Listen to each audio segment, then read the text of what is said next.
Yo, what's up, everyone? Welcome back to the Hero Vision podcast. And I got myself, Hector, also known as CN6. And with me, I got Jazzy. What up? And Hav. Yo.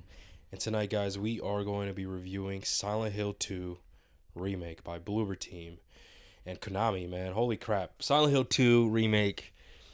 It's... Oh... I don't know. I have a lot of things to say. I'm actually curious to see what Hav and Mario got to say about it as well. But before we get into that, guys, I'd like to remind you guys that you guys can listen to us on Spotify, Apple, SoundCloud, and YouTube. Make sure you follow our socials at Heat Ray Vision Podcast or go to heatrayvisionpodcast.com. You're going to see all of our links through there. Also, make sure you join the Discord. Top link in the description. With that being said, Silent Hill 2 Remake review. Yeah, man. We're going to be doing a non-spoiler section, just talk about the game itself, and then a spoiler section where we can actually dive deeper into the scenes, the actual the gameplay, the story, and everything like that, and theories as well, and shit like that. But with that being said, I guess let's talk about our first, initial impressions, man. When Silent Hill 2 was announced, which was back in, When was that? It was State of Play. Which one though? And I think it was 2020. I think it was 2020 or 2021. Damn, for real? It was that long ago? I think so. God damn. It was 2020 or 2021, I believe. I think 2021. And it was, I think Hav's going to go fact check that real quick. Yeah, I'm going to look up when it was announced. Mm-hmm. Yeah, just the because it was just a teaser. Yeah. I don't know if you guys remember. It was a teaser. What was the teaser like? What was it again? Wasn't it just him at the bathroom scene? Mm-hmm. Yeah, When he's I'm looking pretty at sure it was himself in the mirror. Oh, that? Yeah. That was 2 Yeah. years ago. Was it? Damn, that was 2 years ago. It says here uploaded 2 years ago. Official announcement trailer. Let me see. Oh yeah. Where it starts Was off it a with... State of Play? Is it this one actually? It could just be pulled from the State of Play. What's the ending or what's the here? Let me see real quick. Try and did they? Because I could have sworn they just showed like the bathroom scene first, and then this was like all new. When did this? What was the date at that? Actually, real quick. Let me see. Hold on. Let me put the volume down. Does it show? The date is October 20th, 2022. Because look, trying to teaser remember. trailer from PlayStation. Yeah. I think okay. Then I guess it was 2022 in October. You said October 20th. October 20th. Damn, that was a long time. And it ago. wasn't until 5 months ago that they released another trailer that gave us the official release date. Damn. That was already 5 months ago. Holy shit. Yeah. The State of Play. I don't know. How do you guys That's feel crazy. about that, low key, bro? State of Play? I kind of don't fuck with this sometimes. I don't know. I kind of wish that they. Yeah, because some of them they're mainly misses unless they announce beforehand, like, yo, we're gonna talk about it's not happening just for the sake of an example. Like, hey, we're gonna talk about the next Uncharted. Blah blah blah. It's like, oh shit, we got it. They should just save it all, like save everything for like big- one their thing own out of the show. year. Just like what Xbox does. Mm-hmm. Like so Yeah, far, I I think know. Xbox wins when it Their comes to their showcases. Yeah, Yeah, for most sure. definitely. Especially how they do like the world premiere, like all that type Oh of stuff. yeah, that shit's raw. Stuff Yeah. like that. I just think PlayStation doing like a monthly State of Play to me is just. It's not even monthly. I feel like it's like every like. It was monthly. It was, yeah, it was. It But was. now it's like every like 2 months or so, and it's just and they're lame as shit. And it's like Well, a lot of them are just games that like They're are indie. like indie and like we've never heard of. And we're not saying that indie games are shit. No, it's not what we're saying. We're just saying like we want big hitters, man. Like how not only that, used to be. but the State of Play they last like it's 30 minutes. Yeah, it's not they're very short. long. Mhm. You know what I mean? It's 30 minutes, so to me it's just kind of a waste. Like, yo, just save that, make your own huge ass showcase like Xbox. But anyway, yeah. So when they released that teaser, I remember people were freaking out, man, including Yeah. myself, because around that time they also announced other Silent Hill projects, Oh, yeah. especially like the new bigger game Silent Hill F, and also other games like other projects. Like I know they were doing like a Netflix reactive type of TV show. Uh-huh. Shit like that. Then the short message came out as well. Like they announced that. How was that? I never played that. It was fun. It was a cool 2 hours. The short message was solid, I guess, for it being free. But I'm gonna be honest with you, it's more targeted to the younger audience. I'm not gonna lie to you, in a sense where certain problems that's happening, or that the person is dealing with, like because I believe she's a teenager, right? Yeah, I believe so. Yeah. And so they're mostly talking about like social media, like the whole like bullying and like stuff like that I feel like older people that were probably there at midnight release for Silent Hill 1 would probably not necessarily resonate with. And that's just all I got to say. But for what it was, for it being free, I think it's, you know, Cool, I think cool it's 2 hours. Yeah, it's cool. That's you why I know, say it's a for cool it, 2 hours. if it was free, yeah. But if it was like $10, it's like, no, fuck that. I'm gonna pay $10. Yeah, I don't for think this. it's to be honest. But visually, it looked great. I will say it looked solid. It looked actually pretty good. But anyway, they announced so much Silent Hill stuff, but this one was obviously the most hype because it's a remake of probably one of the most popular games in like the survival horror genre, which is Silent Hill 2 that came out in 2001, and the first game came out in 1999, and it was a really big deal. I mean, I was actually kind of freaking out too. I'm like, holy shit, this is actually insane that they're actually going to do this, especially with the hiatus that Silent Hill franchise has been. I mean, the last project that we've seen from that was going to be from Silent Hill was PT back in 2014. Ever since Konami had an issue with Hideo Kojima, the mastermind behind the Metal Gear Solid games, and the Death Stranding. Ever since then, they parted ways. The Silent Hills, that was it. There was nothing more. Yeah. And Silent Hill franchise was just stagnant and it was just there and Dormant. there. It was just Dormant. out there. It was, and it sucked because a lot of people really enjoy the games, and including myself. Although there are some games, I'm not going to lie to you, that are just mediocre. I'm not going to lie. But so this was like a huge deal. They're remaking not only this game, but they're also releasing other projects. Especially, they announced like a full-length game, Silent Hill F, which I'm curious to see. That's the new one, right? That's the new Silent Hill game, say. like brand new, like for sure. The trailer Other looked raw, shit. but like you can't really tell anything from No, it. yeah, for sure. If anything, it kind of reminded me of Silent Hill Short Message. Do you remember like the boss, whatever it's covered like in flowers and shit? Yeah, I remember. Silent Hill F. We There's get a a lot glimpse of that. Yeah, Yeah. we're like interesting. So Maybe there's a connection. could it be a different, a completely different world? You know what I mean? Because throughout the Silent Hill franchise, the world has kind of been the same, like kind of gross, grotesque, of like what you see here in the Silent Hill 2 remake. Versus in the Short Message, they kind of went a different route with the whole flower stuff. And Silent Hill F, there's more of those flower stuff, so it's like, okay, are we gonna get a world that's just full of that? I don't know, we'll see. But anyway, it was such a big deal. People were freaking out. I was low-key freaking out. I'm like, holy shit. And not only that, I was also very skeptical, man. I was like, oh shit.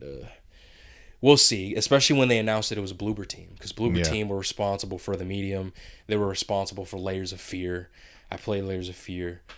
Is the medium? Is that with the silver-haired person? Yes, I played that one. That one, and and especially Layers of Fear. I'm not gonna lie. The medium I haven't played, but I've heard that people were. It was one of those games that It was just average. It was one of, to me, it was games, average. It was one of those games that people liked and people just didn't like, or people just think, oh, it's an average game. To me, it was average. Yeah. Layers of Fear, I would say. Which one did they make? Layers of Fear. All of them? I Or think I think they made the franchise. Oh, okay. I think so. I was gonna say. I think only the first one popped off, from what I remember. I think it did, yeah. But even when I played Layers of Fear, and I streamed it. This was back in 2020, I think, 2019. I played it with Everardo. Remember, it was one of those games. I would play horror games with him, here and there. I remember. And we played Layers of Fear, and it was okay. I don't know. Yeah, It just, I know what you mean. They're weird. It's a weird game. yeah, it's just kind of like I don't know. I just think that they're kind of mediocre, and like knowing Bloober Team on like the shit that they worked on and hearing what other people think of their games, it's like, oh, interesting. And that's where like, oh no, are they gonna fuck it up? It gave you a reason for worry. Absolutely, especially I know when that feeling. months later they released the, or was it months ago? 5 months ago, where they released the gameplay. They showed actual gameplay. Oh yeah, I stayed away from that. And when they showed that, I'm gonna be honest with you, it didn't look great. It didn't really look great to me. You showed it to us. Did I? Yeah, you showed it to us. Remember, we had gone to go see Godzilla -1, and we also reviewed it. And that day, you pulled up the footage. Remember, we were in the movie theater. We were watching the previews. and you were whispering next to me like, "Dude, did you see the gameplay that they released for Silent Hill 2? It looks mid as fuck." I'm like, "No way." Yeah, dude, look. Yeah. And like James' shooting looked very stiff and shit, and very basic and all that stuff. And I'm like, "You're right, bro. What the fuck?" And you said that's where you started growing a lot of doubt. Mm-hmm. Like your skepticism. Oh, absolutely, dude. And especially like the combat and even visually, it just didn't. It looked like what I expected, like from Layers of Fear and all that. And I'm like, oh no, bro, don't tell me like they're actually gonna fuck this up. And many people were skeptical, right? Until I think it was maybe a couple hours later, maybe a day later, Konami posted like a small clip. Yeah, a small clip of James like aiming the gun at a nurse, and like how the light is flickering, and you see like a little bit of sway. Yeah, and then basically just saying, oh. I forgot what Konami said, but it's basically, hyping up the game.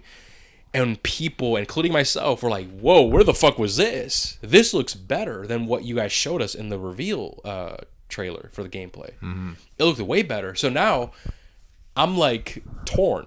I'm like, what the fuck is going on? Why did they show us a world premiere, right, of this gameplay teaser trailer or whatever, and it didn't look great, but then an hour later, or a couple hours later, Konami puts a small clip that looks way better than the fucking actual trailer itself. Mm-hmm. That to me didn't make sense.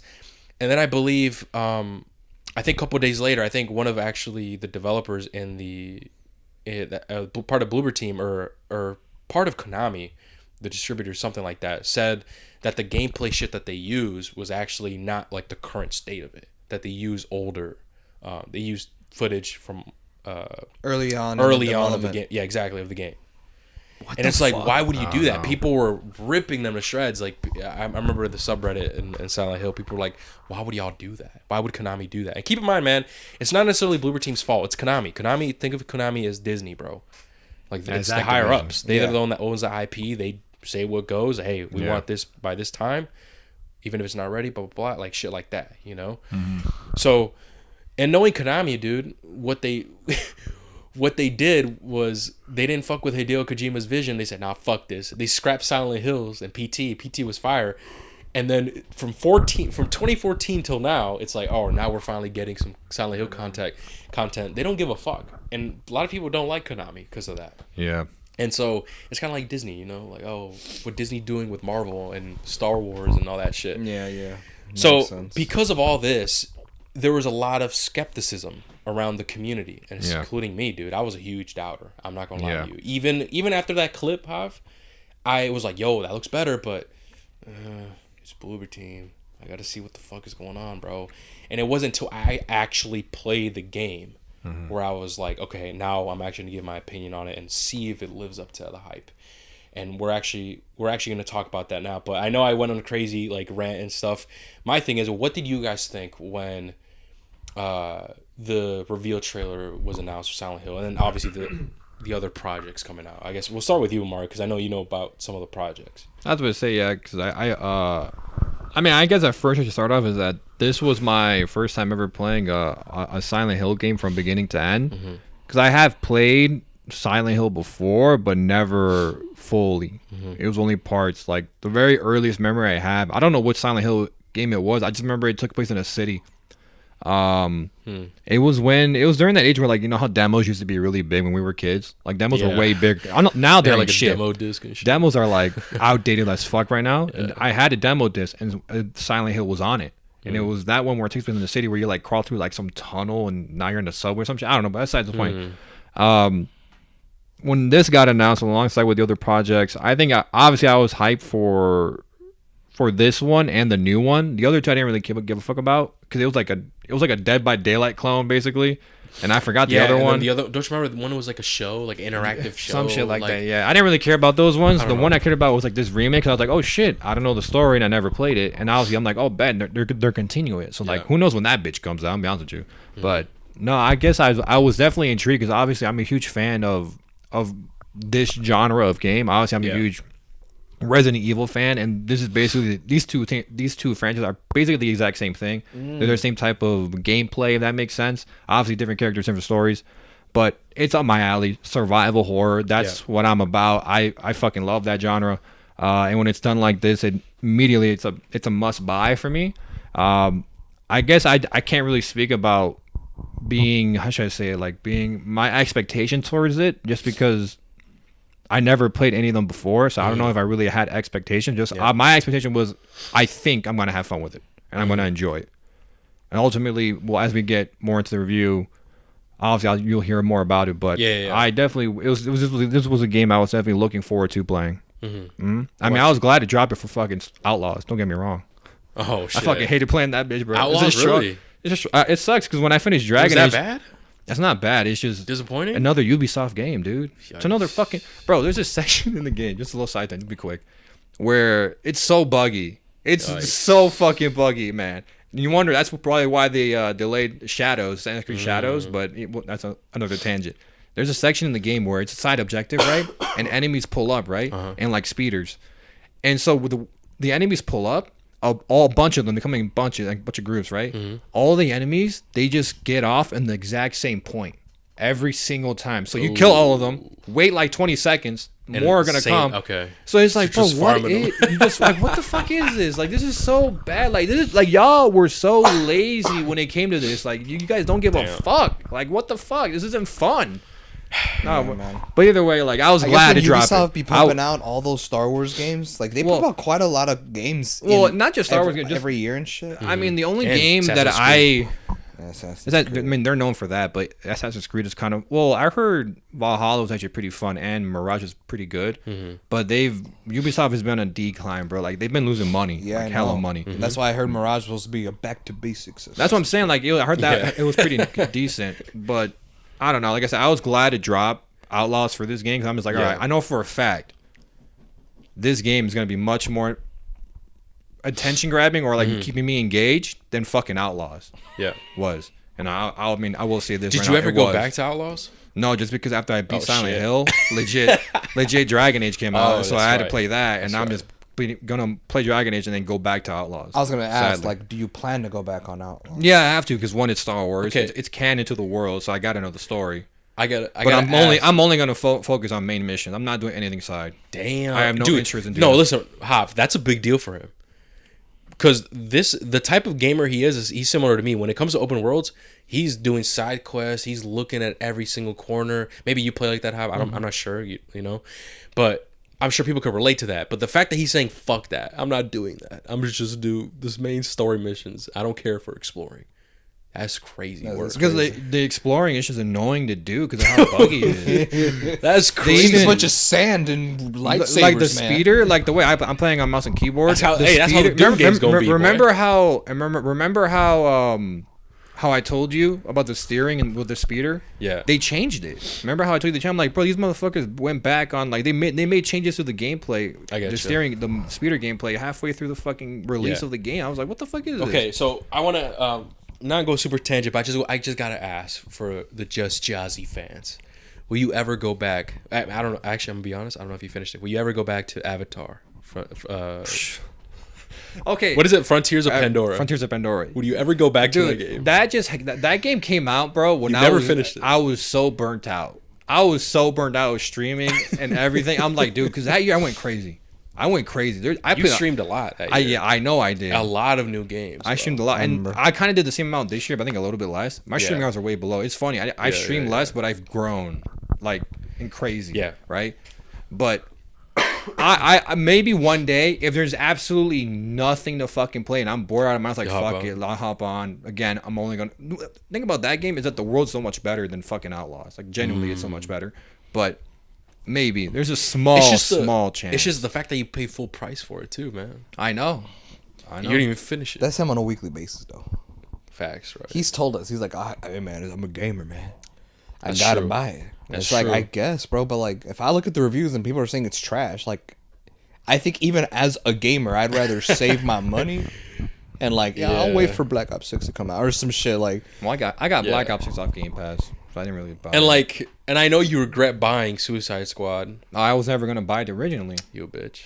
Yeah. Come on, bro. I really give it a shot, girl. Yeah, bro, it's Rocksteady. But I knew I'm really rare when I choose not to play a game like that. But I knew what it was gonna be. Like what I thought it was gonna be. It was that and worse. But here's the thing: he's kind of inconsistent because he'll throw down money on games like whatever, but he won't choose to play Suicide Squad, even though it's a Rocksteady game, and they're the guys that are responsible for the Arkham games. And even though it's not Batman, even though it's not Arkham, and even though, like you said, it's a looter shooter game that has a battle pass and all that shit, it has a reputation that you would be like, I have to play it. It's like you didn't have to play Outlaws. That was the thing. The reputation was gone at that point because if I keep track of the gaming news, all the devs that worked on those games, they quit. They left. I mean, I told you in the review, they left. Oh, yeah. No, in the review he told us that. But even then, I feel like if he's willing to throw down full price for Outlaws, and we all knew Outlaws was going to be mid as fuck. Yeah. But because it's Star Wars, that's you should why do the I same bought thing it. for Suicide Squad because it's Rocksteady. That's true. I see what you see what he's saying? Because it's Rocksteady and it's they're the guys that gave us the I- Arkham games. the- That's the why I game- got it. Yeah, I got you. No, the reason what ultimately sold me off of that game was because I saw the gameplay trailers. I was like, oh, I kind of formulated an idea of what it was going to be about, and I was like, I don't think I'm going to fuck with this. Yeah. Well, sure, you're not gonna fuck with it, but if your whole thing is you want to stream and grow, wouldn't you think people would want to tune into that? Yeah, see me suffer. true. Yeah, they see me suffer. You know what I mean? I'm just trying to No, I get you. pick his I brain know, I apart get you. because sometimes there's inconsistencies, and I'm like, but I don't get it. Yeah. I think it's just the fact that it was a online Online game, yeah. Looter online- shooter battle yeah. pass type game. Exactly. That maybe he's just like, yeah, fuck that. It was But anyway, another one. I know, guys, we're going a crazy tangent, but here's the thing. We really talk about I was gonna say games, it's bro. rare as fuck that we talk about video games, man. Yeah. And that's something that we're also So very expect a lot of passionate about. tangents, all right? Yeah, so we apologize. But anyway, going back to the actual subject, how did you feel, bro, when they announced that? Mine's pretty short. Yeah. I'm gonna be very honest. I didn't even see the reveal trailer for Silent Hill. Unfortunately, bro, because of my job, State of Plays happened while I'm working. Oh, yeah, it's dog. facts. Sucks. I know, facts, and yeah. like I remember, dude. I got spoiled by Hop. I remember. Did you? Yeah. I did. Oh, no, for the gameplay trailer, I got spoiled. What gameplay? From Not me? the actual trailer, yeah. Wait, For Silent what? Hill 2? Yeah, for the remake. You're like, they dropped Silent Hill gameplay, guys. I was like, fuck. Oh, in the group chat, he's Oh, saying, yeah, you said, yo, they dropped the Silent Hill 2 gameplay, and I guess Mario didn't know When that. Ghosts of Yotai got announced, Is it that Yotai statement- or Yote? Is said it it's Yotai. Yotai or Yotai? I don't get how fucking about it. You know what I'm talking about. Ghost 2. Yeah, Ghost of Tsushima 2, right?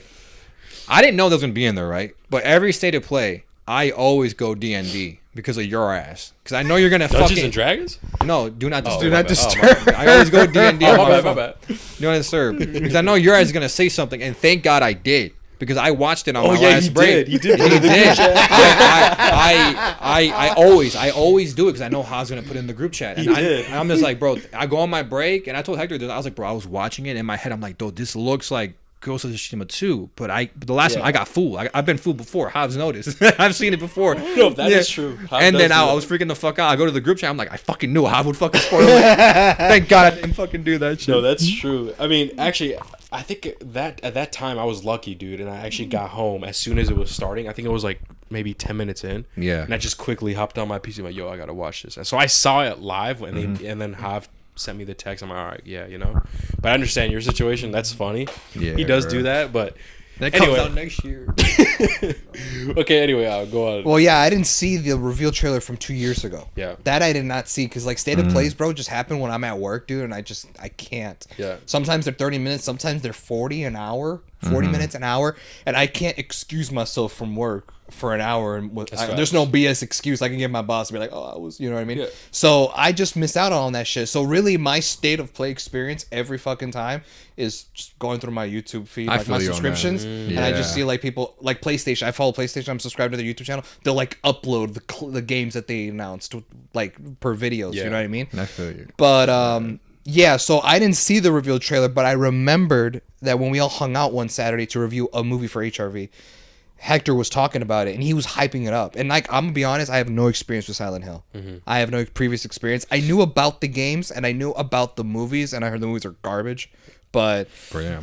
They're making a new movie, actually. and it's a Silent Hill 2. Silent Hill Return Return to Silent Hill. And it's gonna be Silent Hill 2. It's gonna be based on the second one. Oh. I'm skeptical on I that. has no bro. hope whatsoever. I know. He has I know no what you hope. mean. I know what you mean. I know what That's you mean. Anyway, But we'll review it. I'm down. fuck it. I mean, I'm done, yeah. Fuck it. And we'll just compare it to the game. Yeah, you know. No, I'm down. I'm Okay. down. Fuck it. But yeah, so when you were talking about it and you were hyping it up, I was like, oh, Yeah. okay, I see. And then you were talking about like Hob, you don't understand. Like in the franchise, 2 is considered like the best one. Mm-hmm. So like imagine if like Arkham City got remade. And I was like, okay, I get what you're shit. talking about. I'll be I get what you're talking I'll about, play that girl. bitch again, bro. Okay, I I get love the hype that now. shit. And to be honest, dude, unlike Mario, I've never really played survival horror games like Resident Evil or anything like that. I've played Really? horror games, and I don't. You never played Resident Evil? No, dude. I thought you have. No, bro. No, I bought those games when they were on sale on PlayStation. Oh, yeah. Oh, you bought them. I had bought some, but I haven't played them. I remember you telling me you bought them, so I assumed. No, I hadn't No, played he them just yet. recently bought I them. didn't play them yet. Oh, recent. Oh, Yeah, this was recently. This was recent. But I don't admit, from what I recollect, I haven't played much survival horror games. As like I've played horror games, but like not a lot. And it's not because I don't like scary games. It's just because like I don't know where to even start. I don't even know what to go for. So as soon as and then I saw the gameplay trailer, which I accidentally spoiled for Mario. When I saw that, I was like, okay, this shit looks kind of cool. Yeah. It looks interesting and shit. I remember you saying you really fucked with it as well.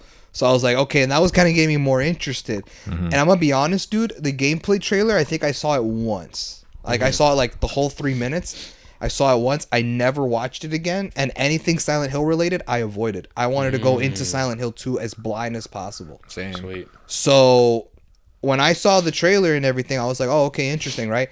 And like you said, like they had also announced a few other Silent Hill projects. They had Short Message, F, the interactive one on Netflix. But I knew, based on the internet chatter and everything you were talking about, Hector, Silent Hill 2. that 2 was the one that people had their eyes on. So that's the one that I was like, all right, I got to be on the lookout for that one and see what's up. And I'm going to be honest, dude, I didn't even look at reviews. Like, I haven't even seen what people thought about the game. Wow. I bought it on the total gamble that I might have just spent $60 on a game, or $70 He might not like. that for a game that I might not even fuck with, bro. Like, who even Damn. knows? So I took a reviews. huge gamble. So I was like, I respect that. We'll see what happens, because I mean, more than anything, my reviews is Hector's hyping it up. Yeah. It was him talking about it, Now and I'm him scared. Like, what if and I him fuck up? and him saying That's how much funny. the second game, like you played Silent Hill 2 Yeah. on PS1. He said how much No, you really PS2. liked, or I thought it was PS1. You said Silent Hill 2, didn't you? The second Silent Hill game? Second Silent Hill 2 game. Silent Hill 2 is on PS2. Oh, I thought it was PS1. No, Silent Hill. Oh, you're right. 1 You're right. is You're on right. PS2. Yeah. So when he said he played it on the PS2 and he said how it was really good and like, dude, the game's fire and blah blah blah, you're my only review. And I was like, Now all I'm right, well, scared. all right, well, fuck it, right? I'm gonna go check out this fucking game, bro. So that's my experience when like it got announced and everything. But Okay, I I got avoided. Like, you know, like they do, like, oh, story trailers, a gameplay yeah. trailer, release date trailer. I avoided 90% of those. I didn't even see reviews. I just went into this fucking game blind. I threw in, like, it was just like a gamble for me. I was gonna spend $60 on this game, on a game that I'm probably not gonna fuck with. So who knows? We'll see what happens. I don't really play survival horror. I've never played Silent Hill. I don't know what to expect. I haven't even seen like what does the game? How does the PS2 game compare? Like, how does it look like? I didn't even look at anything. I went into this shit not knowing what the fuck. I didn't even know who the character was until I found out it was James. Like, I didn't know shit about this game. So I went into the game blind, and I was like, I respect that. all right, what are they called? Bloober, right? Bloober team. Bloober team. Bloober team. I was like, all right, Bloober. Let's see what you got. Let's see if you do justice to the OG fans and newcomers, because that's where I'm at right now. Yeah, and you know, it's speaking of the newcomers and old fans, and also I know Mario, he mentioned Resident Evil, is I actually want to talk about this real quick as well, is obviously in a remake, you're like, okay, what are they going to do? It's a remake. It's a they're going to have to modernize it. And me suspecting, like, even before watching the gameplay trailer, I knew, I'm like, dude, the only way they got to do this to make it actually fire is kind of similar to Resident Evil. The Resident Evil remakes. The Resident Evil remakes where it's third person. Mm-hmm. Behind the shoulder. Exactly. And when it was revealed that that's how it's going to be, not only was I hyped, like, oh shit, hell yeah, that's going to be sick as fuck. A lot of the OG fans were upset. Really? A lot of people were upset. They're like, yo, what the fuck? It takes the charm away from the original game. That's what they were saying is people were upset about it. It's like, yo, if it's supposed to be a remake, bro. Like, what the hell? Like, it should be... They should have kept the still camera angles and just in a remastered, in a better graphics thing. I will say, or have the option to do that and stuff like that. I will say, I did go on YouTube and look at Silent Hill 2 gameplay from PS2 after I beat Silent Hill 2 Remake. Yeah. And so I know what you're talking about. And I don't know, man. I mean, that just kind of feels like a generic PS2 of the times And you know, style. And here's the thing. It's funny you say that because when Resident Evil came out before Silent Hill. Yeah.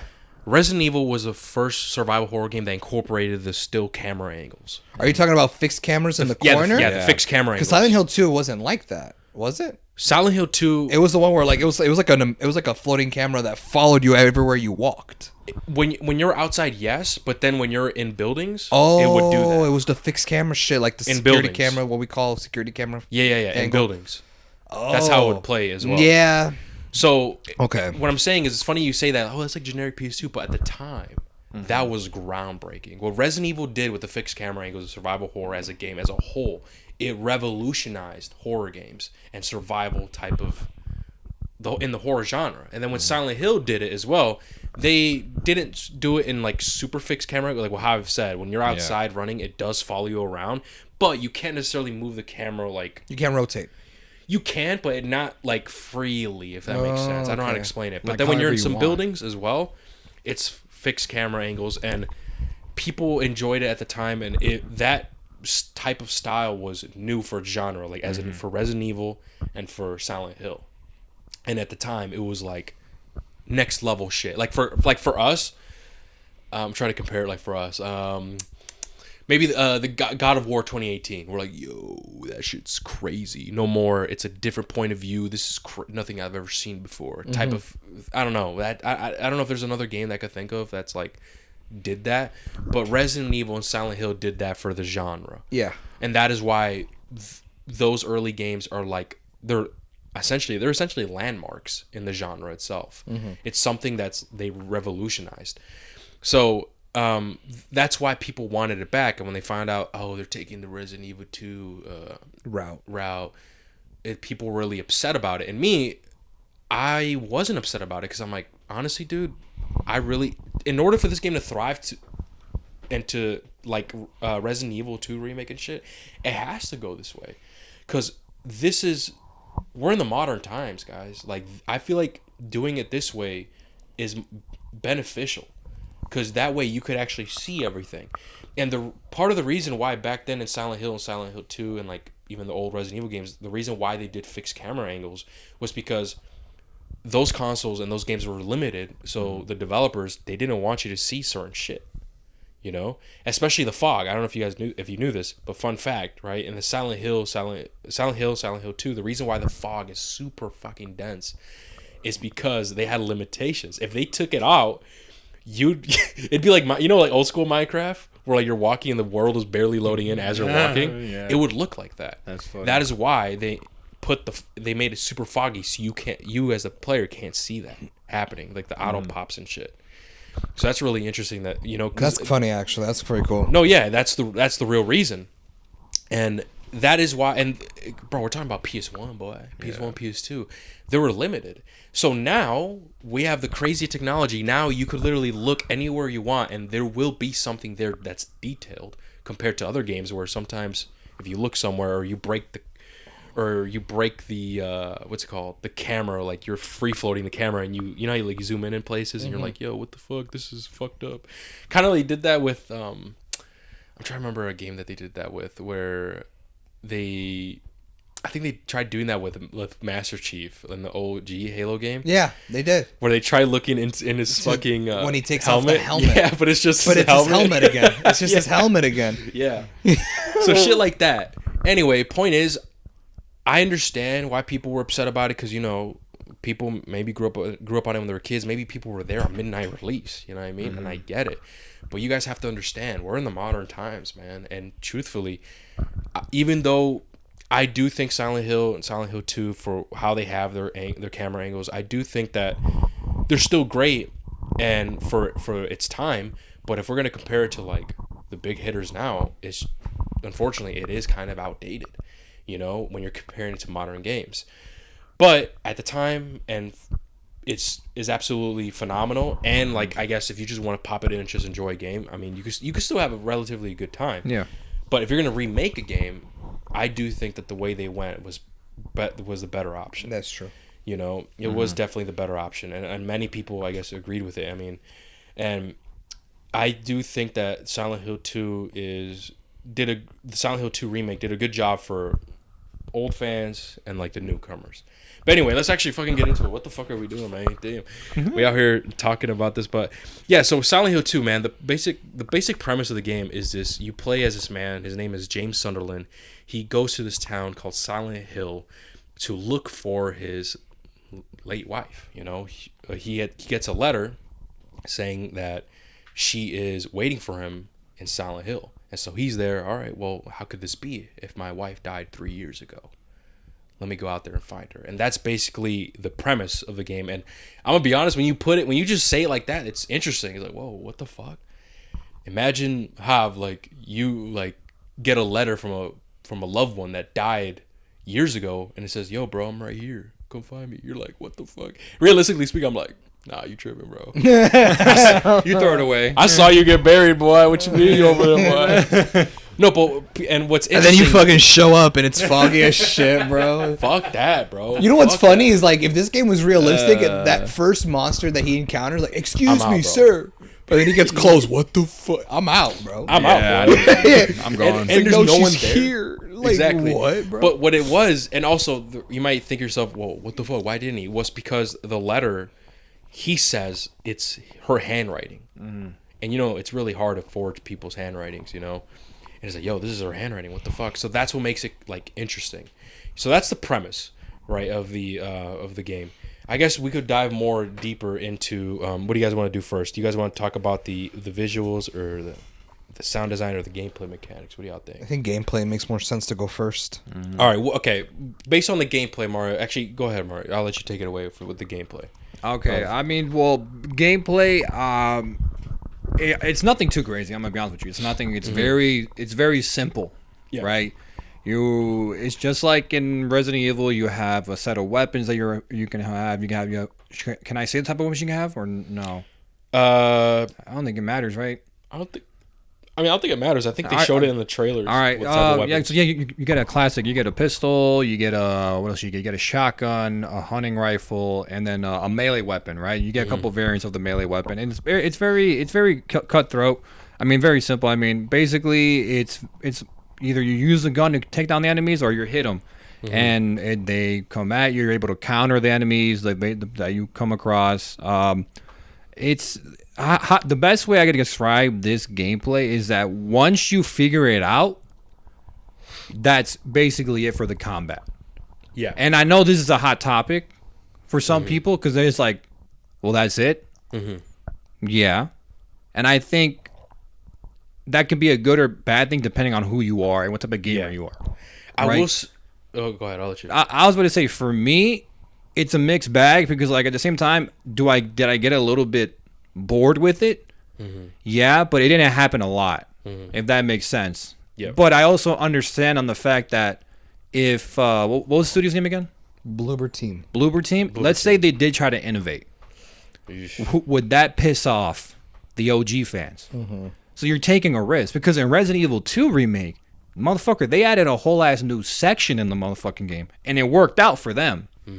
That game ended up being, if I remember correctly, ended up being a Game of the Year nominee. They didn't win it, I'm pretty sure, but I think one? it was a Resident Evil 2 Remake. Remake. They And added a whole ass section. Resident Evil 4 Remake was also nominated for last year. Really?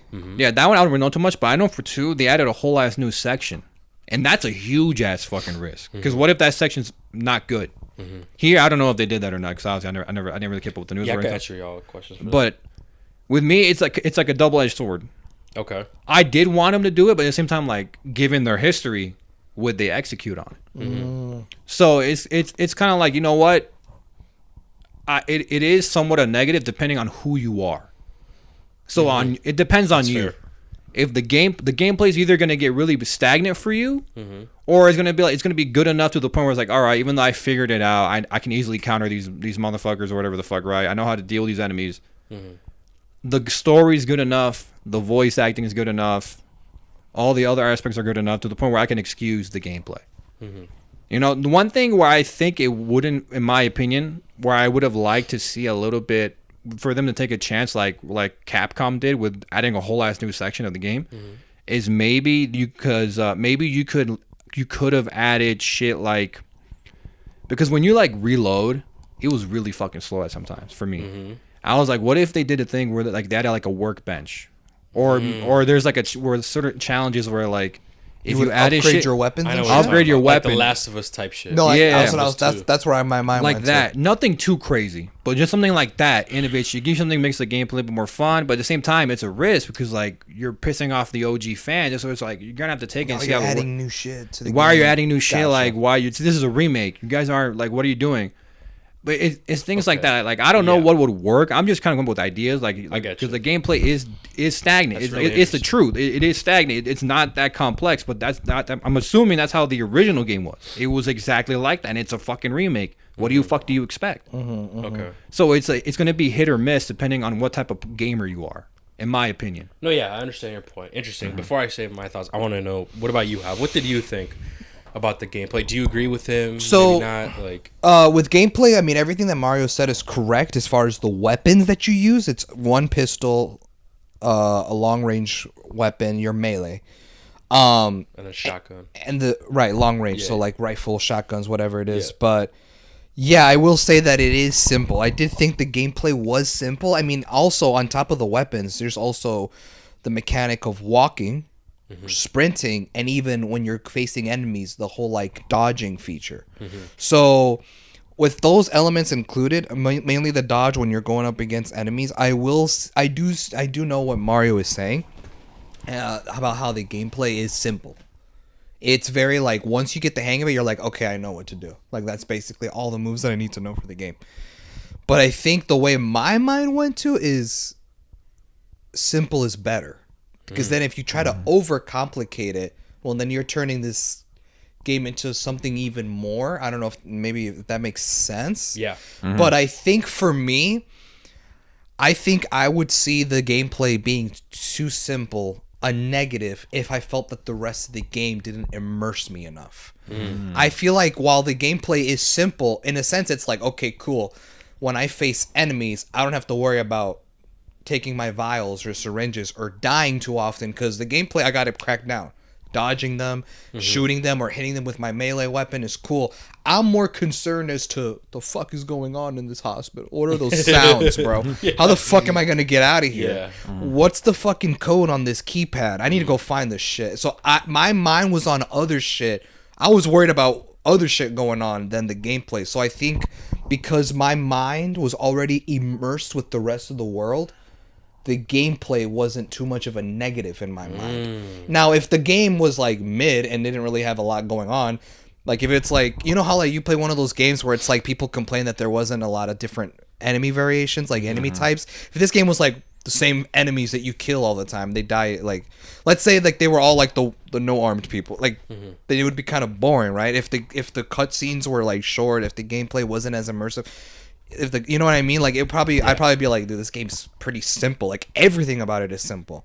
But because I was so much more immersed as to what everything else was going on in the gameplay never felt like a negative, never felt like it was too simple. In fact, I thought the game was a bit complicated because my mind was on how am I gonna fucking solve this puzzle? Like, okay, let me put the puzzles. let me put pieces together, and okay, this makes sense. So like in my mind, I wasn't like, man, I could really go for a red dot on my shotgun. Like I didn't think anything like that, bro. I'm more concerned as to what these fucking butterflies mean, girl. What the fuck is this shit? Yeah. But like that's why in my mind, I didn't see the gameplay being simple as a negative. And that's how I took it. Yeah.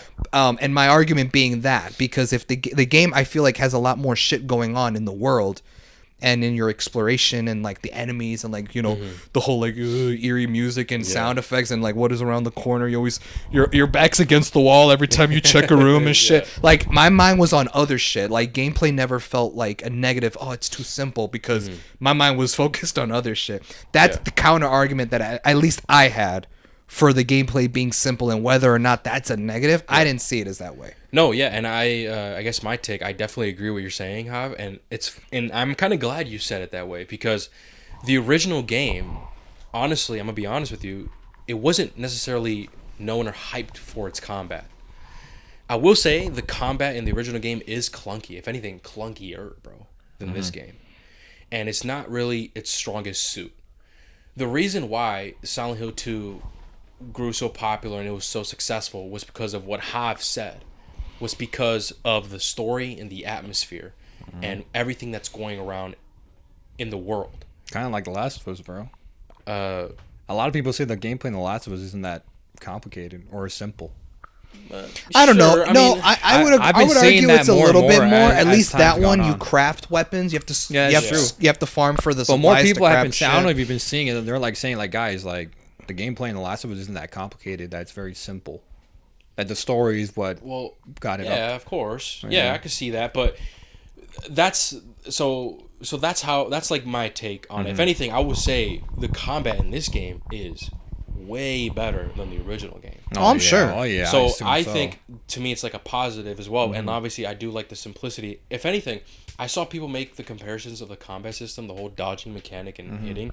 They were comparing it to the Callisto Protocol, and I know you played that. Yeah. Oh, I it was done way better here, though. I know you played it, and I it's never played it. I did. the Callisto Protocol, like Sadly. it's kind of was like like- be like the Dead Space. It was like the type Dead shit. Space type yeah. shit. Yeah. and Man. the mechanic. They had the mechanic, kind of similar. Honestly, I'm gonna say It's pretty very much the same similar. thing. It's very similar. You dodge one side and then you hit them, and then that shit, like what you do here in Silent Hill 2, same thing in Callisto. And people were comparing and be like, "Yo, what the fuck?" But the reason why people hated it in Callisto Protocol is because that's a fucking modern game, and that's a modern game, bro. And that's it. It's just really repetitive. Whereas in Silent Hill 2, the reason why people are more lenient with it was because, well, the original game, it wasn't its strongest suit, and if anything, it was a lot more polished and sharp in this game compared to the first game. And they can't necessarily expand it, because if we're going to be true to the story, the lore, James Sunderland is an ordinary guy. I was just fuck, dude. I was gonna mention that. Yeah. You're right. Yeah. I was gonna say the same James thing, Sunderland bro. is not Leon Kennedy. Leon Kennedy's doing backflips, doing karate kicks and shit. That should be funny, Bro, James Sunderland. funny when it pops up. James Sunderland is an ordinary guy. Of course, his moveset is going to be limited. Yeah. And not only that, that's another my other kind of argument where I disagree with you about the workbench. How is a normal guy just going to be like, I'm gonna put a switch on the bitch.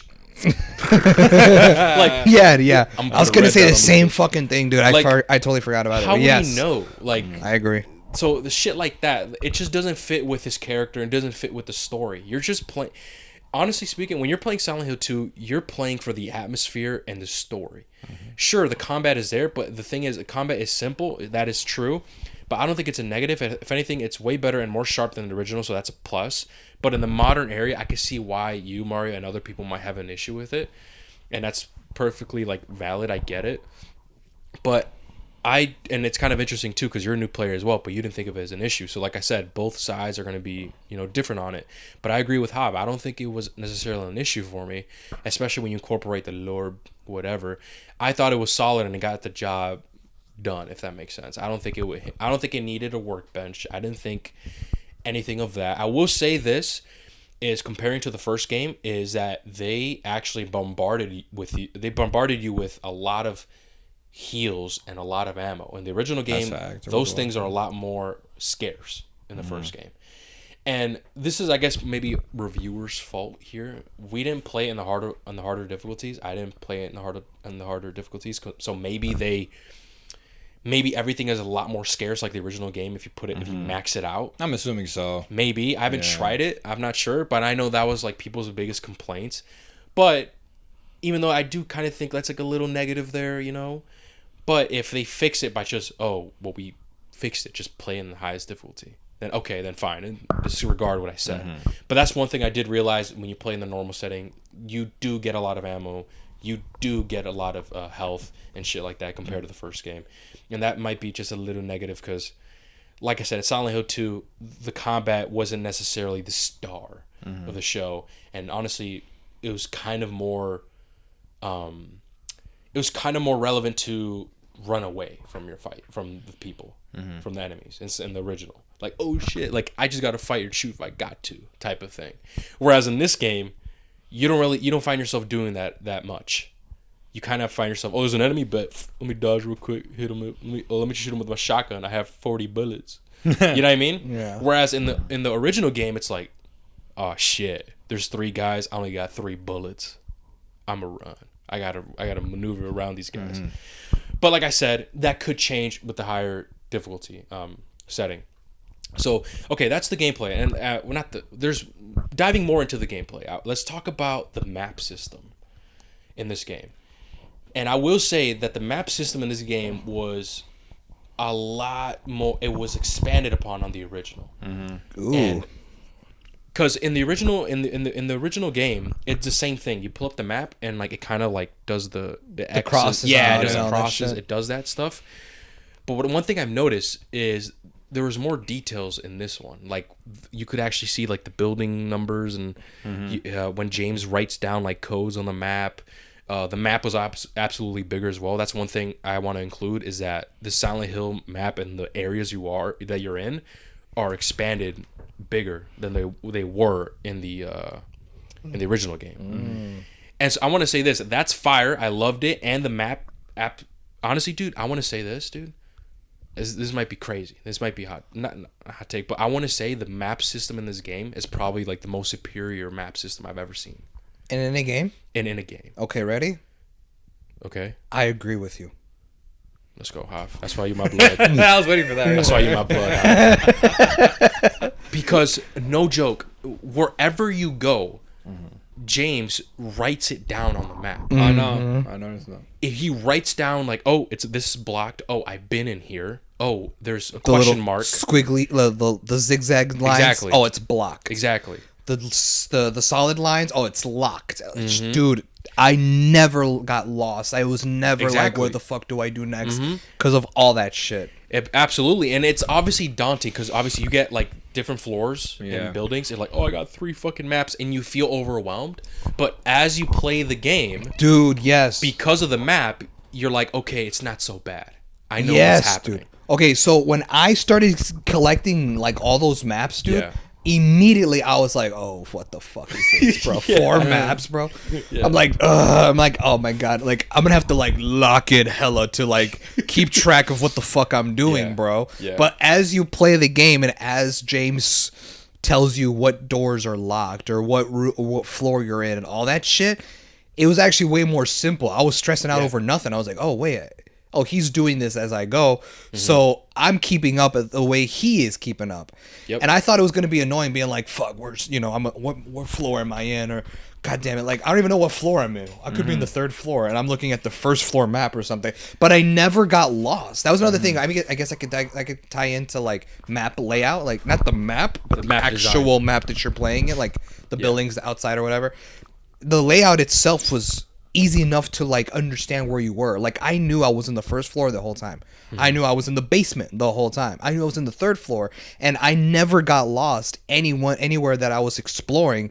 So reading the maps was easy. I was stressing out over nothing. I was like, Yeah. "Oh shit," because I will Absolutely. say I was a bit overwhelmed. I'm like, "Fuck, 4 fucking maps, bro." Absolutely, dude. But when he's like squiggling, writing codes and like scratching out shit, like the whole thing where it's like, when you find a note and it's like room 103, I left my whatever, right? And then you pull up the map and there's a big ass circle circled on there, right? And then when you open the door, like you open that room and you get the thing, he crosses it out. Like you never get fucking lost ever. So for me, I was like, this is fire. I was overwhelmed at first, but Yeah. I was stressing out over nothing. The map Yeah. system is fire. And it was one of those things where I told myself, like, this map system is so fire that I know Silent Hill's coming out with like new installments. F, I guess, is one of them. Yeah. This should be one of those things where it's like, oh, that's a Silent Hill staple. Like Fuck the yeah. map system should be a Absolutely. thing that every Silent Hill game should do. Absolutely. That dude. what they're doing is because that Hell fucking yeah. map system was fire. It's dude. it's like the best I've ever seen. Even like codes. Like if you look at something, I don't know if you noticed. I'm sure you did. James also writes down the code, Yeah. like important details. Yeah. And you never get lost. Like, oh, I missed a point of interest. There'll always be a question mark. And if it's not crossed out, it means you're not done with it. And it's like, dude, I just never seen anything like that before. It was expanded on and it was done better than the original. And it's honestly the best like map traversal system I've ever seen in a game. I'm gonna be honest, dude. It is, bro. And I don't know, Mark, do you agree with that statement? What do you think about the map I'm scared, bro. In terms got of lost, best ever, I can't agree with it right now, just because I can't think of any other games right now that I can think of. Because I know where things you're talking about where it checks out areas. Have you ever played a game that does that? Yes, I can't think of any right now. But the one thing where I was impressed with the map is It's not that shit. It's like the small things where I wouldn't even be on the fucking map. And I cross a room, and that motherfucker just brings out the map like an animation. He brings out the map, and shit like that. That's what like I was impressed with, because I'm just like, yo, that's a cool little detail. Like, and I love that. Every time James did that, I'd be like, wait, what the fuck did he write? And I'll pull out the map. I'll be like, oh, he wrote that down. Yeah. Or like, shit like that is what impressed me. Like, obviously, when you try entering a black door, he goes like he grunts or whatever. Yeah. Like, I like that detail. It's like realistic. We're like, oh, let me open this door. Oh, fuck, man, it's locked. I like that detail, but obviously you don't visibly see him write that down all the time. He mostly busts out his map, and you see that animation when I'm assuming is something like important. And obviously that's kind of like good, because that makes what Hav just said. What did he write down? And it's to show that, oh, this is actually important. You know what I mean? That whole thing, like the animation where like he pulls out the map and writes something, I've seen that done before. No, yeah, he does. Probably Uncharted. I think Uncharted does that. Nathan Drake does that a lot. He pulls out his journal and writes shit now. Oh no, yeah. It's a cool detail that they incorporated in this. But I love I'm saying, like that. Okay, that map in Uncharted. Come on, man. They ain't doing it like Silent Hill, James. Well, yeah, I was about to say they don't need James to. smart as hell though. Like, let's be real. Other maps in games, Mario, like they just show you the waypoint and stuff, and it's like, okay, cool, I got to go there. What character? I know this is like, just fictional, but what character? No other character like James is smart enough to be like, you know what, let me write this down on my map. You know what I mean? Like, Batman. Come on, man. As a detective, bro, Batman got to do it. I mean, that's one right there. As actually, he does that in the maps. Batman. I mean, I like the map in Arkham City, but I think it's more detailed in this game. Like the map in Arkham. There is no map system. I mean, you just in Arkham City. I guess you just. I never played them. Obviously. No, there's a map. Well, like, wait, are you talking in terms of like where like it's a notebook and he writes it down like that, blah blah blah. But there's a map. Right. No. Right. But we're not. Yeah. But that's different. That's what I'm more saying. That's why I said with Uncharted, like it's different, because in this game it kind of has to be like that. Yo. Okay. Yeah. Yeah. But it's a system that I've never seen. Like, obviously I've seen it before, but it was just done better to the point where I'm like, yo, this is refreshing, sharp. This is impressive as fuck. This is amazing. And I don't feel as overwhelmed when I have 5 maps. You know what I mean? And I guess we could we could also talk about the actual menu system as well. The menu system is similar to the first game, not aesthetically. It is modernized. It is different, but the way you combine things as well, I thought was really easy as well. Like, that was cool. When that's also in like Resident Evil and shit. You are also able to do that in the OG. But what's really cool is, I do like that once you hover over an item, it tells you that you could combine it and stuff like that. The system where it holds like all your notebooks of like, even it's categorized like, oh, these notes you found here, these notes you found locations there, and stuff. shit like that. That was really detailed and a lot more. I want to say a lot more easier compared to the first game. You know, you have a good UI. Yeah. You know, you have a good UI when you look at it and it doesn't give you a fucking headache. You know what doesn't have a good UI? Which one? Outlaws. That UI ass. Is it actually? It's terrible. It gives me a fucking headache. I'm just like, bro, like, what the fuck am I looking at? Yeah. Like, it's just, like, I don't want to play this bitch. But yeah, okay, the UI in this game is actually really cool. And I gotta say as well, I don't know if you guys been fucking around with the actual settings, but they added so much shit to the game where you could basically play the game how you want. Like, I know there's different filters that you could put on, like the 90s filter. So like it does like a little like an old school 90s game. Oh shit. I like when games give you this option. You could what's it called? Increase the font size of the subtitles. The subtitles. Oh, that I did mess around with. Could, subtitles, yes. They have color for they got some colorblind enhancements shit. You bitch. Yeah. Or like people that are actually, I guess partially blind. Like they have this thing where I think James glows blue and then the enemies glow fully red. Yes. And then everything else is gray. Like they have Bloober Team implemented so many things for so many people, so people can enjoy it in so many ways. You like what I did there? But it's really cool and really interesting, and all these little details that they added in the game, and especially you could customize to how you want. Like for example, I took this off. You could when you get hurt in the game, your entire screen gets red and shit, and it doesn't go away until you heal. You could take that off. Yeah. I took that off because it bothered me. I'm like, bro, this is annoying. Like, I don't want to heal yet, but the red square is bothering me. I'm like, no, my goat fucked up. And then I looked at the settings. I'm like, oh, bet I could change that, and I turned it off. And I think you could also turn off your everything in your HUD, because I think you could have it on where you could see your radio, and I think you could see your bullets or something. I can't remember. You could shut that off, or like it's your entire screen is blank, and that was really that's how I played it, and that was super cool. You had no HUD at all? I didn't have a HUD.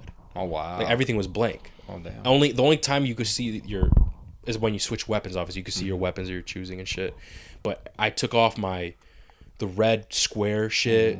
You could visibly tell when your character's hurt. Like start lumping. And you could see blood on him, and he starts limping. That's really cool. And what's really fucking cool is Hav and I, we played on the PS5. You can see your health on the light with the PS5. Obviously, it's nothing crazy, right? Because I was on the PS4. You know, I remember that blew my mind when I was playing The Last of Us Remastered on the PS4 back in 2014. Yeah. My health was low, and the color on the DualShock 4 also like resonated with the game. And I'm like, yo, that's actually kind of fire. So anyway, you see that with the PS5 controller, right? And speaking of the PS5 controller, this game also has a haptic feedback. And I want to say, man, I always turn off haptic feedback and the vibration and shit whenever I play competitive games, like first-person shooters and stuff. But for games like this and like Astro Bot, I'll turn them on and shit. And I want to say the haptic feedback in this game was absolutely phenomenal, bro. I was a lot more like engaged. It was a more immersive experience, especially where there's a scene, or not a scene, but there's a part of the game where you are by a playing radio. And I was watching your stream, Mario, and you actually said this too. It was like, whoa, I could feel it on my controller. You know that feeling when like you hear like a loud audio and it like vibrates? I don't know how to explain it, but you can feel it on the controller. And I'm like, whoa, how the fuck did they manage to do that? I don't know. That's some technology shit. I don't know how it works. It's like accurate too. It's like, dude, I felt this before with an audio that was really loud coming from the other side of the door or something. How did they do that? But anyway, my thing is, guys, if you're playing on... Oh, yeah, I guess... I was going to say if you're playing on PS5, but you got... No, Mario played on PC. I recommend playing it on PS5 just because of the haptic feedbacks and stuff like that. And I didn't really come into any issues. For me, personally, I didn't run into any bugs and glitches. Mario, I know you said you encountered a bug or something? No, I think it was just... I think the game crashed, once on me. Oh, you know, I think my game did crash too, but it crashed on me once. But other than that, the game was smooth sailing for me. Yeah, I mean, I bought it on PC. The one thing about this thing is that I appreciate when they have games on PC. I appreciate when they have this setting is when you're able to upscale it, and basically that means like I'm able to play at like at what my monitor is set at, which is 1440p or 2K, and I'm able to get like 90 to like 100 frames with my setup that I usually have. I could get it higher if I just lower the graphics, but I'm just like, nah, I'm not gonna do that. I want my shit at high. So I was able to upscale it to the point where I was able to get, I think, like 90 FPS while still having my 1440p. And so because they had the upscale, I didn't have it in my first session because I tried looking for it, but I didn't want to spend too much time on my stream fucking around with it. I was like, nah, fuck, I just put up for this session. But it had an upscale option, so that was very much well appreciated. Apparently there were bugs. There were some bugs that people were reporting, and I think maybe a month or maybe 3 weeks after the initial launch date, Bloober Team actually released a bunch of patches. For PC specific or just in general? Both PS5 and I think PC. I didn't run into any bugs. I'll be honest with you. No, that's what's really interesting. Is like, I didn't run into anything. Apparently there were bugs because they released patch notes fixing some bugs and changing some visual effects. Like for example, one of them that I could remember at the top of my head is the. Actually, I can't say because it's a spoiler. I guess it's a spoiler. Yeah, fuck. I can't say, but you can't even be vague about it. Okay, yeah, actually, I can. It's a character's model. They changed the character's model, where a specific character's head was like too big for their body. I guess, which I never noticed. I'm trying to think. I can't say because it's spoilers. No, right. But they changed it. They made a patch note where they changed it to where now it's more proportion. And then once you put it side by side, it's like, dang, I'm surprised I never noticed. I never noticed, but apparently it was a thing. So they're constantly doing visual like update effects and shit like that, and that's actually really cool and reassuring. But point is that Bloober Team has incorporated so many different options in the settings menu to where you can enjoy the game however you want. It's really fucking cool. Okay, and moving on, like in the gameplay aspect, what did you guys think of the manual save feature? I mean, I don't mind it. Can I be honest? Can I be honest? Go ahead. I mean, I feel like, well, this is, I don't know. I don't know what you guys did. Me, Okay. red square, I'm saving. Like, that's exactly what absolutely. I did. Me too. I saved every fucking chance I had, bro. I saved every chance because, like, there was times where, like, I did die in the game, whether from a boss or, like, some bullshit. Or, like, I get fucking I get, what's the word? Like, I just get, like, what's cornered. the word? Not cornered, like, where I just have multiple enemies coming up against me. Okay. You know what I mean? And I'm just like, fuck it, I gotta run or whatever. Like, that's why, like, I just save, bro, just because, like, I don't know what the fuck I'm gonna encounter. Yeah, but I was saving every fucking chance I had. Every time I open, it's like one of those things where, like, you just open a new door, and I'll be like, okay, and then I'll be like, all right, bet. And I check my map, and I see the square, I'm like, what? Where? And I just manual save. All right, bet. Now, where are we going? Every fucking chance I had, bro. Hell yeah. You know why? Because of one bad fucking experience. Tell us about that. You didn't tell us in depth about your experience. About what? You right now about your save experience. Well, it's just because I remember I was in one of the locations. Would talking about the location I was in, would that be a spoiler? I was just gonna say I was here. I was in this building. Yeah. Is that a spoiler? No, you're in a building. We're gonna be in a building in the game. No, he's gonna say like a specific location where like you actually play as a player. Maybe just keep it vague. Okay, you're at like a. I was in the building. I was in the building. I was just doing my thing, bro, and I was just trying to solve. Like, I had already killed all these different enemies. I was being all stealth, right? I scavenged all these rooms. I found all these ammo, all these notes, and I'm like, oh shit, this is a puzzle right here. I just found a note that has numbers on it. Every time it says a time, every time it has numbers or letters, I'm like, there's a puzzle. So I'm like, okay, this is gonna connect to something later. And then I got to the part where I was doing the puzzle. I was like, aha, so that's where this note comes in. And then I was doing all this bullshit. And then I was in this fucking room, this cramped ass room, and like 3 enemies came up to me. And I don't mean like the armless motherfucker. These were bitch nurses, bro, with knives. I was like, oh fuck. And I'm trying to dodge and shit, but the room's cramped, and I fucking died. So all my progress was lost, and I was like, "Oh my!" Oh wait, how much time? Yeah, how much time? How much was this? This was maybe. Well, I mean, you got to remember, guys. I was scavenging hella rooms. I scavenge everywhere. I'm like that with Last of Us. I'm like that with if I ever play Resident Evil. If there's a room I can explore, I literally do the thing where like, if the room is square, I run like all the walls. Like I literally this. I look, I make sure that there's no like collectibles. So time wise, it was probably like 20 minutes. Oh, that's not too bad, bro. 20 minutes ain't too bad. Well, 20 minutes, yeah, because remember, I was exploring hella rooms. So, like, and I was like, being all stealth, like, oh, what's around this room? Nothing, but what's around? I hear noises. Oh, there's a villain. Do I want to kill it right now? Fuck it, yeah, because I got to collect. All right, bet. So that's why it took a while. Gameplay wise, as far as progression, probably not a lot, but like, it's just because I was like, bruh. The fact that you have to. Now I got to go back and get that ammo piece and blah, blah, blah. And this. Oh, you know what's actually funny? I don't think this is a spoiler. I'll keep it vague. There was a puzzle that I was doing in this one building, and I actually solved it. I solved the puzzle, and I was like, bet. No, I didn't. Yeah, you're right. I didn't save. But I solved it. I was like, okay, I'm going to keep it vague. If you guys think it's too spoilery, stop me. I don't think it is. I'm going to keep it vague. I'm in a building where there's a safe. Okay. And in this safe, there are 3 chains connected to it. I know what he's talking about. You're supposed to unlock it. So I was able to actually like solve the puzzle to find like, I guess if it was a key or something or a combination to unlock one of the 3 locks on this safe, right? But then I fucking died. I got cornered in that room and I died. I was like, oh fuck. You know what though? I already solved the puzzle. I already know the combination is blah, blah, blah, blah, blah. So I went back to the safe and I did the combination. And sure enough, it unlocked one of the locks. Okay, 1 lock down, 2 to go. But you know what? That hallway had rooms with ammo and shit. I'm still going to scavenge there. That whole place was blocked off. Yeah. And I was like, wait, what the? I actually got confused. I'm like, where did I go?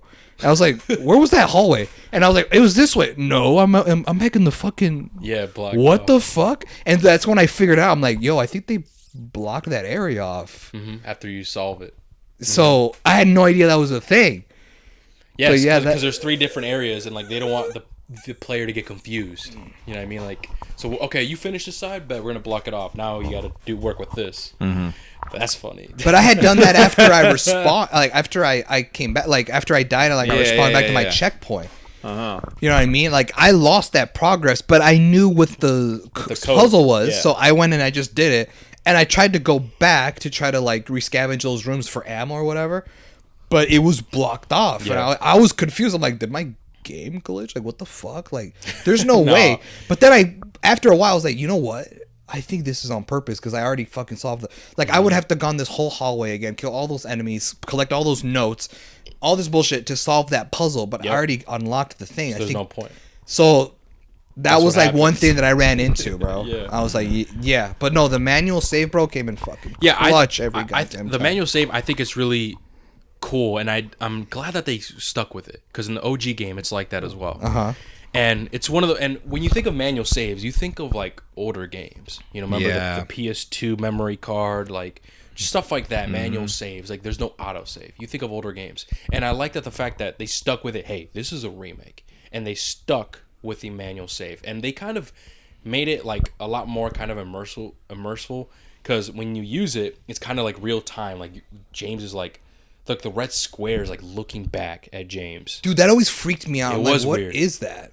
And it's kind of real time because you see him moving and stuff, and it's really cool and interesting. I really did like that they added that in the game, but I definitely do enjoy the manual saves. Thankfully, I didn't have like a nightmare situation what I went through because I tried my best to stay alive, boy. Like even if I had to bust out my shotgun, bro, there was a time where I actually almost did die, where I had to use like 2 syringes, bro.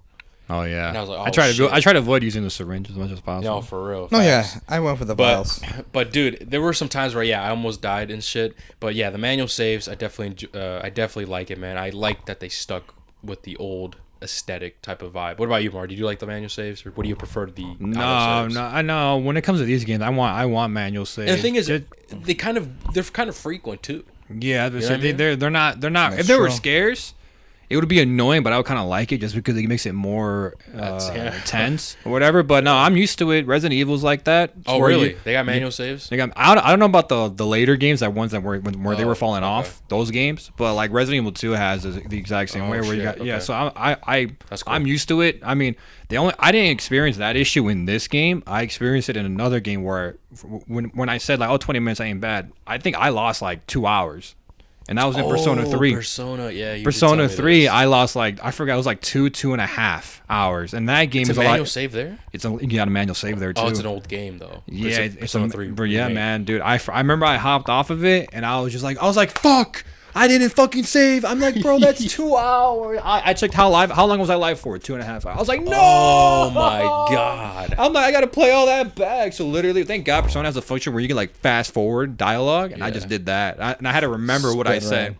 Yeah. Damn. But does it matter what you say in dialogue? It depends in certain situations. Oh. But no, I like it because it makes it more. It makes sure when you're progressing in the game, it makes it more tense. Because if you die, then you have to replay everything you just played for half an hour or whatever the fuck. Yeah. It's like, don't die, motherfucker. Yeah. I will add two things, though. I will add 2 things. One, I'm with Mario, though. When it comes to these, like, single-player games that, like, where, like, shit, anything could go wrong, I always manual save. Yeah. Even if the game tells you, hey, this game does auto-save. I don't give a fuck. That's true. Manual save. Yeah. Just to be sure. I do that. I do that recently now. Second, even I always manual saved in Silent Hill 2, but even if I didn't, I'm chilling because I never close my game. I just turn off the PS5, and it does like that quick resume shit when I boot it back up. Oh, so you use that feature? I actually never use that feature, dude. Yeah, I don't close the actual game. I just pause the game and then I just go into rest mode and I'll go to sleep or whatever the fuck. But then once I boot the PlayStation up again and I enter my passcode, I'm right back where I left off. Damn, that's really Hav, I swear to God, I've never used that feature, even on PS4. No, like what he's saying, where he just pauses the game, put it on rest mode, and then when he wakes up, when he plays, like he boots it back up. Well, I'll be honest, I don't think PS4 supported it PS5. you sure? I think because sworn PS5. PS4. Because I remember when Xbox was coming out with their console, they were like, "We're gonna introduce a feature called Quick Resume," which is what I'm explaining. Oh. So I'm like, okay, so it looks like PlayStation's doing the same thing that Xbox is doing. Like they're doing the same thing, right? Yeah. So that's what I do. So what I do literally okay, like, okay. and it works like with COD and shit. So like I literally just like, if I was like playing zombies or whatever, and like we all hop off, I could just stay in the zombies lobby, and just literally press the PS button, rest mode, go to sleep, and then tomorrow if I boot it up again, I'm right back where I started. So to me, even though I always manual save, technically I had my own little auto save. Like I never closed the game, but. Yeah, that's all I wanted to say. Okay, so manual save. Now let's talk about the puzzles, man. Oh, yeah. Let's start talking about the puzzles. What did you guys think of the puzzles in this game? I guess we'll start with you, Hal. For me, I'm gonna be honest. I think what I really liked about the puzzles is that a lot of them kind of made you like think. I was like, okay, what am I actually trying to figure out Mario here? think. Oh, I know. We have Talk about that. that's on tape. I don't know. But I like how some of them like actually made you think, bro. Yeah. I will say there was. I think I don't even know if I can even call it a puzzle. I don't think it was a puzzle, but like I don't know what else to call it. I don't know how to classify it. All the other puzzles in the game were really interesting. I was, again, like the map situation, I was a little overwhelmed when I found out there's going to be puzzles because I'm like, oh shit, is it going to be like Uncharted where like I got to like move blocks around or do some weird bullshit? But it was cool. It was more like mind puzzles. It was more like using brain and like being like, okay, can I figure this shit out? I liked that. And it wasn't too overwhelming. And once you kind of get like the first two puzzles of the game down, you're like, okay, all the other puzzles are going to be like this. And I never really ran into one that like I found very challenging. There was one instance where I was like, like I said, I wouldn't call it a puzzle, but I don't know what else to call it. It was so fucking random. And I don't know if you ran into it. I'm sure if I tell Hector, he'll know what I'm talking about. Dude, I forget what building I was in, but I was in a building, right? I don't want to spoil. Yeah. And I was in the elevator. Oh, I know what you're talking about. Okay, you see, I knew you. I had a feeling he was gonna know. I know what it is. Bro, I'm like, I feel stupid because like, Elevator. yes, okay, I'm gonna explain, right? So James goes into an elevator because I think the elevator could work now, and I'm like, oh, like I found like a note or whatever. Oh, I gotta go to the basement. So I go into the elevator and I hit basement, and then it's like I'm just going down the elevator, and all of a sudden the elevator stops, and you just hear this voice in the intercom, and it's this dude, and he's like, "Welcome to our game show," blah blah blah blah blah. Oh, that shit. And I was like, "What the fuck just happened?" And he was like, "Well, here's our contestant, Mr. James Sunderland, and we're gonna ask you 3 questions. Who knows? It might come in handy later." And the whole time, I was freaking out. Where's my paper? Yeah, bro. I was like, yo. I was like, what the fuck? And so I was like, okay, what is it, right? I'm going to be honest. I should be smarter, huh? I didn't actually write the questions down. I probably should have. But you know why I didn't write them down? Because the 3 questions, I knew the answers. Oh. He asked you the 3 questions, and I was like, first. And you knew the answers to all of them? You know why? Because I explored, bro. I had notes of all. I had newspaper clippings and notes of all the shit that this dude asked about. He was like, "Well, it was like murder involving 2 kids and Billy and his poor sister. Who was the sister's name?" I was like, "Wait a minute. There was a newspaper clipping I collected in Silent Hill Town that had her name. Okay, I could just go to my inventory and look for the newspaper clipping, and I'll look up her name. I forgot what her name was, but I have the fucking thing. Okay, bet I got it. What's the second question?" And he asked, and I was like, "I have a note for that too. I remember I collected something at the bar. Blah blah blah. Okay, bet." And then it's like the third one, right? I was like, "Okay, I know the answer to that. I could that one I don't know too much, but I'll just look through my notes and my inventory. I'll probably find the answer." I was like, "Man, I'm set."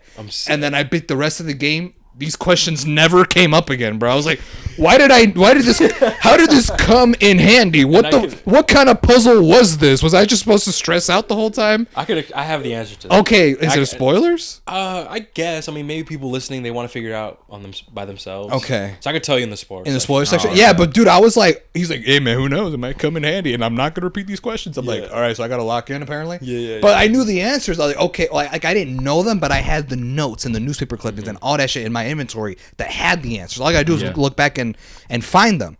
And then from that point to the end, to roll credits, this never came up again. And I was like, So like, where's the game show? Like, I was expecting Steve Harvey to come out or some shit, bro. What the fuck? Like, I was. What do you mean it was gonna come in handy later? When, bro? Like, I didn't run into anything. Yeah. So I don't know. I don't even know if that was like a puzzle because I was like, I mean, he asked me brain questions. I was like, what the fuck? Like, Yeah. but it never came up again, dude. I'll explain that to you in the spoiler Okay, section. but yeah.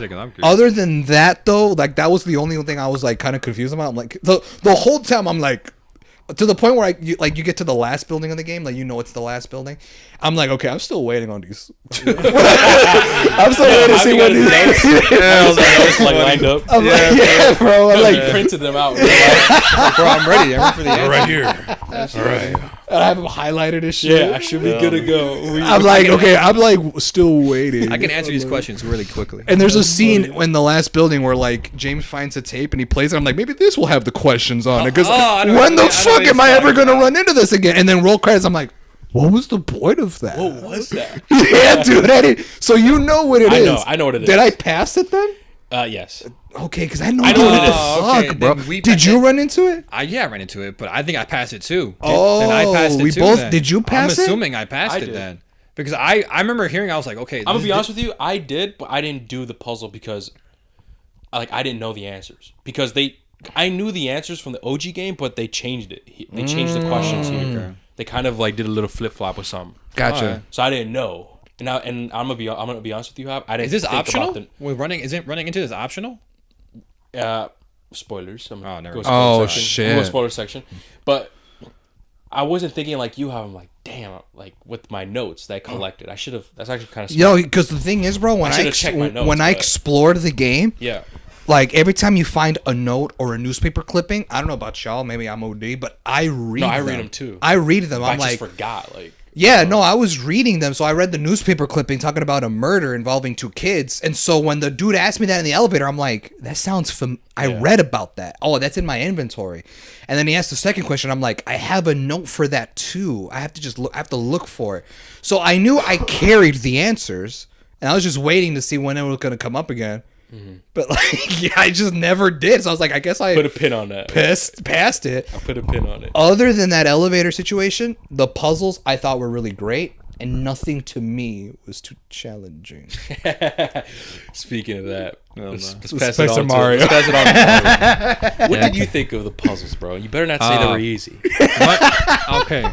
Outside of two of them, Okay. I thought they were pretty easy. Outside of two Outside of them. of two puzzles? It was only two. I saw the first one of the two. I need help from Hob. The second one where I spent a lot of time. the second one I figured out. It just took a lot of time. I mean, but no, the puzzles here. I mean, I'm not gonna say they're anything groundbreaking, nothing like that. It's not groundbreaking, but you do need to think. Like they're not like basic. Oh, what's the color of a rose? Red. All right, here's the key. Nothing like that. Nothing too simple, but also nothing too difficult for like I think the average gamer or whatever the fuck.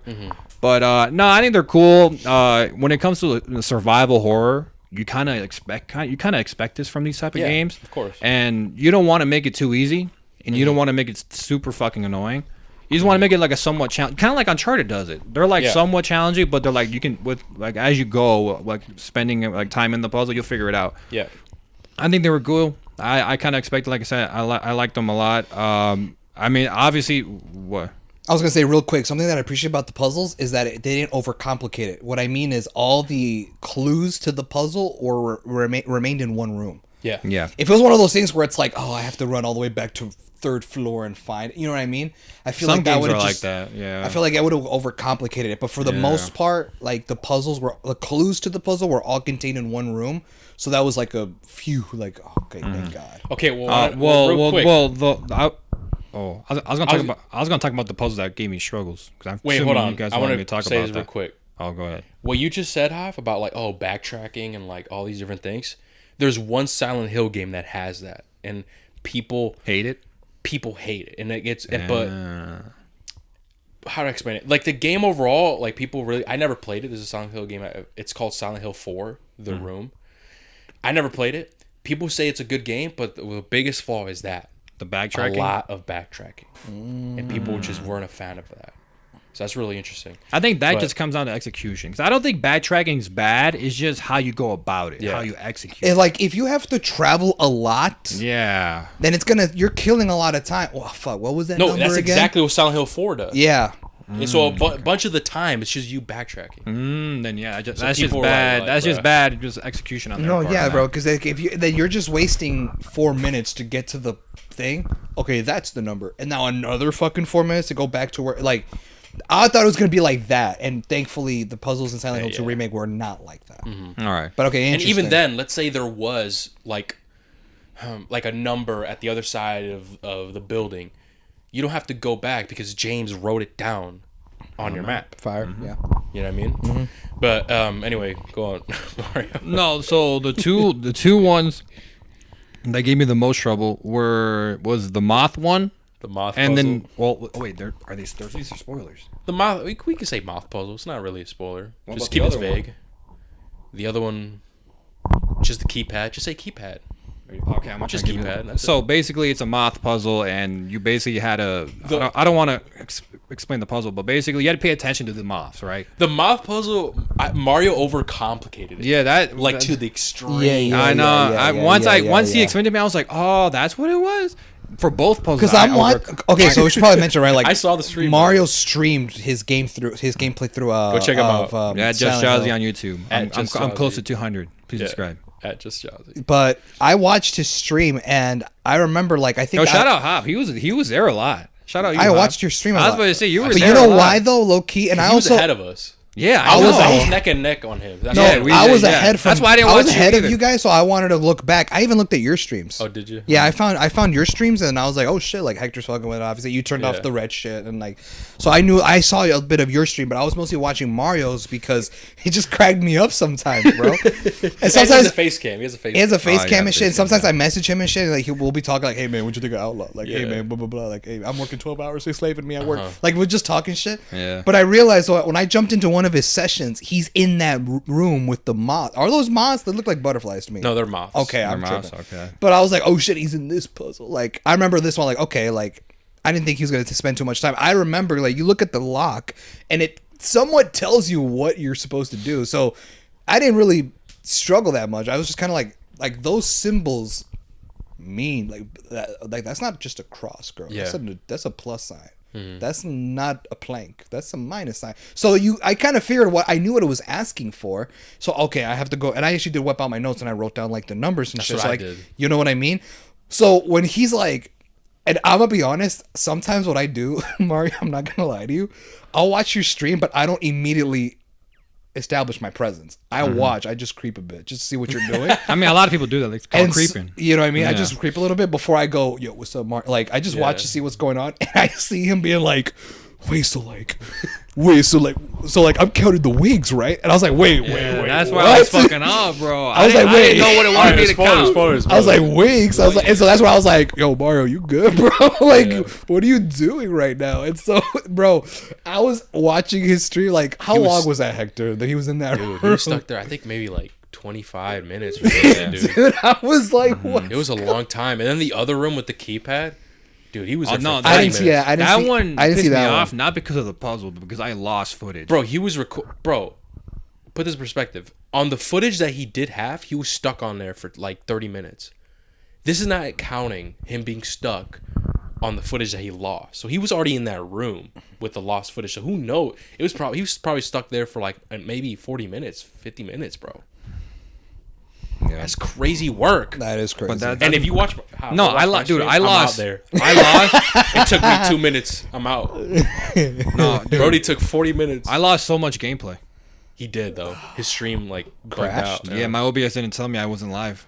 I lost hours. So he missed like a huge. I know. Chunk. Not only that, bro. I wanted to go back. Oh, the stream. Yeah, the stream. Yeah. Dude, not only that, I wanted to go back and see his reaction to the staircase. Yeah, me too. But like, why though? I'm just going down. But spoilers, man. I'm not gonna lie to you, bro. I was like, am I down? glitched, bro? I was like, I wonder what happens if like I jump. I'm like sprinting down the stairs and then I jump and I'm like, okay, nothing, and I'm just running. I just jump again. I'm like, but this is just the longest. Yeah, I don't know. That's just. And then here's the thing. I was like, all right, like, Mario, I'll tell you what you got to do. I didn't tell him right away. I gave him hints, and he still wasn't capturing. I'm like, I blatantly told Mario, okay, Mario, this. And he still didn't get it. I'm like, bro, I don't know how else to explain it, bro. I don't know. I was overthinking. Yes, That's bro. what I was overthinking. I was like, And here's the thing: it was on medium difficulty. What's really cool about the game as well is you could change it. Like you can modify it. Like you have the gameplay to, like the actual game itself to higher difficulty, and then you could change the puzzle difficulty, or you could do to light or normal or exactly. So expert. Or I whatever. wonder how the puzzles are like when you max it out to the hardest. That should be interesting. No, I should check that out. Yeah. But this was normal, and I'm not gonna lie to you. There were some puzzles where I was struggling too, but like not to that extent with Mario. Now I just want to see him play with the highest difficulty puzzles and be like, yo, I got to see this, bro. Yeah, man. And as far as the keypad, I told Hector how I solved it, and he was like, I never thought of that, Hob. And it was because the room that you're in has a light. And when the lights flickered, certain numbers on the keypad doesn't go dark. I didn't see that. So when I saw that, I was in that room a while too. Because I'm like, well, every other puzzle, there's like shit on the walls. Or something that I gotta find. But there's nothing but bugs in here. And shit, like, all these bugs. So I'm like, lightly on the puzzle. You don't want to solve oh, no, I know. But like, I thought maybe like, I'll catch a glimpse of a number or something. But like, no. So I was like, I was there maybe not for 40 minutes, but I was in there for like maybe like 10. Like I don't know, because I was just like I'm running in circles. Dude, I'm like, I don't know what to do. And then with that one, I wasn't overthinking it. It's just like, dude, I was trying to figure out the combo. You were thinking the opposite of what I was thinking. Yeah, and it's weird that you thought that way, because in most games, I swear to fucking God, it's the way how I was doing it. This is the first game where it's flipped. And that, so like as a last dick, what the fuck? Last what ditch. What do you say? Last dick. As like a last ditch, I'm like, bro, I'm like at this point, bro, try anything. I did the reverse, and I was like, oh my God, the entire time it was a mind fuck. They were making you like, yo, we're tricking you. You think it's this way, but really it's the other way. That way though. But I'm basing it off of other games I play. I'm like, I'm curious. And in Black Ops 6, they have it this way, the way I was doing it. Really? I was like, oh look, and I literally thought of Silent Hill. I'm like, bro, look, they did it the way I thought I was trying to do it in Silent Hill. Like, what the fuck is this bullshit? Really, that's interesting. Yeah. After this pod, I'm gonna go back to my stream, and I want to see how long it took me to get out of there. I mean, well, I'm assuming you solved it like that. But like, I want to see what my thought process was. I don't know if I explained it. Yeah, because when you told me like, no, bro, I was like, damn, really? I was like, that's not where my brain first went really to. Stuck like that. Is that what you thought at first? Go to do it the way I was doing it. Yeah, how are you doing it again? Well, how you? No, we can't say the opposite. opposite. I'm not saying that. The way you're not. The way. You know how you solved it? He doesn't know. He doesn't know what you're talking about. Yeah. Oh, my fault. Never mind. Yeah, so he doesn't know what you're talking about. So we'll tell him in the spoiler section. section. But okay, overall, I guess my take on the puzzles, I really did enjoy them. If anything, they expanded on some of the puzzles. Like for example, the very first puzzle in the game when you're actually in the town area where you go to Neely's bar. That was new. Really? That was new. Going to the bar? And finding the vinyl? That puzzle specifically. Oh. And you traversing through the town. That was new, and I liked it because they expanded on it, dude. And some of the buildings in the town you could actually go into, whereas in the OG game, you didn't. And like you didn't really explore that much in the town itself. You were immediately going to the apartments and going to these different buildings and whatever. And once you're there, you're kind of stuck there, right? So I did like the fact that they incorporated that first puzzle to kind of get a taste of what the game's going to be like, while also expanding the actual world itself and for you to actually explore the town itself before you're cramped in and stuck in a building. And which I really did like that. It was really refreshing. Some other puzzles were new as well and expanded upon. I can't think of the top of my head. There's one puzzle that they expanded on that was like, whoa, way better than the original game, which is a spoiler I can't really talk about. But I was really, really impressed with the puzzles in this game and the new puzzles and the way they expanded it. And even in general with the world, they expanded the play area, essentially, where you are. And that's really fucking fire, man. I absolutely loved it. So moving on, right, with the gameplay and shit, let's talk about the atmosphere and the sound design in this game. Let's go with you, Mario. What did you think of the atmosphere and the overall sound design in this game? Well, one thing I want to say, and it's more of I think it's more of a nostalgia thing, but Okay. I think because they were on older hardware, and I was a kid, obviously. Like when I first played like Dead Space, the first one, I remember it being scarier, right? All that shit. Did you ever play the remake? I know. Sorry, to Yeah, interrupt you. yeah, I did. Yeah. Yeah, but I remember actually being like fucking scared. Like I was like, yo, I'm scared to play this bitch. Same with Resident Evil Code Veronica. That space is spooky, man. I'm not gonna lie. Like when I played this game, like maybe because I played a bunch of these now that I don't really get scared anymore. Maybe I jump scare, yeah, don't get me wrong, but I play a bunch of these where like, all right, I'm not easily scared like that. And except for a section in Resident Evil Village, there's a part where I'm like, oh my god, I'm actually scared, right? But that's besides the point. I wasn't necessarily scared. Okay. But I was wowed by it. Like I always appreciate good graphics and everything like that. And I think these are great graphics. When I say these are outstanding, the best I've ever seen, no. But these are great, and they're not just average. Is what I'm trying to say. They are good. They do set the tone for the game, for the story it's trying to tell, for the gameplay that you're experiencing. But for me, I was more scared playing it. The section that I played I don't know if it was this game. But the demo I played when I was a kid, I was more scared. But I think that's more because I'm a child and the way I remember it and shit. But I think it's great. I think it's absolutely phenomenal. The atmosphere, I don't know. I mean, can we talk about the voice acting? I think the voice acting helps in the atmosphere and all that shit. Yeah, sure. I think was also really done well here. I think overall it was just good. I love the attention to detail. The fog is still there. I think it's crazier in the OG game though than in this game. Or am I wrong? And it was a lot more dense in the original. Yeah, I kind of wish it was a little bit more dense. You know what I mean? Just a little bit more. But overall, I think I like the atmosphere. They did a great job of building out these levels, building out the sandbox. I think it was done really well. Yeah. Okay. What about you, Hav? What did you think about the atmosphere and the sound design? The atmosphere, bro, was something. It was like. I mean, in my opinion, this game had a lot of highlights. Atmosphere was one of them. It's top 3 because just the overall atmosphere and ambiance that you are in, in just like, and mixed in with the sound design. Because like I was playing with like those 3D Pulse headsets, right? And like you just be walking down the fucking town. Everything's foggy. You can't see what's going on in front of you as you're walking down the street. On top of that, you just hear like noises and screams from a distance. You're like, you don't know where the fuck it's coming from. All of that, bro, was a highlight to me. And I loved it. And I loved just how it became like this thing where it's like, I don't know what I'm going to run into. I don't know what to expect. And it's just like, it made me, it made me think 2 things. There's 2 things that I thought about while I was playing the game, right? As far as atmosphere. One is that if they do decide to make new Silent Hill installment games, I don't know, this is a hot take, maybe this is an L take, right? But I think every Silent Hill game should have dense fog like this. And this is where my mind's going. We mentioned Silent Hill F. Do we know where that game takes place? No, we know nothing about it. It was legit just a teaser of like the camera panning into this person's face and like has like flowers growing out of her, like some fungus, some bullshit. Yeah. That's all we know, bro. And that's it, dude. That's it. Because what I was thinking is that theories, wouldn't it be cool if the Silent Hill games, because Silent Hill we know is a town. Yeah. That's the town that James goes to. But wouldn't it be cool if we expanded on the meaning of Silent Hill?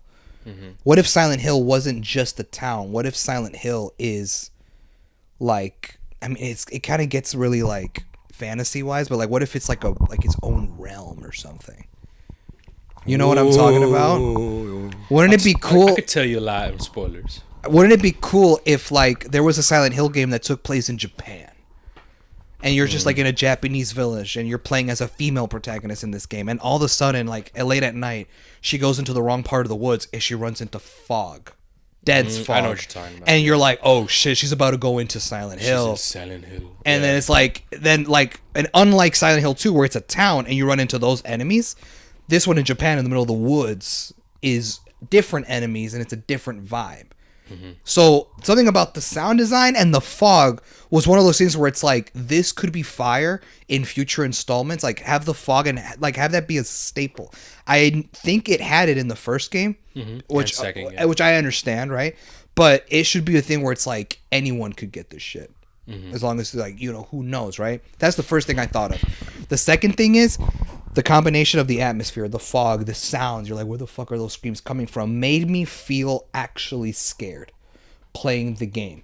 But it's scared not in the way that people might think, right? Because I would argue like Five Nights at Freddy's can be scary when you play that. But why? Because it's mostly jump scares. It's mostly Freddy Fazbear like screaming at your face with that like loud pitch sound, like the scream thing. Yeah, that's scary, but that's because it's a jump scare and it's a loud noise in your ear when you're wearing a headset. Of course it's going to scare you.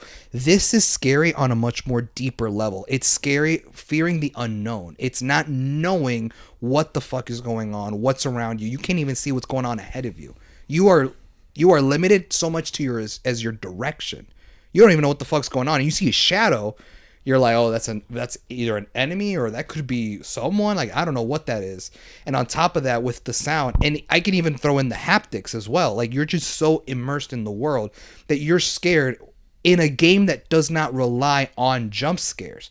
And that is a level of like horror in the making that's much more elevated than in cheaper movies or games that rely on jump scares and stuff like that. So I can appreciate psychological horror movies and video games that are like this. And I think to like the Conjuring movies. The Conjuring movies didn't have many jump scares, but what was scary is like certain things where like you just kind of stay in that moment and you realize there's something creepy happening and the movie doesn't cut away from it. It just leaves you in that tension and it just feels like a guitar string constantly being turned and you're just waiting for it to snap. That like tension, that suspense. That's how I felt playing this game. And I'm just like, this is scarier than any other game that relies on jump scares like Five Nights at Freddy's, like any other, D-list horror movie that we'll go see that we review, right? But this is an elevation of horror that I like. I would play more scary games if it was like this and they didn't rely on jump scares and it wasn't cheap. I was super immersed in the atmosphere, the sound, the haptics, all of it playing together. It was just like phenomenal. I loved it, dude. It was just like everywhere, whether you were outside on the streets in the fog, inside the buildings, you know what the fuck is going on, dude. All that shit was fire. Absolutely, dude. I absolutely agree with everything you said, dude. If anything, I was really skeptical that this game wasn't going to capture that. I was like, all right, we'll see. Let's see what you do. But no, dude, I think they did a phenomenal job. I absolutely agree with you, dude. I'm not even kidding. Like, when I played Resident Evil 2 remake, when I would play here with Danny for a bit, I didn't play fully. When I'm walking around the police department, is it? Police, yeah. I'm like, okay, I'm playing. It's still creepy and stuff, but for some reason, dude, in Silent Hill 2, I felt like even more scared. And what it is what he said, the fearing the unknown. And I saw those clips of the developers of what they like to do. They said that they purposely made the game like dark, and when you have your flashlight on, you could still barely see shit. The flashlight's not bright exactly, at all, and it's fearing the unknown. And what I've realized, like, maybe that's why I feel that way. Because when you're in that department, everything's lit up, right, Mario? Remember? Yeah. Everything's lit up except for that one hallway scene where you first encounter the zombie. Oh yeah. Where that's dark. I'm like, okay, now this is creepy. That scene with Leon and everything, that was like the entire game for Silent Hill. That's how I felt. We're like, yo, it's constantly dark. Even if you have your flashlight on, it barely does anything. It's super creepy, and pair that with actual audio cues from other monsters, and especially there's one location where you are trying to do your thing, solve a puzzle, and you hear something running around, dude, and you're like, what the fuck? I never figured out what that was, bro. I was like, what is that, dude? And like that's the thing, and it's super like, just I'm like the whole time I'm like, just hit me already, bro. What are you? Say that. Which part are you talking about again?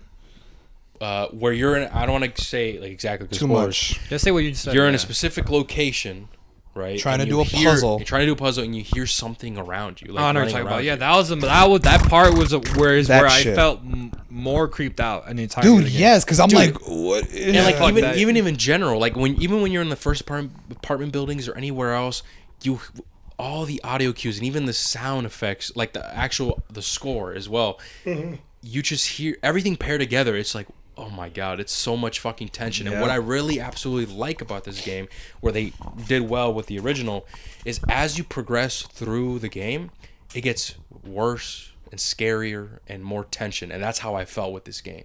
Especially one specific location where I'm like, all right, bro, come on, you got to be kidding here.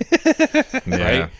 Dude, I can't wait to get to the spoiler It progressively gets scarier as you go, bro, and it creates more tension, bro. I'm not even kidding, dude. Like maybe 2 hours of me playing in the game, I'm feeling like, oh, dude, like I kind of need a break, bro. Like, god damn, let me save real quick. But like, I still keep playing, obviously. You know, I always feel those moments where like, dude, you can never really catch a break in this game. You feel like, oh, yes, I'm done with this location, but now for the next one. Only it's worse. And you're like, I'm not escaping this feeling, bro. I just have to play the entire game like this. I like that shit. No, bro. for real. I absolutely love it. Why I love these games, survival horror, so much. Yeah. I love that feeling. And like I said, I haven't played the Resident Evil game, so I can't make that comparison. I would say Silent Hill is. Well, I mean, I only played one. Yeah. But I mean, this was done really well. Based off this one game, I would say that in terms of creepiness, I think Silent Hill has Resident Evil beat, yeah, but in terms of the gameplay, I will say especially the character you play as, because if we're gonna be honest, man, we have to acknowledge as well that the people that we play as also has kind of effect on our mental. When you're playing as Leon, this badass cop doing backflips and whatever, he got a gun and shotgun. Like obviously that's gonna play a role. I'm playing as a badass. When you're playing as James Sunderland, an ordinary average Joe. I'm looking for my wife. You're like, he's limited on his limited on his range, and you're like, oh fuck. Especially when another detail that I really like and I hate is even though they give you a bunch of ammo and stuff, and I know that's like a small nitpick for me, but like I said, it could change with the difficulty setting that you put it to. When you aim down your sights with James, I don't know if you guys notice, it sways a lot. Yeah, and that is because he's an ordinary Joe. He's out here trying to aim up. Oh shit. He's not a gun expert, and it sways a lot, and it adds more to that scariness. Because when you shoot like a nurse in the head, you're like, oh, I bet, got it. And then you try shooting again, you miss, and the nurse is running after you. You're like, oh shit, like I gotta unload a clip on this motherfucker. You know what I mean? You feel that like tension, but overall, man, the entire game it's like that. It just progressively gets scarier. The darkness never really goes away, and even if moments where you feel like, oh, I could take a break, it's not for that long. You're always gonna come across something worse, and that tension is always there. And mix in with like I said, the audio score as well. And what's really cool, I guess, talking about the soundtrack as well, is that the OG composer from the original game actually came back and remade the soundtrack, like remixed it. Whoa. Yeah, bro. And if you listen to it, it's obviously sounds one-to-one and also a little bit different because it's obviously like a remix. But the original composer that made the beloved soundtrack came back for this game and remade his soundtracks. Yeah, I remember I was watching your stream and you got to a point and you actually said out loud like, "Oh shit, we're about to hear my favorite song in the whole fucking game." Oh yeah. And I remember you being like, "Bro, that song's so fire." It's fire, dude. So now you saying that the composer coming back hits, I understand now. Absolutely, dude. Absolutely. And I was super hyped because I'm like, oh man, because the soundtrack is fire, man. And especially like that scene where you were watching my stream, I love that eeriness. I don't know what it is. I love it, especially the intro. Obviously, where James Sullivan's in the bathroom looking at himself in the mirror. That the theme music, right? That's fire. And especially at the end of the game, once you find out exactly what's going on and their realization, and you're just walking, you hear that like buzz. Like I don't know how to explain it, but I'll show you what I mean. But point is, man, yeah, I agree with you. It was phenomenal atmosphere, everything. I don't know what it is, dude, but like I played horror games, man. We played like Amnesia, bro. I played a bit of Resident Evil 4. I played it on VR. Remember at your house? Oh yeah. And I played it here with Danny, and then also with the remake. Although I did feel like that tension and shit, for some reason it didn't really come close to what I felt in this game. I don't know. That's why I said. You know I said this game's a lot more creepier. And it's man, and it just progressively gets creepier. So if I remember seeing people on Twitter saying like after the first location, the apartments, they're like, "Dude, that shit was dreadful, bro. Like I'm so glad I'm out of there." And people were like, "That ain't nothing, bro. It just gets worse from here, bro." That's facts, dude. I was low key one of those people. He's like, "Dude, thank God I'm out." No, I was like, "Dude, what the fuck was that, bro?" I was like, I was like, "What the hell?" Like, and then apparently I later found out that it was like 2 different apartment buildings. I was like, "Oh, what the fuck?" Yeah. But then I left one. I was like, "Bet, bro. Like, all right, let's go explore the streets and shit." And then I remember it led me to the next building, and I was like, Damn. Yeah, bro, we're gonna have to go. And then no, I was like, okay, no, actually, I lied. I look forward to that, dude. I lied. I get to the building. I'm like, okay, I'll go inside, right? As soon as I saw my boy James pull out 4 maps, I was like, oh fuck, here we go. That's when it sunk in. Oh shit, I'll be honest here with we you, go again. When you play Resident Evil, it's gonna be the exact same thing. Oh no, it's cool. I'm No, it's fine right because now, it's the I love. same formula. Like I said, I loved the map system. I loved how the map layouts aren't complicated. I like the atmosphere. So eventually, I'm not saying it's a negative. I was just like, oh shit, we're gonna have to do this again. And that's what, by the time I got to the second building, I'm like, this is gonna be a recurring thing, huh? And sure enough, listen, it's all like and what's that. crazy, dude, is I said, and Have told me this as well. I was like, dude, me too, which creeped me out. This never happened to me before. No joke, I swear to God, I dreamt about this game. What the fuck? I don't know why. This game was leaving me dreaming about it, bro. Like me playing it. And it was the weirdest feeling ever. And I never told you guys. I'm like, yo, that's kind of weird. Until in the group chat, I said, yo, bro, this game's so far, I'm actually dreaming about it. And How replied, said, me too. And I'm like, what the fuck? We're blood. But it's super weird because it's like, I've never played a game like that. Like, the last game honestly, dude, I can't even remember the last game I dreamt about because like I was so hyped about playing it. Mm-hmm. You know what I mean? This is like one of those feelings that I remember feeling when I was younger, when I was like fucking middle school or some shit. I never had that feeling before. Like I was dreaming about playing the game because that's how much I wanted to play it. It was super weird. But anyway, yeah, man, the atmosphere, Bloober team did an amazing job, and they even expanded on it. I know there's some parts where like we get the rain and shit. That's fire, yes, bro. Dude. The way they did that. Oh, man. I got some screenshots I could show y'all. But it's super fucking cool, man. It's so fire. I absolutely love it. And I was just proven wrong. And the only thing I hate, bro, is that I couldn't play this game in the dark. That's true. I mean, you are streaming and shit. I had all my shit off, bro. I had all my lights off. I wanted to play in the dark so bad, but I was like, I can't. It was spooky, man. I can't. Like, I was genuinely scared in some points. I wanted to so and, like, bad. I was, like, annoyed sometimes. I'm like, bro, all right, bro. Like, I need to take a break, bro.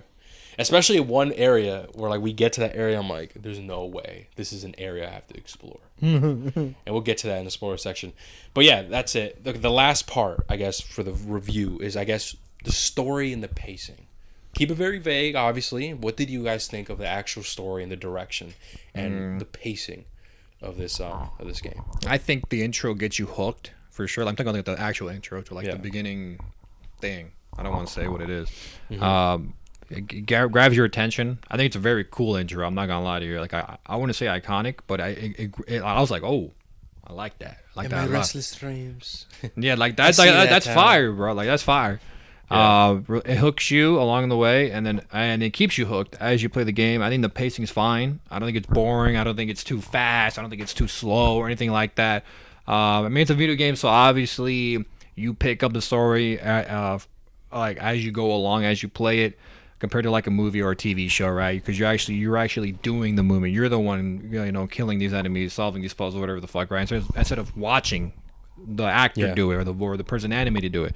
But no, I think it's fine. I think it's a good pacing. The story overall, I think, was definitely interesting. It left me with questions that I'm going to get answered because I am curious about a couple things. I even said it in my stream. I was like, yeah, man, I got a couple questions, but thank God I have a friend who's like a diehard of this shit. He's going to answer them for me. I literally said it at the end of my stream when I beat the game. But no, man, I think the story, it's great. It's a great story. I like how dark it is. I like how it leaves you with questions if you're fresh to the franchise, if you're fresh to this game. So yeah, I think it was great. What about you, Av? I felt the story was interesting. I mean, really, the story, the base of the story is James looking for his late wife. As you go through the game, you encounter different things and stuff like that, and all of it kind of played a part into like the whole mystery of Silent Hill. In fact, and I'm sure Hector's like, I feel like Hector's gonna nod his head like, yeah, I know. But there are certain things, and I don't.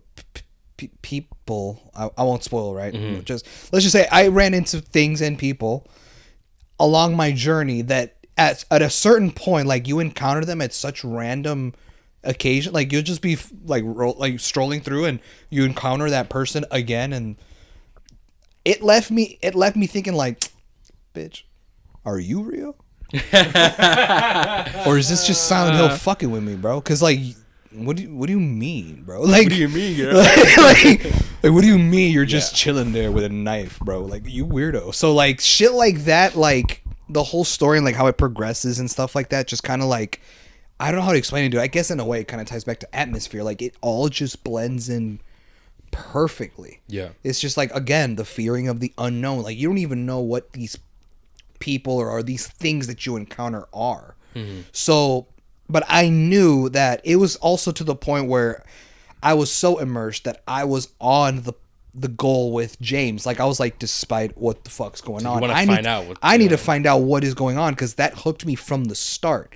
From the moment that you hear Mary's, like, you know, her reading the note that she left or whatever in the beginning of the intro of the game and stuff, that hooked me enough to be like, well, I need to know what's going on. And every little note, every newspaper clipping, every person or thing or whatever that you encounter, all just played a part to that. And I was just like, it's just like sometimes it felt random, but it didn't like steer me off to a different direction where I'm like, oh, dude, I feel like I'm doing a side quest. Whatever happened to the late wife goal or whatever. Like it just like the pacing, like everything just kind of like flowed in my opinion. It just all went well. Absolutely, I definitely agree, man. It's honestly the story and like the outcome is what really made Silent Hill 2 like loved, you know what I mean? I definitely enjoy it. It creates that sense of mystery, and like what you said, Jav, you're kind of on the same goal as James. You're like, yo, what the fuck is going on?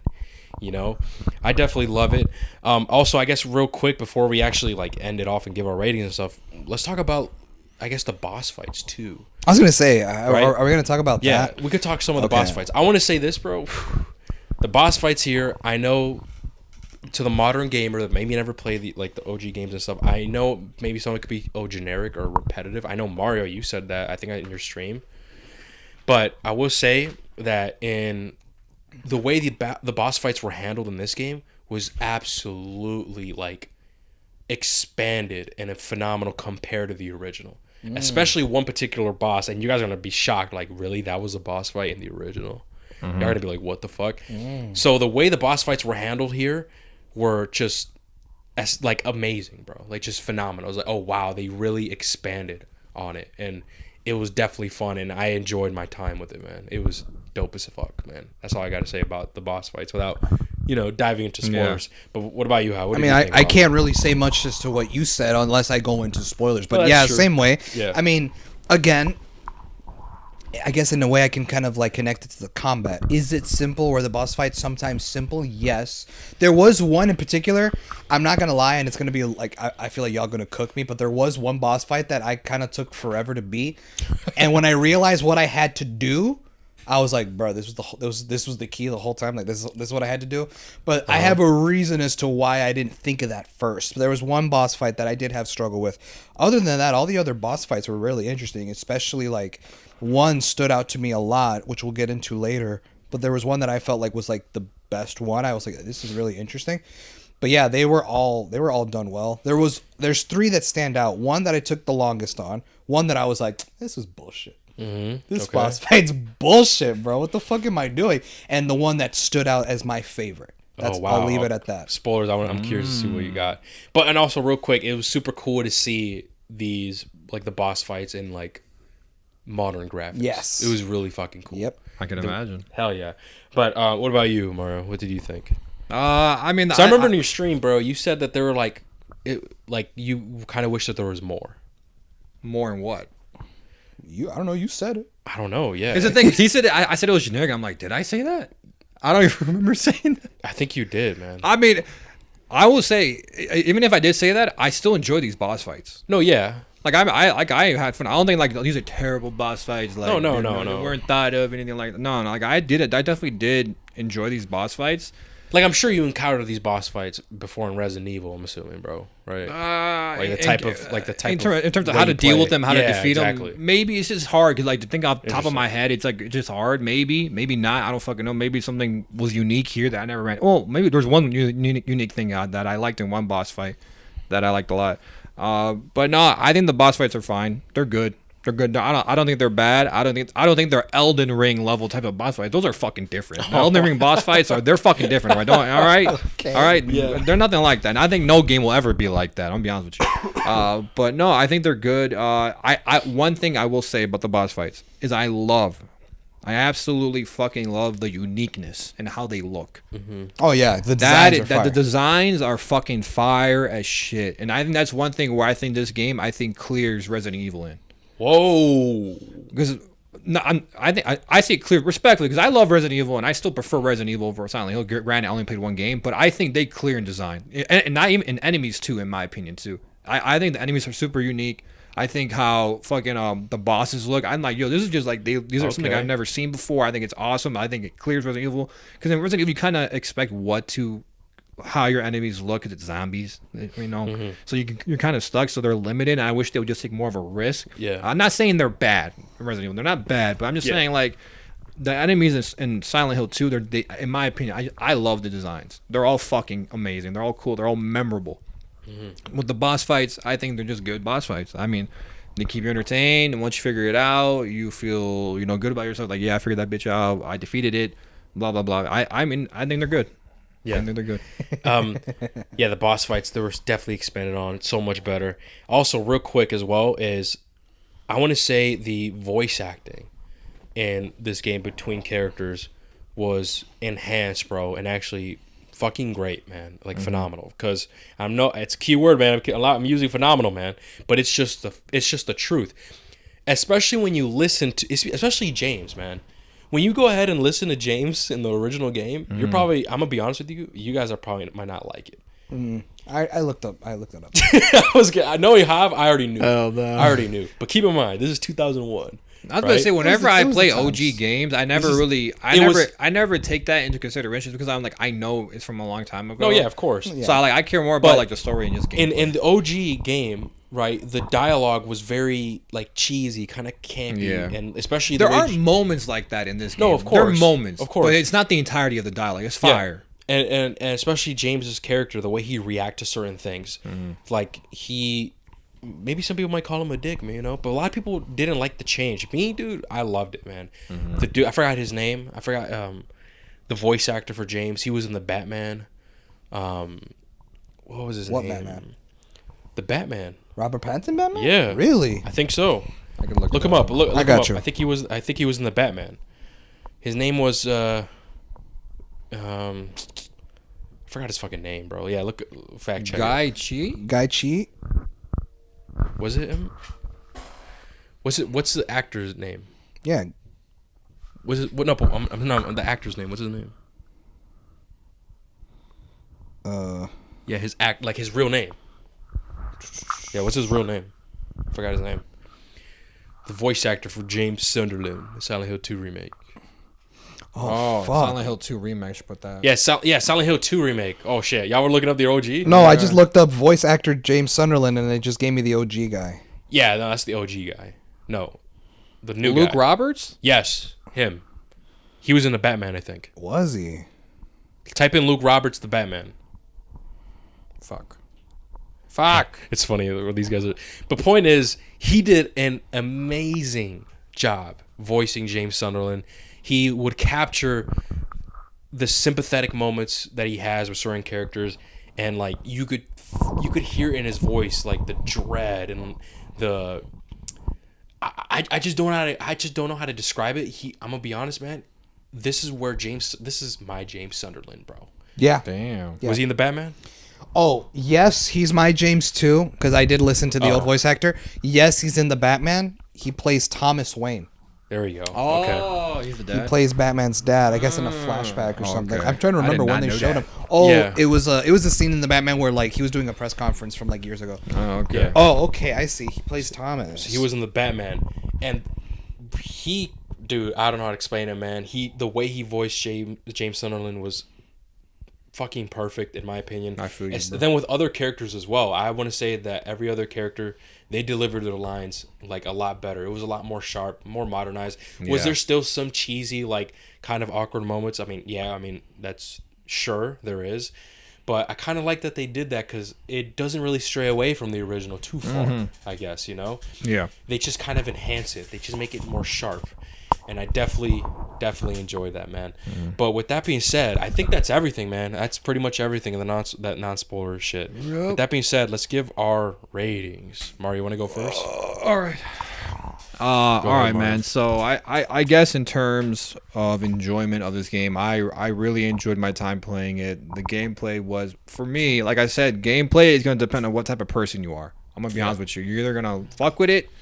You're either going to find it really boring, or you're going to find it enjoyable enough where the other aspects of the game, like the story, the atmosphere, they're so good that you don't really care about the gameplay that much just because you're so immersed. And that's kind of where I think where I'm at, even though I can recognize it. It's like just like Last of Us, you're here for the story. I feel like the story is what you're here for, right? In terms of boss fights, like I said, they were good. I love the designs. I love how the use of these, when you come into a building, like, oh, there's 3 floors. Oh, for me, I never felt overwhelmed. I felt excited. Cause I'm just like, oh fuck yeah, I got a lot of shit to explore. Let's fucking get it. What am I gonna come across? Like this is awesome. This is bad. I get hyped when I see that. So those sections I think were very thought out, very well. They were executed very well. In terms of the weapons, I think all the weapons are cool. How you get them and how you acquire them, I think it's very unique, and I like it how you come across each one of them. I do not spoil. Never mind. I'll say that in the spoiler section. Like right after we're into it. But I think in every aspect, I think this game was either good or to exceptional at. Right. I think gameplay was good. I think story was exceptional. I think graphics were great. I think they were great graphics. Overall enjoyment, I think, was exceptional. Because all these things I did all together led up to an exceptional experience, to the point where I would play for an extended period of time or stream the game, but it would feel much shorter than that. And whenever I feel like that, usually it's a sign I'm playing a very good game, a very great game. If I were to give this something out of 10, I'm probably landing between 9 and 10. I think this game is good enough for a 10 out of 10. A 10 out of 10. But I will say I think it is barely getting to that 10 out of 10. Interesting. I should say performance was good also. Performance was good. I know some people, if I probably experienced more bugs, maybe that would have dropped it, but I didn't experience no bugs. For me, on my end, I think we got lucky, the 3 of us. Somehow we got fucking no bugs when I played them. We got, like I said, I only got 1 crash, and that was it. But I think this game was good enough in every aspect, good or great enough in every aspect, where I think it's deserving of a 10 out of 10. And not only that, I think another reason why it helps out, I didn't pay $70 for this game. I didn't pay $60 for this game. How much you pay? I paid $54 for this motherfucker. Because of PC. Because of PC. You got no haptics though. That's fine. LOL. I don't care. I paid $54 though. I don't give a fuck. I paid $54, and for $54, yeah, hell yeah, bro. Sign me the fuck. All right. Okay. How do you want to go last with your rating? Do you want me to go next? I'll save you for last, or do you want me to go last for my rating? You're the diver. Wait, what did he go with? It's a 10. He said 10. Oh, it's because he was like, it's just barely getting there. I'm like, so what are you trying to say? 9? He's saying it's a 10, but it barely hit a 10 for him. Oh, I thought he was gonna be like, it's this like close to hitting a 10. Like so if we did points, which I hate that. He probably what, 9.5? No, even a little bit higher than that. 9.8. 9.8. Okay. Yeah, see what I mean? Like type shit. Right. But like we don't do that shit. I don't like. Okay. I never liked that person. It's like, no, give it either. Because I'm gonna be honest, like some of it just doesn't make sense. What does a 9.6 mean? Yeah, I know, what right? Does 9.7 mean? I'll give this bitch a 9.75.22222. All right, like what? What the fuck is that? And if a movie's really bad, hey, this shit is pie. For real. Honestly, man. And not even the fuck is that, bro? It's 3. Well, my rating is honestly this: you have a good time if you just smashing a bitch on the side. It's like, what? What does that mean? That's funny. Anyway, that's funny. Okay, you want me to go last? I want you, because you're the diehard. You deserve to go last. You go next. Wait. So he go last? Yeah, he's the OG. I don't know, man. I'm scared. I feel like. Cause like Hector was like, oh my god, like I'm scared. Like, what if he was freaking out earlier? And I don't think I already know he's gonna give it, bro. I mean, you were close to giving it a 9, bro. Yeah, but I know, but so I was expecting a 10 from you, like flat out. But you gave it 9. I'm sorry, you gave it 10, but like barely. You were like barely. Like, I feel like you weren't too sure, but you know. But anyway, go ahead. Final thoughts. This game. is worth watching twice. I don't know how does that. Oh yeah. I guess playing it twice. I don't know. Replayability. Well, yeah, my shit don't work because this bitch is animated. Yeah, for real. But I get a steelbook. Hell yeah. That's true. If there was, I would buy one. But There is. Is there for this? There is for the only remake? for PAL region, so which is I believe is European region. Oh, what the fuck? Yeah, Damn. it's pretty cool. They're expensive though. Damn. Yeah, people are selling on eBay for like $100.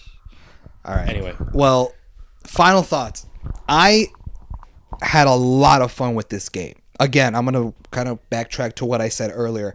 I went into this game completely blind. And I was sort of playing this game as sort of like on a gamble that there was a chance that I was going to spend $70 on a game that I didn't know if I was going to enjoy. Yeah. I knew that the game would be fire and that it had a lot of hype behind it because of its reputation of the OG and how you were hyping it up and how you excited you were. Upon playing the game, by the time I started, by the time it ended, I always had fun. There was never a dull moment. I was immersed in the atmosphere. I was hooked. Based on the premise and the synopsis, I was hooked. As you invest more into the game as far as gameplay, enemies, buildings, layouts, newspaper clippings, notes that you find, everything that plays a part into the story all kind of played a factor into my enjoyment of the game. Yeah. Sure, the gameplay is the combat system, right, is a little simple, but again, like I said, you're too immersed with everything else going on in the world. That simplicity for the combat is something that was the right move. Overcomplicating every single aspect in the world is really hard to pull off. Yeah. In certain things you have to kind of simplify it in order for everything else to be grand scale. I felt that, I mean, the graphics, everything was obviously really well done. The way that the camera and everything is used in this game, the way that they modernized it. I know some people, you said, oh geez, people were not fucking with it. I really enjoyed it. I honestly don't see any other way how you could modernize a PS2 classic in the modern age than the way they did with this I game. agree, yeah. This game, beating it, I loved it so much. The gameplay, the horror element, the sounds, the everything, just the overall atmosphere. It kind of pisses me off more. We never got Silent Hills. Yeah, And that would have been fire. It would have bro. been really fire because this was the game that made me realize, damn, I wonder how that game would have been. But this game absolutely hooked me from that first building that you explore, the map system, how everything was just like seamless. Like it was all thought out for you. Like what you thought would have been overcomplicated, the game developers knew how to do it so that it would be just like a nice cruise ride, you know what I mean? So like every building you had to explore where you had 4 or 5 maps, okay, but I know James will cross things out, write things down. It won't be too complicated. I can take on whatever the fuck happens. And you're left with that engagement of like, yeah, I'm scared and shit. Like there's enemies I might come into, but I can go through with it. In fact, I want to. And it's drawing me in. And like, in a sense, I'm like, fuck, I'm James. I'm being drawn to Silent Hill. Fuck, man. I'm dreaming about this shit. But this was the game that absolutely sold me. It's definitely a standout as far as the games that I have played in 2024 so far. And it is the game that I feel like not only hooked me to this game specifically, but I think like because of this game I feel to me is responsible for now me looking forward to any other Silent Hill game coming out afterwards. This was the game that hooked me. And if every other game and what else? Maybe we might actually get Silent Hills. Who knows, right? Like anything's possible now. If any more installments comes out, and if they're anything like this game or they expand it to be better, I will be there. This game has become my new Uncharted, my new like Naughty Dog. Shit. No, like hear me out. Well, hear me out. This game and like what Bloober Team did with Silent Hill 2 has become my new Naughty Dog, has become my new Rocksteady, has become the game developers, because they said they want to make more Silent Hill games after 2. They've become the next developer in my radar where, new installments coming out, I gotta get it, because reputation wise the last few games have been more hits than misses, or all hits, no misses. How Naughty Dog is, how Rocksteady with the Arkham games were. Bloober Team and what they did with Silent Hill 2 has become the next franchise and developing team that made me be like, next installment they come out, I'm there. And no joke. Are you talking about remakes or like brand new? Either. No, well, here's the thing. Hear me out. A couple of the developers, I think the head developer or something, said he acknowledged the mediocrity of Layers of Fear and the Medium, and he said it like in an interview saying, yeah, with this game we kind of just like, he said something along the lines of like, with this game Silent Hill 2 Remake, we kind of decided, yeah, we're not gonna make any more shitty games or something like that. I'm not even kidding. You could look this up. And obviously so many people were supporting them because like, yo, that's a positive outlook that you should have. I mean, dude, look what they did with this game, right? They did it. It was phenomenal. And during the, I think Xbox, was it Xbox? Did Xbox have like a mini showcase or like, I have no idea, something like that? Well, point is, a couple weeks after the launch of Silent Hill 2 Remake, Bloober Team actually announced a new horror game that they're actually doing. So they're kind of capitalizing on the heat that they're like getting. new IP. New IP. All right. I forgot what it's called. That's the one you should base your faith off of. That's We'll the see. game. Yeah, If we'll that's see. fire, then you can have your faith in Bloomberg. Oh no, for sure, right? But Right now, you can have your faith in Bloomberg in terms of remakes. you said Bloomberg. Oh, what the Bloober fuck? Team. Bloober Team, my bad. Bloomberg is a media. Yeah, I was about to outlet. say a Bloober Team. That's where you should have their Bloober Team. faith in. If they're gonna remake another Silent Hill game, like No, 3, I'm yeah. assuming, then you'd No. be like, all right, bet It has to be one. Well, we They never gotta know. do I'm Silent Hill assuming 1. because like, Well, is Bloober Team gonna make F? no, I'm We don't know assuming. yet. I don't Konami think so. just chose Bloober Team to For the- do Silent Hill 2. Oh, I was under the impression that they were gonna work on any Silent Hill games from here on out. No, they're open to it. They said Yeah. that they're Oh, that they were absolutely- open They to said that it. they're open to it and they'll seize the opportunity. But at the end of the day, it's under Konami's hands. Gotcha. Okay. Whether they say, you know, yeah, do it again, but let's do Silent Hill 1. So we Gotcha. don't know. Okay. And that's why people kind of hate Konami, because it's like Konami might just be like, nah, like, This might be the only one. Fuck yeah, you. type shit. You know what I mean? It's like Disney type of hatred. So we don't know. Bloober Team themselves, the head developer, he said, hey, if there's the opportunity, we'll take it. Absolutely. So Well, in that case, I'll say Bloober Team. I'll look out for that new IP game that they're That's gonna the work one. on. That's the one you should have your faith. Yeah, not I faith, got in, you. but like that's the one you should judge it on. Because if they hit on that, then if they get the next IP for feel Silent like they Hill, will. then you have okay bet. Not only did they hit on the remake, they hit on this original idea of a horror game. I have faith they can handle this brand new, The thing- where they won't have nothing to base off of. I feel like they will, because like I said, you could look this up. It's real. Like in an interview, they said, yeah, we're kind of moving along from Layers of Fear Medium. We're kind of moving on from shitty games. We're going to actually reflect and be the new development studio that gave Silent Hill 2 Remake. That's And good to hear. No, absolutely, and people were hyped about it. And then obviously, I think that Xbox had like a mini showcase or something.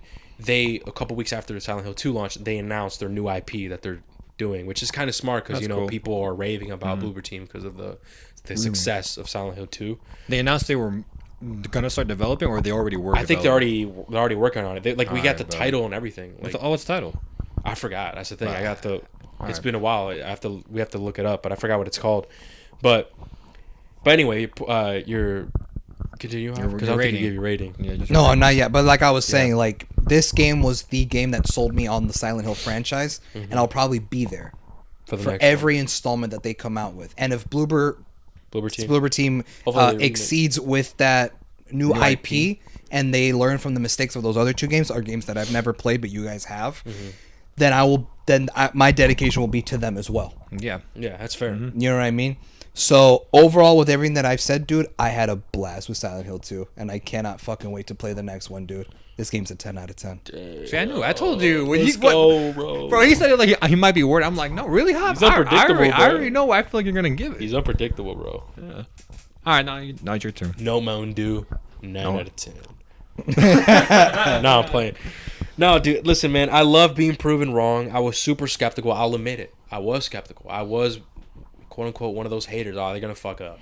I was, but I was proven wrong, man.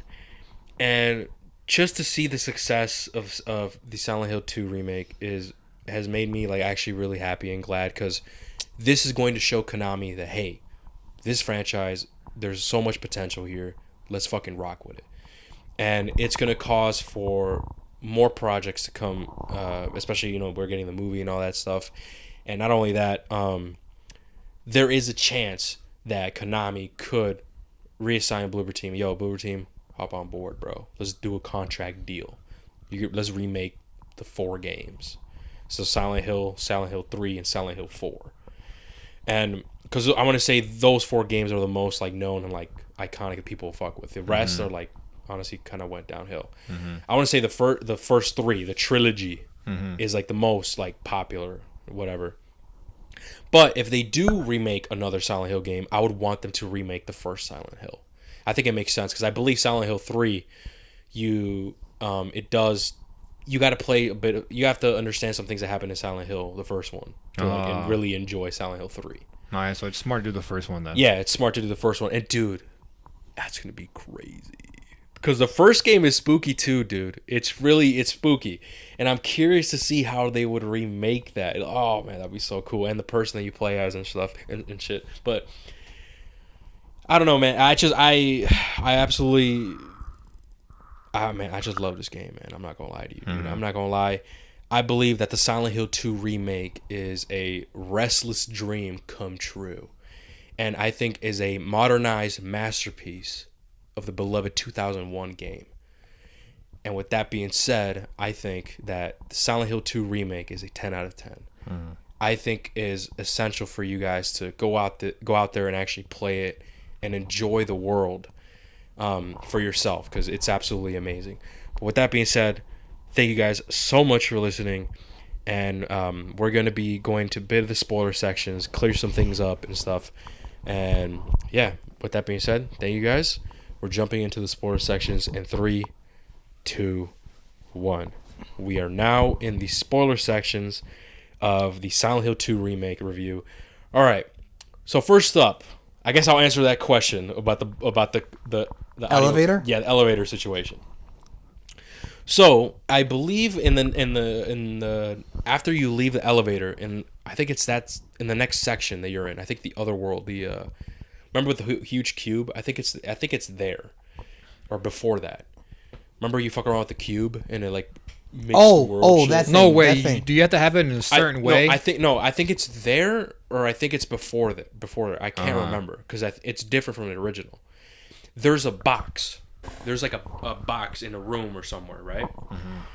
And there's one thing I forgot to mention as well in the non-spoiler review is that, real quick, another thing I actually did like about the game as well is that there's a lot of references and Easter eggs in the remake. You know those moments where like you click X and it does like a zoom in, like, and it does like a chime. Oh yeah, dude! What were those, bro? What the fuck were those? All right, I forgot to mention. This is not really spoilers, man. Fuck, people clicked off. Anyway, They were called memories or whatever. So you flip it and there'll be a number on the back of it. They're called glimpses of the past, and what it is I forgot. I forgot to mention this too. So much shit running in my mind. Throughout the game in Silent Hill 2, compared to the original and the remake, there are some changes, like certain events that are changed. So what those glimpses of the past is to show like things that you had to do in the original game versus here you're not. Like I know for a fact. Okay, we're in spoilers.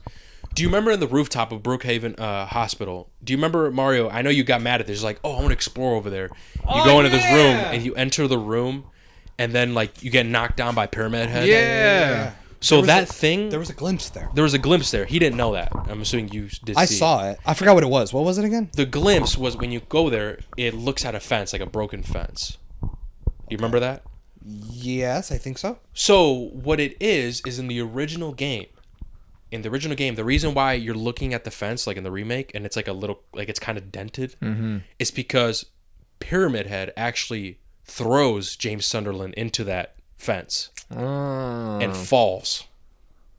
Does that make sense? Yeah. Whereas here in the remake, you enter that room, and then once you go out, Pyramid Head's there and he grabs you. Does that make sense? Yeah. So in the original game, he was launched to that fence. So what it is, it's glimpses is shit that was in the original game, like a callbacks. Yeah, that's what it is. What? Callbacks to the OG game. References. Yes. Yeah. Easter eggs and callbacks to the original Dude, game. That's cool. What's fucked though is that I don't know shit about the OG game. Yeah. Those would have hit more. Absolutely, bro. What do you think? Hell yeah, girl. For you, it was Hell fire yeah. then. Hell yeah. Every time I would see some, I'd recognize, oh shit, it's this. Like another one I recognized was, I think it was the Brookhaven Hospital. Do you remember that there was like a typewriter? Yes. You needed to use that typewriter for a puzzle. in the OG game. Oh. So anytime you see that, Hav, like those are glimpses of the past, callbacks to the original game of what you had to do in the original game versus here of what they just changed. Does that make sense? So that's literally what it is. Gotcha. And it's fire. It's dope as fuck. It's remakes do that. They pay homage to like the original games, which is fire. But what I don't like is that people are using it as ammunition to fuel their loop theory, which I fucking hate. And we'll get into that in a bit. Okay. They're using that as the fuel for that, and I hate it. I'm like, dude, it's clearly Easter egg. But anyway, we'll get to that. That's what those are, essentially. Okay. Now going back to the intercom bullshit elevator. So there's this box, right? And on the box, there's like numbers, like 1, 2, 3. And then there's the answers, 1, 2, 3. So the first number, it's like rows, right? It's a row, 3 rows with 3 different buttons. So what you have to do is match the question with the answer. So for the first question, what was the second answer? Was it number 1, 2, 3? Go 1. Let's say the answer was 3. You click 3. The second row, okay, that's answer 2. What's the answer? That was 1. So 2, go to 1. Click that button. Does that make sense? Yeah. And so if you get the questions right, it opens up this secret box. And in that secret box, you get like a bunch of ammo, a bunch of like health and all that stuff. That's it. You just get like, you just get a bunch of ammo and like health med drinks, like just shit like that if you get it right. That is why, Hav, you never encountered it again throughout the game because it's not really necessary. It's like a small thing. Gotcha. Okay. I thought it was gonna play like a bigger thing. That's what a lot of people thought too. I did too as well when I played the original. I'm like, yo, what the fuck? Like, oh my god. But no, it's literally just that, like the secret box. But here's the trick. If you fail, if you miss one question wrong, you lose all of your health. Whoa! It goes all the way down. And now you're like, fuck. And like now you can never access it again. You have to go to a previous save to try again. Yeah. So that's pretty much it. Oh, that's it. It's like a small little thing. Gotcha. Okay. That was it. But anyway, that's that. The glimpses of the past. That's what that is. I forgot to mention it in the fucking non-spoiler section. But anyway, that's super cool. That.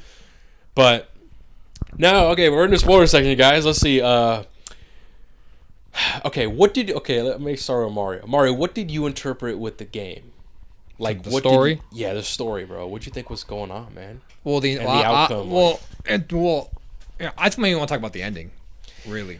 I guess we should say as well is that this game has multiple endings. Yeah. Yeah. That's where really my question comes about. Okay. Because one thing I'm like 70% sure, 80% sure on this. Is James killed his wife. Yes. Okay. Yeah, that's what's Okay, that I just want to certain. confirm. All right, that is certain. All right. Okay, so then at the end, obviously, when you meet Mary, that's her name, right, Mary? Yeah, Mary. the other chick. Yeah, Mary. Oh, wait, that's the other chick. That's not his wife. The wife. That's Mary's the wife. Oh, sorry. Mary's the wife. Mary's Maria. Maria's was the other chick. So at the end, when he's explaining why he did it, I just want to make sure I understand why he killed his wife. It's because he couldn't handle putting up with what the situation she was dealing with.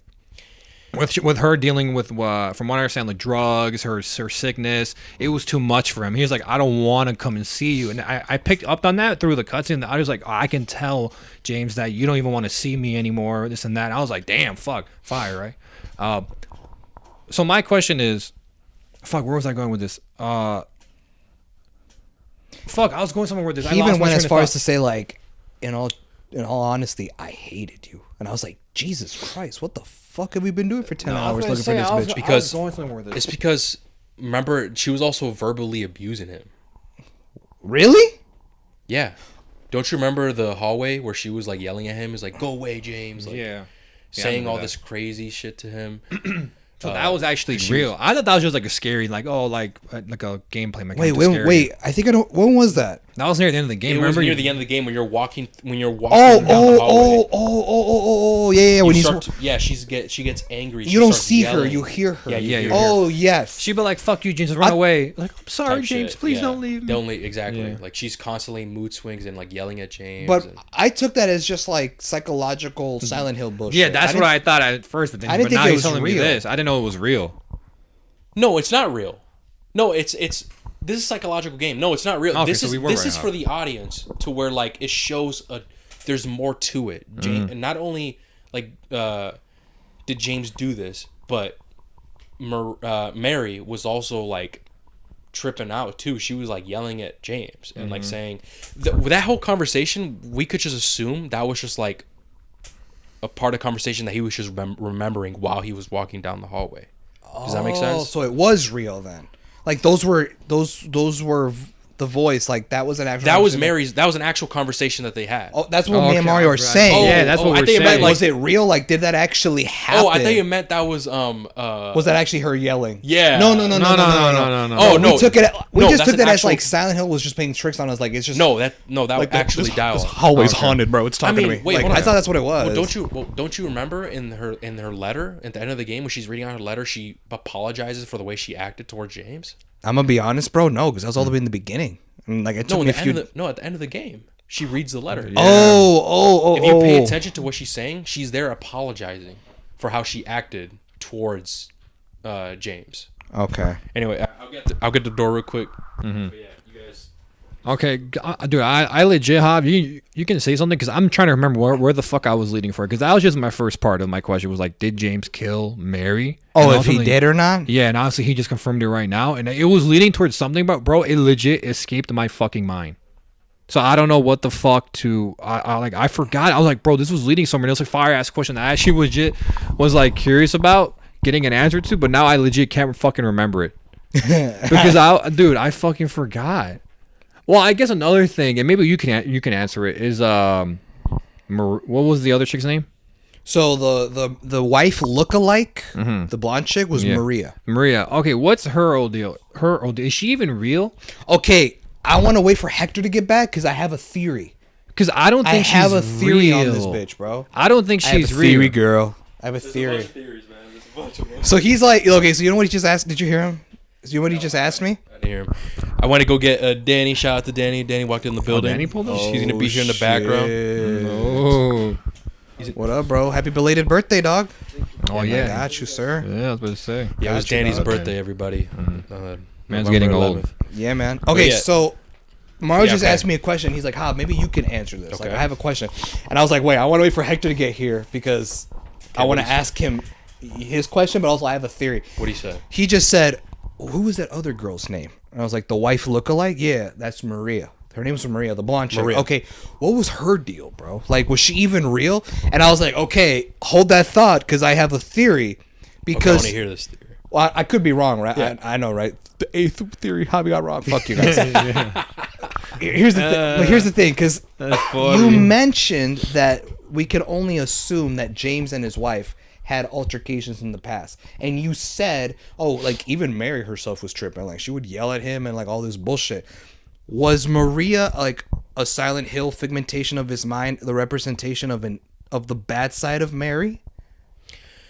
No, close. Because I know you said because in that last cutscene he tells her on her deathbed, like, in all honesty, the truth was I hated you. So when you said like, oh, even Mary was tripping, and he was like, well, because you know what was very suspicious of this Maria bitch is that when he meets her, he's like, what the fuck, that's Mary, and he gets closer and it's not. Yeah. But he drops the subtle hints of like, you look like her, you look like my wife. Okay. And then it's like, her name's Maria. His wife's name's Mary. I kind of want y'all to figure this out. I'm gonna give you some hints. Okay, I'm gonna because you're close. Think of it: the rotten apple, the ripe apple. Remember the rotten egg, and then the scarlet. The rotten egg and the scarlet.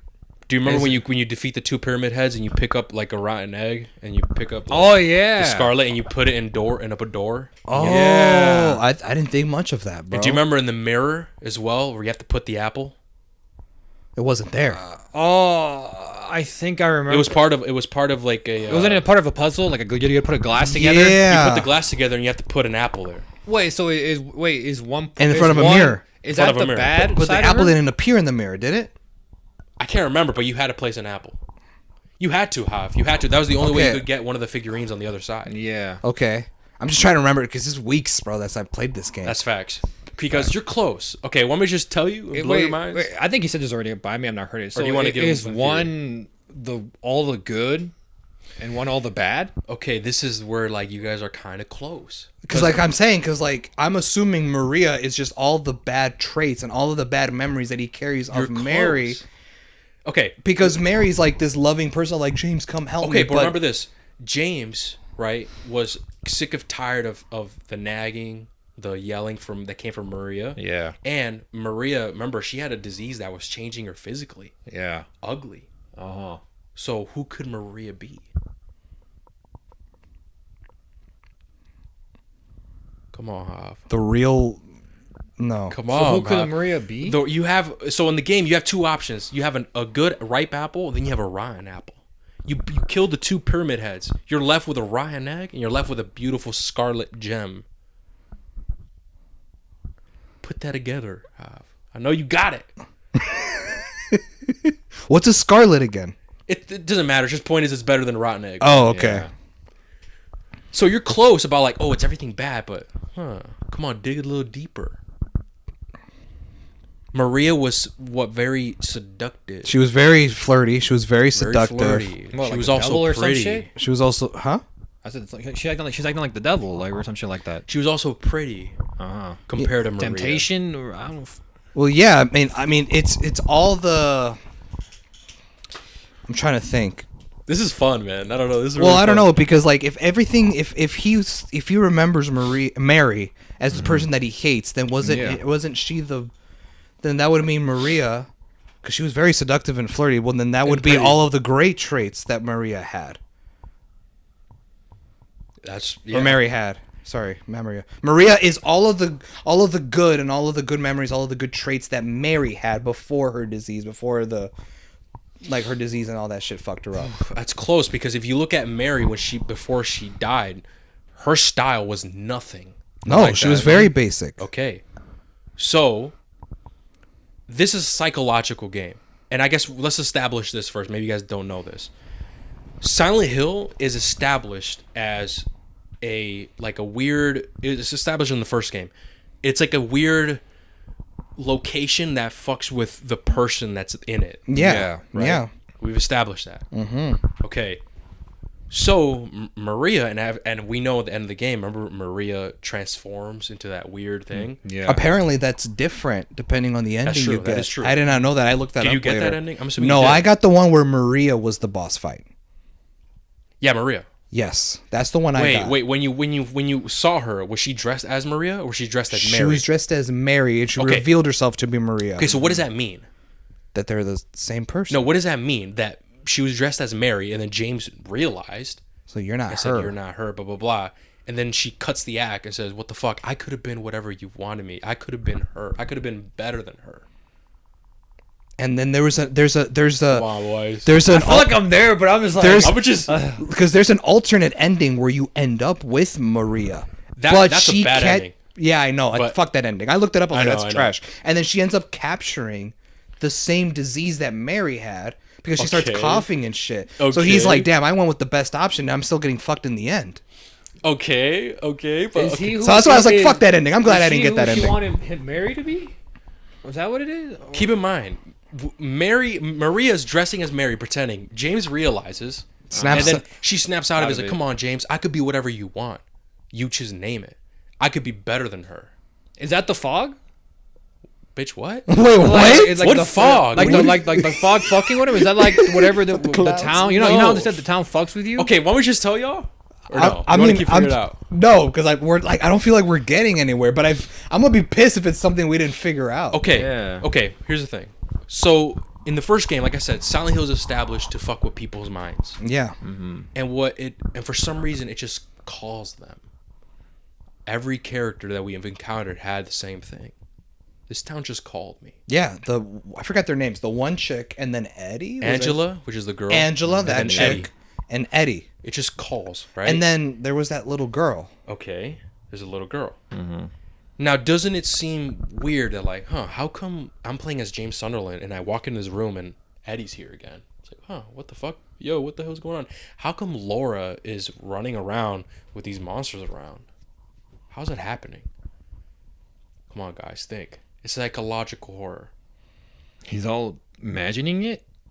That's what I'm took it as. Yeah. Well, because here's the thing. I mentioned that in the spoiler-free section. So he's just imagining. I said Maria or Mary. I said the characters, the people you run into, don't even seem real. Okay, ready? I'm gonna.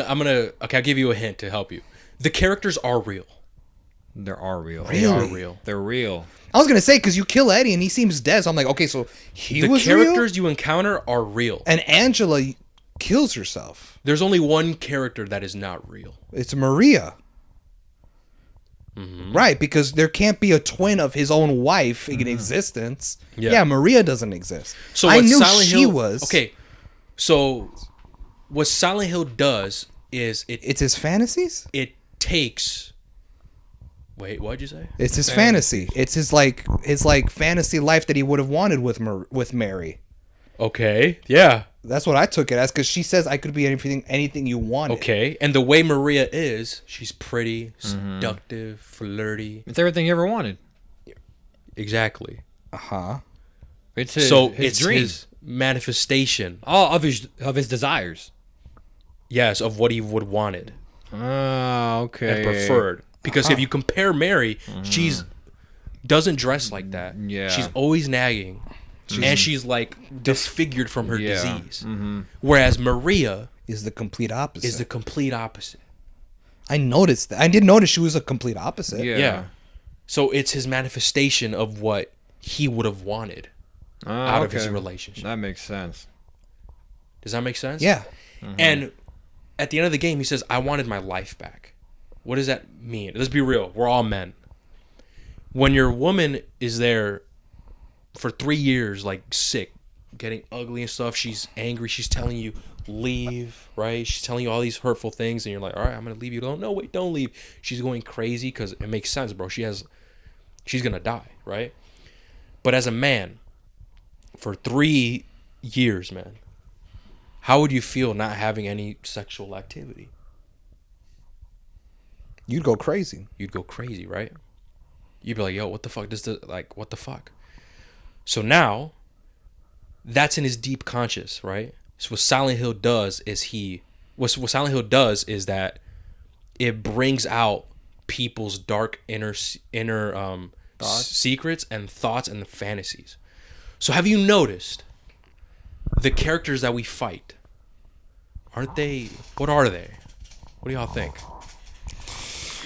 I'll be honest, I was thinking about it because Pyramid Head seems like such a random person to encounter. Pyramid Head is a different phenomenon. Like I'll explain who he is. Okay. But like, let's focus on the enemy types that we fight. Is there any pattern that you guys have noticed? They all have the mouths.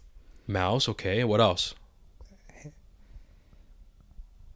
They're all Women. female. They're I was all going to say female. they're all women. They're all female. One of them is tied in their own skin, right? Like this. Remember with no arms, and like has like a big like. Oh, you're talking ass. about dude, I'm thinking about boss fights? The boss fights. Well, that too. Oh, the actual enemies. Yeah, The actual enemy. Oh yeah, Yeah. one without arms. Without arms, and like it has a nice like one's a hourglass figure with like an ass, whatever. Yeah. Nurses with Nurses, like high high skirts and stuff. and then the mannequins with the nice legs with the stockings. Yeah, the four-legged. Yeah, my fantasy. Right.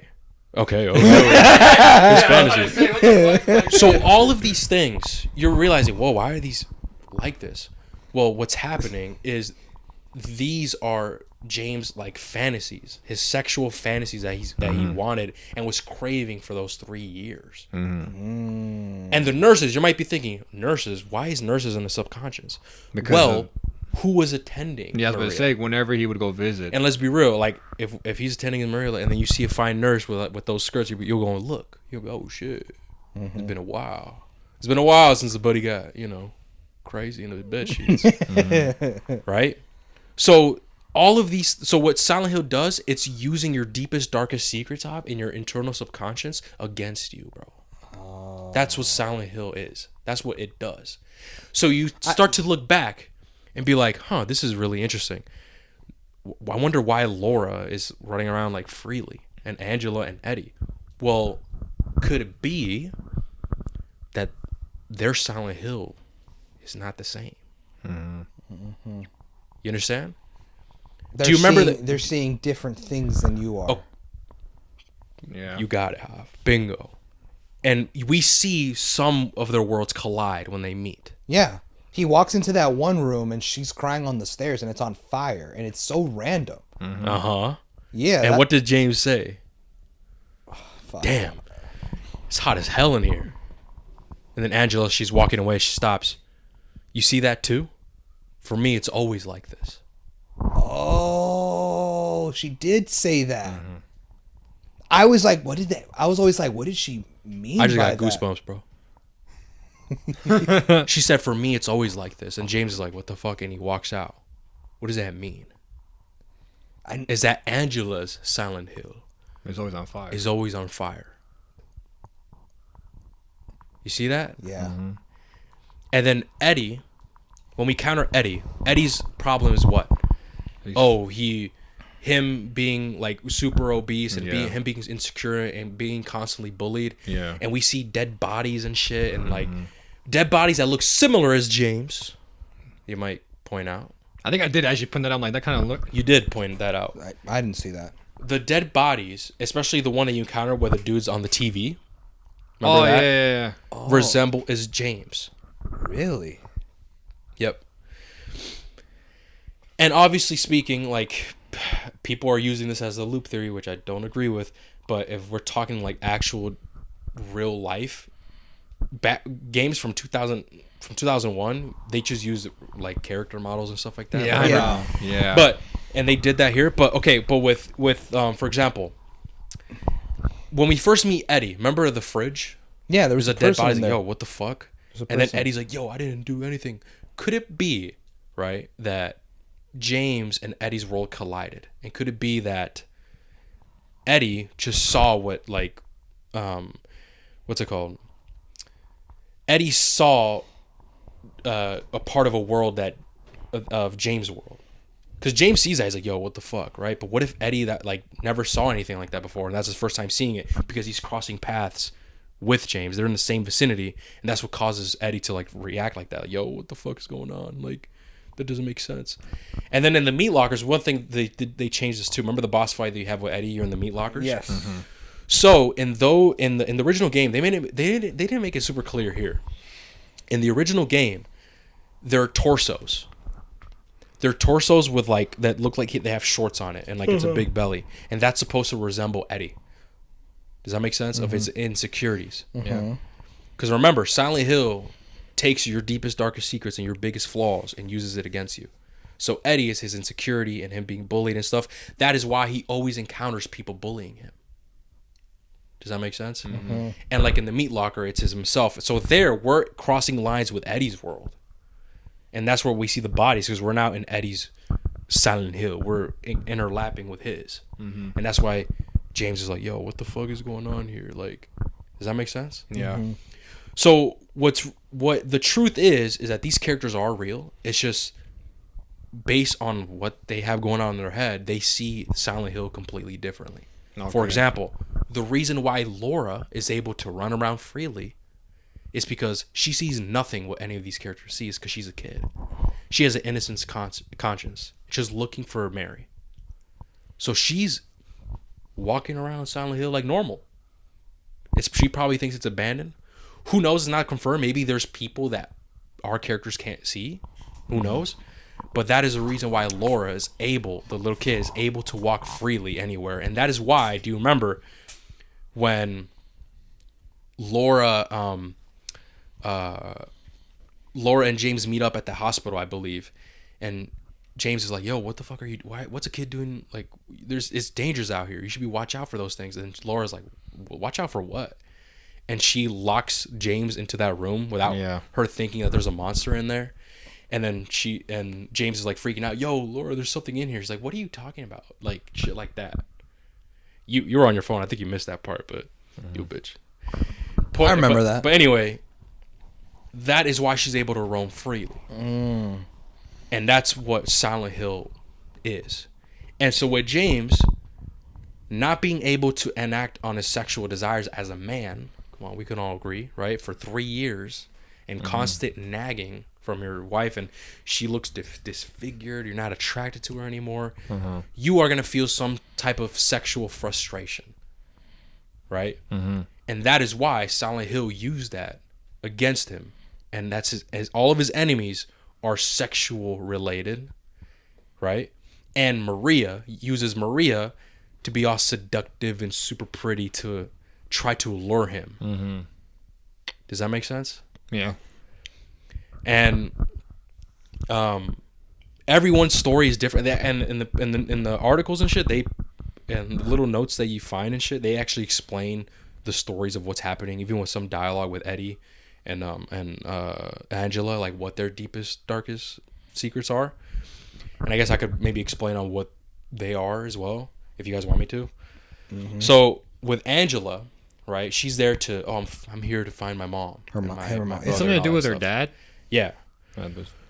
So, with Angela, her situation, the reason why she's called to Silent Hill and her deepest, it's fucked. From what I picked her up, deepest, darkest secret, it was fucked. Is that we find out that Angela was sexually abused and raped by her father. Yep. How did you figure that out? In the It was fight. it's in the fight too, and in the newspaper article. There's the actual newspaper article before you enter. I didn't pick it up there. It's when I defeated him or whatever the fuck I picked up. I was like, oh my god. Yeah, do you remember after you defeat Abstract Daddy? Why is he called Daddy? Interesting. But do you remember when Angela was like, I know what you're doing. You always just want one thing. And she also said along the lines, what, are you going to force me like they did or he did? You got to pick up on those cues, girl. So she was sexually abused and raped by her father, and there's stories and other evidence as well that I'm going to conclude this for the OG Silent Hill fans, right? That even her brother was a part of it. Whoa. Like doing it or a victim? No, doing it. Oh, shit. Right? And you might be wondering, well, and the reason why I bring that up, because there's a bunch of evidence like in the old game that people like theorize and put that together, but what confirmed it was when we first saw Angela in the staircase. We're like, oh, wait a second, now I see it. Maybe it was just her father, because I'll explain that in a bit. But you might be wondering, what is Angela doing in Silent Hill? Why is her world on fire? And if she's the victim, right? Well, if you are digging and if you find this newspaper article, right, before you enter the room where you find Angela, it says that there was a murder that happened about a man, Mr. and like a last name, that it happened at the house. There was no sign of forced entry, no sign of burglary. Everything was there. It seemed, and it says in the newspaper, it seemed like a passionate type of crime. And when you realize that Angela, when she's looking at the grave, when you first encounter her, it's like, oh, I'm looking for my mom or dad or whatever. You see their graves with their last name, and that's her last name as well. So what happened is she murdered her father for those things that she's done, and that is why she was just called to Silent Hill, because that is her deepest, darkest secrets, and that's what she's going through, right? That is why she's there. That's why her world is on fire. And the reason why I say the whole brother confirmed shit, because I don't know if you noticed this, you have to really pay attention. Once you encounter Angela in the staircase, on the left, there's like a weird body. There's like a weird body like that's strapped. It looked like a guy. He had like a mini belly and stuff, and like his private part was like cut out. I don't think I realized that. You have to look back on it. And in the original game, I believe it looked like two people. That's why people were speculating, oh, that represents her father and her brother. But here, I only saw him, the father. I'm like, oh, maybe just the father. So that resembles her father, and she's looking at it because like he's all, and especially the private part's gone, right? Obviously to signify, yo, what the fuck. And then when she sees James, she confuses her. She sees her mom. He's like, oh, hey mom, I found you. Maybe now I could finally rest. Now this is not confirmed. What could it mean by that?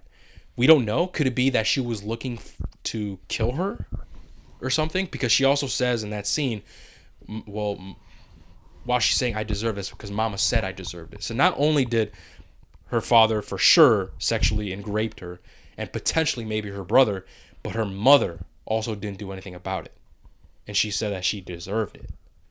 So could it be that this is not confirmed? Like I said, it's all theory. Could it be that Angela also killed her mother, and that's why she's feeling this weird thing like James, where like, yo, like, she's out here somewhere and she doesn't realize that she killed her yet? Or could it be when if she saw James, maybe Mom, it's you. You're the last one. Maybe I could finally rest now. Meaning like maybe I'm looking for you to kill you, seek vengeance, and then I could finally rest. Does that make sense? Yes. Yeah. So that's her story, and she sees all that, right? With Eddie is a lot more different. Is a lot more complicated with Eddie, because he was being like bullied and all these different things, right? So with Eddie, he ran away from the cops because I don't think they talked about it in the remake, bro. That's one thing that I kind of like, oh shit, I should have talked about it. But do you remember when we encounter Eddie and Laura in the movie theater and they're having a conversation? Mm-hmm. I walked to the point where like I stopped the convo and I kind of wish I listened. But in the original game, it was actually a bowling alley. Yeah, I know. I looked it up. I heard that it was a different. It was a bowling alley, and if you just pay attention and listen to what they're saying, Eddie is explaining how he was running from the cops, and Laura's like, "Why are you running from the cops?" He's like, "Oh, I did a bad thing." It's like, that doesn't make sense. Like, what the fuck? And then that's where James comes in, and in the original, James was actually pissed. Like, Eddie, what the fuck? There's monsters out there, and you're eating pizza. Yeah. Like, remember? I don't know if you remember. I saw that. Wait, hold up. Does that link up later in the game? Because later in the game, you find a bowling alley, and I thought it was so random. You like go to his pizza, and James says like, who leaves a half-eaten pizza just lying around here? I mean, it's a callback because in the original it took place at the bowling alley, but here in the movie they changed it, And versus in the game, he was more sympathetic. He's like, you're eating pizza, but he still did it in a way where like he was kind of condescending. Yeah, and you could tell that bothered Eddie. He just kind of sat there. Yeah, that bothered him because it's like, it's nothing new. And that is why he reacted the way he reacted to James. Like, it's just like you, James, you always were like making fun of me as well, but like all these different things. So with his story, if you dive deeper into the things he says in the boss fight, I think he says it here in the remake as well.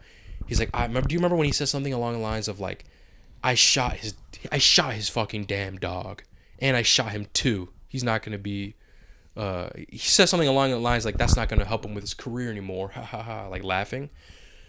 So when you dig deeper, when you first encounter Eddie in the apartments, in the bathroom, we see in that room a picture of like football players, and I believe there's a note there. And basically, I'm not gonna know everything, but the Silent Hill fans, when they collected all the notes and they did dig, they did the deep digging and shit. Yeah. What they would do, what they said with Eddie is that he was bullied so much by like the football team, especially by one person, that he went to his house to seek vengeance, and he had a gun. He had that revolver on him, and his dog came out. He killed the dog, right? And then obviously the owner, which is the guy, his biggest bully, came out running, and he shot him in the leg. He shot him in the knee, and obviously he was in the football team, a successful football player, and obviously that's ruined his career. So this ties back to the boss fight where Eddie's saying, I killed his damn dog and I shot his knee or whatever. That's not gonna help him with his career. Ha ha ha. And that is the reason why he was running away from the cops. And he was telling Laura, oh yeah, I'm running away from the cops. I did something bad. And it's him not being able to forgive and not being able to ignore him being constantly bullied and all that stuff made him to tweak the fuck out, kill that dude's dog, shoot him in the knee, run away from the cops in his van, and he got to Silent Hill, and that's where his journey started. And now he's also being tested, just like James is being tested by Maria, right? And Angela, who knows? Angela, we don't see too much of her, but he's being constantly tested by running into people that's constantly putting him down and see how he's going to react to it. And James is also just kind of a part of that. Does that make sense? Mm-hmm. And so that's his like story with Eddie. And then Laura, like I said, if you find some more notes and stuff and the letter that she stole from the cabinets from one of the nurses that she wasn't supposed to have, you find out that Mary and Laura became really close while Mary was in the hospital and Laura was with her, because we find out that Laura was an orphan. Mm-hmm. Laura was an orphan, and so she was around that area, and I don't think she was sick or anything, but she was around the area, grew close with Mary. And I believe in the note here in the remake, I don't think it said it flat out, but in the original it does, where it says that Mary says to the note, like, "Happy 8th birthday, Laura. If things would have been different, I would have been happy to adopt you." Right? So she says that, and we find out, oh shit, Laura is an orphan and stuff like that. And in the letter as well, she also talks about James. I don't know I think in the remake it said that, like, "I know I told you that James might not be, like, he could. I'm telling you, he's really sweet. I know you don't like him, but..." And that is why Laura, throughout the game, Mario's like, "Man, fuck this kid. He's annoying as fuck. Why?"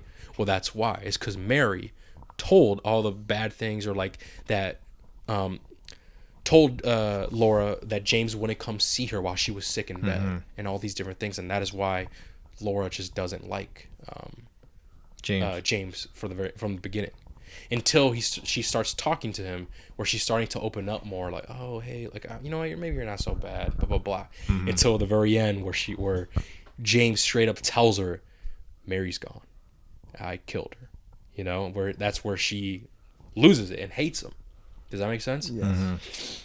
Because she's there under the impression to look for her, and like that letter that we get that is being read off by Mary at the end of the game, that's the letter that she ends up losing in her hand. Remember, she's like, "Oh, I lost a letter. I gotta go find it," and that's the letter that she loses. And this is crazy, because this is like another theory. How could James gotten that letter from Mary if she died, right? What was that letter? What happened? The theory is it could have been that what happened is that James, as she went to pick up Mary, because don't you remember in the letter she said, "Oh, I should be going home now. The doctor said I could go home for a week," or some shit. It was around maybe that time period where James perhaps could have picked her up and maybe looked at the letter and read some of it, maybe in my restless dreams or whatever, up to that point. Because that's all we get in the beginning of the game, until we find out at the end of the game what the actual real letter was. Does that make sense? Mm-hmm. So could it be that maybe he glimpsed over it, and he's like, "Oh shit, like, okay," takes her home, maybe murdered her there, and came to Toluca Lake, came to Silent Hill to maybe kill himself, maybe to whatever. And that's where he goes in the bathroom and kind of loses it for a second. He's like, "Wait, I got this letter." And he reads the letter. And throughout the game, I don't know if you guys notice this, throughout the game, as you find out more of the truth, the letter disappears. Like, if you actually open up your menu, the writing of the letter disappears. So it's a blank paper. You're staring at a blank paper. As you progress through the game, the envelope is gone. As you keep progressing, the letter is gone. And it's to show that the letter was never real. It was just in his mind. Does that make sense? Mm-hmm. And so you think in the beginning of the game, when he goes to that bathroom stop by the lake, he went there to try to kill himself? Yes. So this is what a lot of people think, and this is what I think, and even the Team Silent. There's the developers that made the OG Silent Hill games. Mm-hmm. They made a book called, I think, Book of Memories, or like Memories, something like that, where it's an actual book that you could read. And they themselves kept it very vague, but they said, "Who's to say that James didn't go to Toluca Lake to kill himself?" Something like that, to keep it, it's very ambiguous. That kept people to think. And if you think about it, it kind of makes sense. Because at the end of the game, he says, I can't do this, I can't live with my grief, whatever, it, depending on the ending you get. Mm-hmm. It kind of makes sense because we find out that Mary during what Silent Hill's happening with James, it's been maybe a week, bro, since fucking Mary died. Does that make sense? Mm-hmm. So once James arrives at Silent Hill, Mary's already been dead, but not for long. Because while he's there, he asks Laura, because he's reading the letter that Mary wrote that she was supposed to get on her 8th birthday, right? And he says, "Laura, like, how old are you? Did you say again?" I just turned 8. It's like, "I turned 8 last week." And you'd have to think, what the fuck? But Mary wrote this letter, and you turned 8 last week. I was under the impression that she had passed away 3 months ago. You were under that impression? Well, isn't that what they said in the game? Wasn't it mentioned that she died 3 months? No, it's 3 years. Oh, years or 3 years. But dude, how could it be 3 years? How could she die 3 years ago when Laura just turned 8? I know. I caught that Yeah. when I read the letter. I caught that. I was like, that's Exactly. Meaning, Mary didn't die 3 years ago. Mary got the disease 3 years ago. oh. Does that make sense? She didn't die 3 years ago. Mary got the disease 3 years ago, but James thinks of it as died because it's like, well, that's when my love life died. It started declining. And he freaks out because he's like, wait a second. This is Mary's handwriting. This is a writing. This is a letter to Laura for your 8th birthday, but you turned 8 last week. That means you should have gotten it a week. That means it hasn't been more than a week since Mary died, since James killed Mary. So could it be that once James killed Mary, took her home, right? Picks her up from home, right? Maybe reads the letter like, what the fuck is this letter? Interesting. Like, my restless dreams, what I see. Okay. He just gets a glimpse. This is not confirmed. This is just me. Yeah. Just gets a glimpse of the letter. Okay, whatever. All right, well, let's go, Mary. Let's go home. So, okay, cool. Let me just drop these letters off. These 2 letters off to the nurse. Because this is going to go... Because one of the letters is James. James is going to receive that letter once he dies. And then, obviously, that letter is going to Laura when she turns 8. Right? So we find out that Laura actually broke into that nurse's locker and took those letters and was only able to give James the letter that was for her. And then she said, oh, I also have another letter. Maybe you understand. Like, it was for you. And then she's like, wait, I lost it. I got to go find it. And we find out that letter was a letter that maybe James got a glimpse of. And that's why he only remembered in my restless dreams, I see that town, blah, blah, blah. And that's what like made him freak out. And that's the only thing he remembers from that letter. And that's why he's there. Does that make sense? Yes. So when he takes her home, maybe that's where he killed her. And the theory, this is really interesting as well, is the theory was, wait a second. Okay, if Mary died a week ago, where Silent Hill 2 takes place, and if he went back to Silent Hill, why did he go back to Silent Hill? Well, probably guilt. The guilt and the feeling that he had of what he's done, he just couldn't live with it. So he went to Silent Hill to kill himself. Meaning that Maria is in the car, is in the trunk. These are theories, right? Maria? No, I said Mary, didn't I? No, you said Maria. Oh, Mary. Sorry, Mary. Mary. You know, Yeah. That means Mary's in the trunk or in the car, the back seat or whatever, right? And these were rumors from 2001 till now, until I don't know if you guys caught this, or did you watch all the endings in for the remake? Yes. Okay. Until there was this guy that, you know, that does the clipping shit. Remember the Halo shit where they does a camera and it clips through and shit, whatever? Oh. Do you remember like that type of whatever? Some dude on the internet actually did that, was able to get the motion, looks in the back seat, and there's a body figure with a blanket over. Oh. And people were like, oh my God, it's confirmed. Mary's in the car from the start of the game that you're playing as James Sunderland. People said it was in the trunk, obviously, but I guess here in the remake, they put it there. And if you pay attention, Hav, if you watch the in water ending, what happens in the in water ending? He's talking to himself, I can't live without you, Maria. I'm sorry for what I did, blah, blah, blah. And he looks in the rearview mirror looking back. He sees her. Maybe looking at the dead body. He realizes that's her. There's another ending that Bloober Team did that's completely new. It's completely new.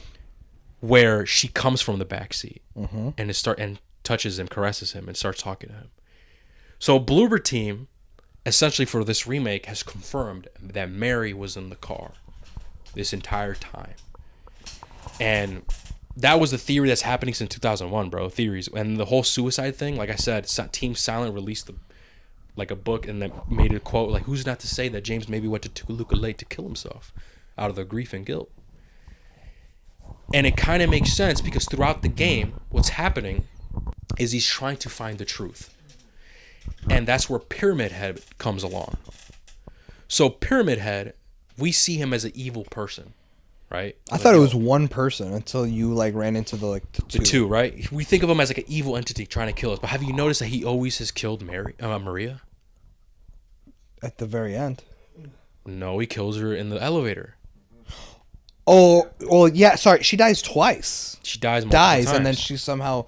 That's what I kind of figured. I was like. And don't you remember that in the final bite scene where you're fighting the two pyramid heads, the pyramid heads, they just kill themselves. Yeah. Yeah, they put the. Okay, so get this. And also, this is also in the original game, and people have caught on. If you pay attention and put James Sunderland and Pyramid Head side by side, it's the same character model. So what it is, and this is actually confirmed, is that Pyramid Head is a manifestation of James. It's his inner subconscious of him trying to find the truth. And Maria is in the way, trying to lure him away from the truth, whereas Pyramid Head is trying to guide him to the truth. That is why he's constantly killing Maria and constantly grabbing him and like throwing him to places to get to where he needs to be to find the truth. And when he finally realizes the truth, he's like, I know I've been weak, but remember that dialogue he says, I'm ready, like all that type of shit. That was new, by the way, when he says I'm ready. That was kind of badass. But when he says these dialogues, like, I understand now, and he has that mini boss fight, that's why the Pyramid Heads just kill themselves, because they're like, we did it. We guided James to know the truth and what is reality and what happened. And not only that, what's really interesting about Pyramid Head's character is, have you noticed he has that long pyramid head thing? Mm-hmm. It's made of metal.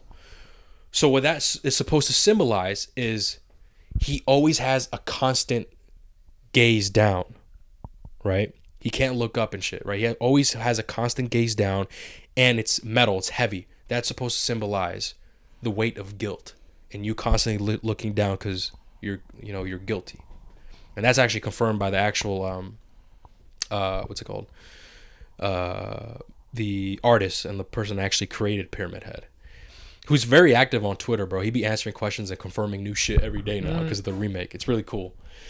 Like one little thing too is the sword. You know the sword? If you pay close attention, I saw this on his Twitter, is the sword has like a little like you know when you have scissors and you break them apart, it has like a little like dent of the other blade, like where the blade sits. So the sword has that. And I remember on Twitter, some person asked, like, he said, oh my God, I really love that they took this detail in.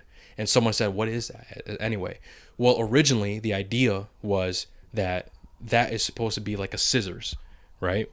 And the one that Pyramid Head has, that's his. And the other one in the original game, you get to use the actual sword. Remember in the remake, you're dragging the sword. Yeah. In the original game, if you beat the game, you could actually use it as a weapon, like it's like a Easter egg type of thing. Yeah. So what he said, and that didn't make it to the game, it was supposed to symbolize the duality of James. One piece of the sword with the scissors, that's Pyramid Head. That's his subconscious trying to tell him the truth. And then the other, the one that James wields, that's his. And if you put it together, it's James. Like, that's him. Trying to, like, find the truth. That's what Pyramid Head is about. Like, he has each character has their own type of, like, entity that's trying to guide him. Right? James is Pyramid Head, right? Eddie, believe it or not, I would say it was James. Because James is constantly telling me, yo, Eddie, bro, this is not right. You shouldn't do this, blah, blah, blah. James is trying to help Eddie, try to guide him, but unfortunately, Eddie just failed the test. He failed. Because that's what Silent Hill does. And in the original game, I don't know if it's here in the remake, in the original game, there's a note that kind of signifies that people actually fail. Like, James Sunderland, it's by Neely's bar. He sees like a dead body, right? He picks up the note, and the note kind of confirms of what's happening. The note says, my friend doesn't see the evil creatures around me, which is weird. Like, am I crazy? All I know is I'm long gone of hope, like something along those lines, meaning he's hopeless. And then his dead body is there, meaning, unfortunately, he failed his test and Silent Hill has consumed him. Does that make sense? So it puts these people to this test. Unfortunately, Eddie is just one of those victims that he just failed, right? Because the only logical explanation that who could be that person that's guiding him, or who could be that thing that's he has to defeat or whatever shit like that is James, because James is out there trying to guide him, telling him, yo, this is not right, blah blah blah. James is out here fighting Pyramid Head, and then Angela is fighting Abstract Daddy, and that's why whenever James kills him, right, Angela is like fucking kicking him and shit. Do you remember throws a TV? He's like, fuck you. So we don't know what Angela's seeing at that point. We don't know what that thing is. The reason why the way James Sunderland looks at it, because it's in kind of our world, like overlapping. So the way we see Abstract Daddy could be different from what Angela sees. Does that make sense? And I don't know if you notice as well, is the way Abstract Daddy is designed, it resembles like two people doing a sexual act. If I pull up the design, it's a person on top of another person, like trying to hit it from the back, and it's enclosed with skin, and then the frame is supposed to signify the bed frame. But oh, that's right. Yeah, that character, You're right. Yeah. So it's supposed to signify a person on top of the other person, and they're obviously enclosed in their own skin, meaning like the intimacy and like the locked in. And then the bed frame thing is obviously supposed to be a bed frame, and so that's supposed to resemble Angela, like Angela's and her like thing, what she was going through. And what else? And I guess the reason why, like, I guess we could talk about the endings. The reason why so I guess it was confirmed, right? Because if you watch the In Water ending, it's remade, where he's looking at the rearview mirror, he's looking behind. If we look at the new remake, she comes out the back seat, and even the clipping camera shit, the guy, you can see him. I can show you the video. He looked at the back seat, and it's like a figure with a blanket over. Maria's been there, bro, since the start of the game, bro. And maybe he was trying to kill himself, drive off to Luca Lake, because in the In Water ending, he does that. Maybe that was his actual intentions. Maybe he just couldn't do it, went to the bathroom to take a breath, and that's where he just lost it. That's where Silent Hill consumed him. And he's like, then he walks out, he's like, I gotta find Mary. See that shit? Mm-hmm. And the reason why, and here's the argument, what is the true ending? Obviously, the quote-unquote good ending is the Leave ending, right? Where we see, where you two both got. We got Leave. Where James comes to, like, he accepts it, right? Defeats Maria, the demon or whatever, and walks out with Laura. The In Water ending is the bad ending, right? Really? You think so? Yeah, In Water is considered the bad ending. I thought the bad ending is the one where you end up with Maria. Well, here's the thing. In your first playthrough, you're only locked to 3 endings. I think you're locked with In Water, Leave, and then I forgot what the other ending is. Or is it Maria? I'm not sure. But the other endings, like the UFOs, the dog, like funny shit, those are locked until you do your first playthrough. Yeah. So it's confirmed that, okay, it has to be these 3 endings. I think it might be Maria or something. It might be these 3 endings. What could it be? Right? And In Water, he ends up killing himself because so like what I told you, could it be that was his thing all along, and he just couldn't do it, went to the bathroom, and then, whatever. The reason why, to me, the Leave ending doesn't make sense is because he ends up leaving with Laura. And James straight up tells Laura, hey, Mary's in here, I killed her. And Laura's like, I hate you, James, and starts crying and stuff. And then they walk off together. To me, that doesn't make sense. To me, that doesn't make sense because how can you go with the person that you just found out that murdered the potential mother figure that you thought of, right? Not only that, but this also supports my claim even further. It is now confirmed that Mary was in the car all along. So how awkward would it be, right? That Laura goes with James in the car. So I forgive you, James. All right, bet. Who's that in the back? That's Mary. Oh shit. Do you know what I mean? Makes sense. Back then, obviously it was without a doubt because it was never confirmed if Mary was in the car. It was just a theory. What Bloober Team did was they confirmed that Mary was in fact in the car. Because I guess like the theory was so cool. And I'm assuming Team Silent they did that as well because, like I said, they dropped hints in like other places that alluded to that. So that is why I don't think Leave ending makes sense. And even before the remake, I've always had the headcanon where like I still think In Water makes sense because truthfully, Silent Hill is not necessarily all rainbows and sunshine. You know, some people make it, some people don't. But my thing is, how can you, despite Mary being in the car and the whole Laura situation, how could James go back and live his normal life knowing he murdered his wife a week later, knowing that people are going to look for her, knowing that the authorities are going to be involved? Right? Now we're just like, I'm like reaching, but like for real, like how can you expect James to go live normally when he just killed his wife a week ago and people are going to be looking for her and cops are going to be involved? That doesn't make sense. Right? To me, what makes sense is him that felt guilty, tried running away from the truth, and just tried to kill himself with Mary in the car. He couldn't come to do it. Went to the bathroom, took a breather. Oh fuck, loses it. He's consumed, and now he's going through his journey, trying to find the truth because he's doing everything he can to suppress it, suppress the reality, suppress the truth, until finally he realizes the truth. And unfortunately, how can you live with yourself for doing something like that? And he comes to conclusion in terms with himself, what I did was unacceptable. Honestly, Maria, like I absolutely love you. It was a mistake. I can't live without you. And then he looks at the fucking rearview mirror because she's in the back seat, and he's just fucking, and he ends up driving off and kills himself by driving into the lake. That is my theory. That is why I think In Water is my headcanon ending. It's not confirmed. There's no confirmed ending, but that's just what I think. And the reason why I think Leave ending doesn't make sense to me, just because of the whole Laura situation, like, you know, how would that play out? But anyway, that's what I think. What do y'all think about, I mean, what I just said? I know I dumped a lot on y'all.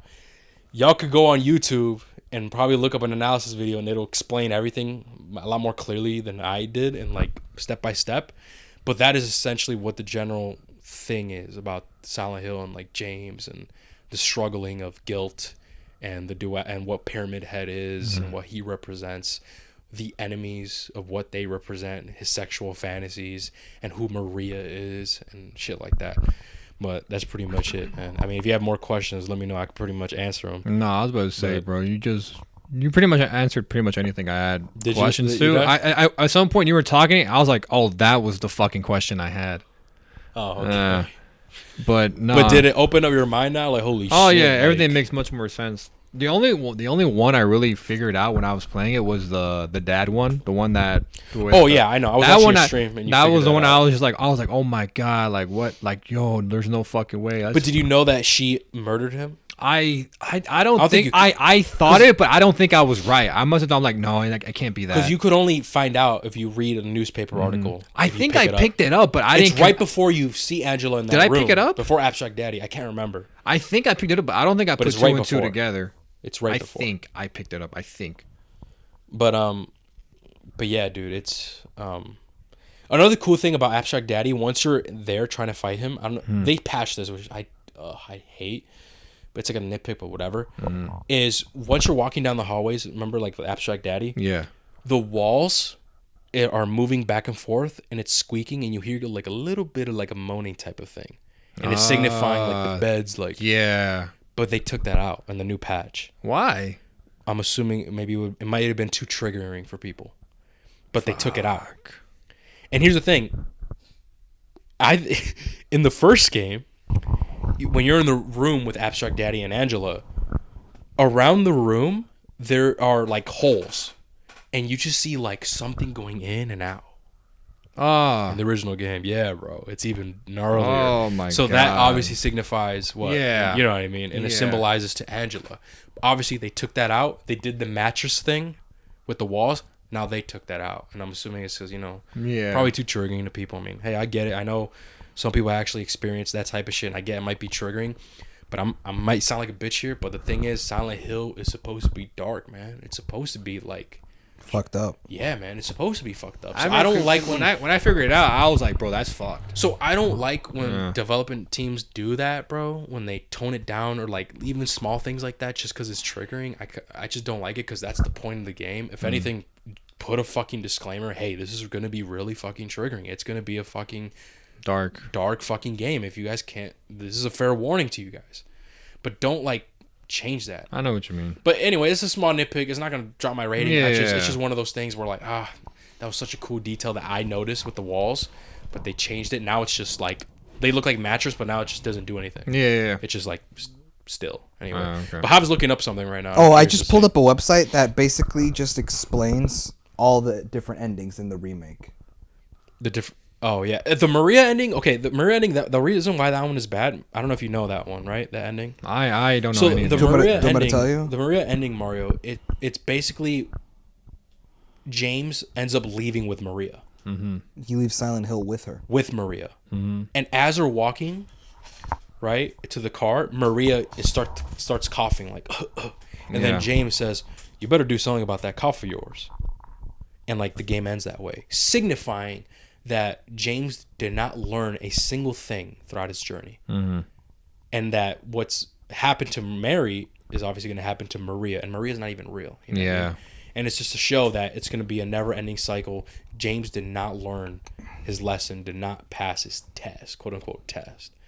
You know what I mean? That's a terrible fucking ending. Yeah. And obviously there's Leave, which a lot of people love because, you know, obviously it's the good one. James doesn't die, and then Laura's there. But like I already explained it to you, why to me it doesn't make sense. And that's why I think In Water, unfortunately, when he kills himself, Yeah. is I think personally my head canon. I think that's Yeah. the real ending, and that's the one ending I got actually from Silent Hill. I didn't even try. I'm gonna be honest. I didn't. The even try. overwhelming guilt over Mary's death is too much for James, and he chooses to be with Mary in the afterlife. I like that more, man. But would you, Personally. okay, so from what I understand, Yeah. stillness is just in water with the exception that Mary talks comes- to yeah. her. Why don't you prefer that one? Or should I explain it? Well, hold on. Because The stillness ending is an iteration of the in-water ending where James instead converses with Mary in his car before ultimately driving into the lake. In the cutscene, James deals with his guilt by apologizing to Mary and telling her how much he misses her. Mary consoles James by telling him that it's okay and that she has always been waiting for him. Afterwards, Mary's letter shows up in the passenger seat. The letter's reappearance in this ending alludes that James realizes Silent Hill's grasp on his life and that he would have been fated to repeat those nightmarish events. The realization ultimately pushes him to take his own life. I guess the reason why I didn't really like that one is because at this point, when James is in the car, he knows the truth. Maria is gone. He's now in reality. But if he sees Mary come next to him, it seems like he's still in that delusion manifestation of like, oh, she's actually here and I'm talking to her. And she says it's okay when it's not okay. Does that make sense? Me, I'm thinking okay, James went through his journey. He was delusional. He was suppressing his inner thoughts. He was going through these crazy things. He finally realized the truth. Now he's set back in reality. And what's more chilling? To me, I think it's more chilling because he's set back in reality, and now he's like, he has to deal with his consequences, and he has that guilt. Versus if Maria comes and console him, like does caresses him and shit like that, it shows that he's still in his delusion state, in his manifestation state, and like he's getting reinforced that what he did, it's okay because Maria forgives him. That because Mary forgives him. When Mary can't do that, she's fucking dead, bro. Does that make sense? Yeah. I know it's harsh, Hab. I know it's harsh. Oh, I know, but it all makes sense to what you're saying Yeah. about how Silent Hill is not supposed to be Yeah. optimistic. Yeah. So, and shit. right? And so here's the thing. The loop theory. This is what I hate and I disagree with. Real quick, before you get into that, Okay. what was the you say you got In Water? I got In Water. So apparently the different endings you are able to get them depending on how you played the game. Yeah. Right? Me and Mario got the Leave ending. And this is a website that breaks down all the things that you do in the game that confirms you getting that ending. It has to do with the rotten apple, the scarlet, the two different type of apples, the Yeah. your health management. So it says Leave, always keep your health up. This game sounds fire. You should Dude, play you it. should play it. You should dude. play it. It's fire. Dude, wait, hold on. Danny, you love Resident Evil. I know you're a hardcore Resident Evil. You will like this game. Silent Hill's like a survival horror game like Resident Evil. I've heard. Yeah, you definitely like this game, bro. for sure. So You like those games. if you want to get the leave ending, and this is stuff that maybe I didn't realize I was, No, of course, yeah. I knew that the game had the multiple endings. I had saw something on social media. same. I didn't know what the endings were or how to get them. But I was like, oh, okay. But like, let me just go about the game like normal. Now I'll just have to deal with whatever ending I get. So to get the leave ending, always keep health up. Examine Mary's photo and letter a lot. Avoid inspecting Angela's knife. Don't check on Maria in the hospital or labyrinth. And avoid triggers for other endings. Okay, I'm going to be honest. A part of me, while I was examining the labyrinth in the hospital, I wanted to go check on Maria. I'm like, damn, I should probably check how she's doing. But I always forgot. Yeah. So one little choice, bro, could have fucked me up. Probably. I forgot Also, to like, check up on her. In the mirror, remember you have the two options of the rotten apple and the fresh apple? I'm gonna be honest. I think I put the rotten apple because I couldn't find the normal apple. I couldn't find it, but essentially, whatever you put, Hav, it leads you more to it. So if you pick the nice apple, you'll lean more towards Maria because she's like fresh, pretty, you know. But if you pick the rotten apple, you lean more to Mary. Same thing with when you kill the two pyramid heads, and each pyramid head one has a rotten egg, the other one has like a scarlet type of ruby. You place them on each door. And whichever door you cross through makes you lean further into that direction. So, like, both doors are now open because you put both of them. If you walk in through the rotten egg door, you lean more closer to the Mary ending. If you walk into the scarlet door, you lean closer to the Maria ending. But, yeah, shit like that. Me, I'm going to be honest with you, I knew some of that stuff, except for, like, the health stuff. I'm pretty sure I kept my health up. I'm surprised I didn't get leave. But I got in water. I don't know. It says, to get the in water, don't examine Mary's photo and letter. Always investigate Angela's knife. I didn't do that. Don't check on Maria in the hospital or labyrinth. Yeah, I didn't do that either. And keep your health red at extended times. Okay, you know what? To be fair, he turned off the red shit. Yeah. And to be honest with you, like, I knew what my health was, but like I also didn't like to heal because I didn't want to waste my heals. So you know what? That maybe fucked me up. But anyway, the loop theory. Let me tell you the loop theory. Okay, so because Hector has not explained this to us, he wanted to save it for the pod. The loop theory has been around since 2001 game. Okay. What the loop theory is that James Sunderland is actually in like purgatory, and he's reliving his life. So all those dead bodies that you see that are James, or even the television and shit, and like leave notes that have clues, people think that was actually James, and he just died, and now he's trying again until he finally leaves or whatever. Does that make sense? Yeah. Okay. The reason why I don't like it is because, for one, it's just, to me, it doesn't make sense. This is psychological horror. This is not what I just told you is not psychological horror, in my opinion, at least. I don't know.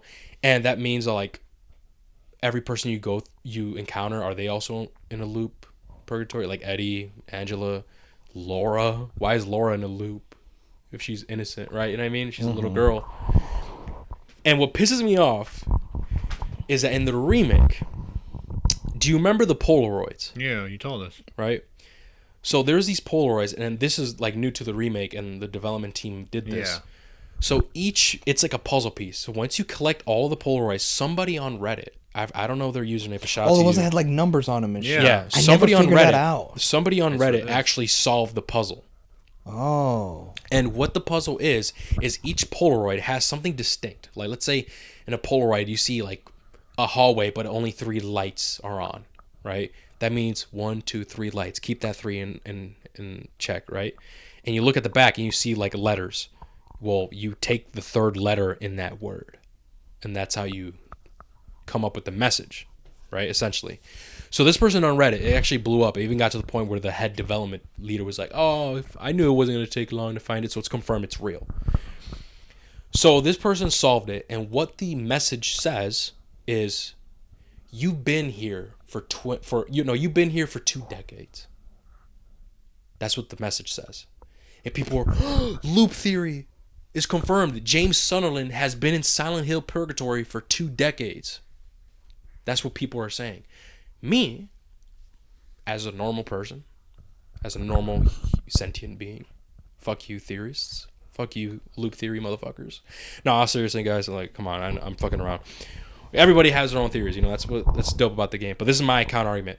The way I saw that message was not for James Sunderland himself, but more so us as the players. Silent Hill 2 came out in 2001. It's been 23 years since the original game. And the message says you've been here for 2 decades. It could be the development team talking to us fans.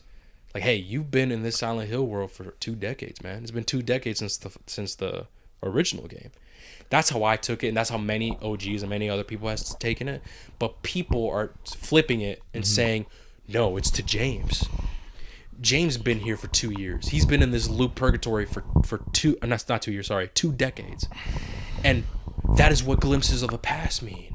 Because those glimpses of the past are previous attempts of what James Sunderland did. Does that make sense? That makes sense, yeah. But to me, it's like, no, those glimpses of the past is just callbacks to the original game. That's what remakes do.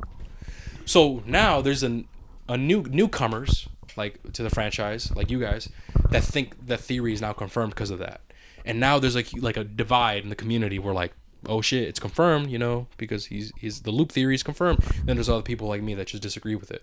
And the reason why I disagree with it is because if it were true, it wouldn't make sense for Laura to be in the loop with him because she's innocent. And honestly, it just ruins each character's journey.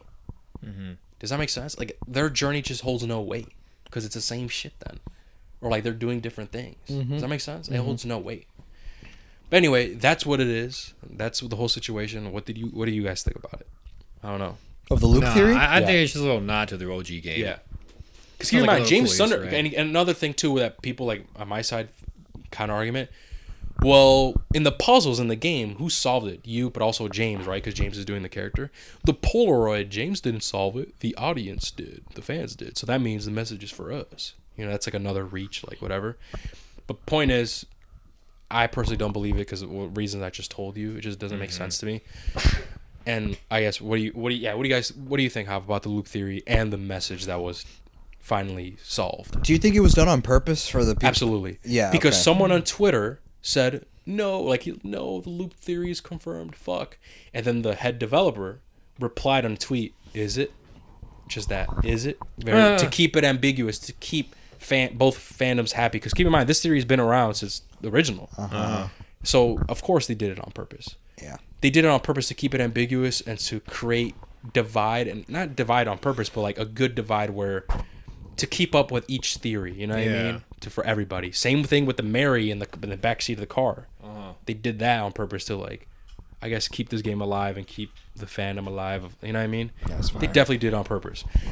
I agree with you. It's fire, but I hate people saying it's canon. It's like, bro. Yeah. Even though it might be, who knows, right? Fuck it. But if it is, I'm gonna be honest with you. If it was, I think my enjoyment of the game, the story, I wouldn't like it as much.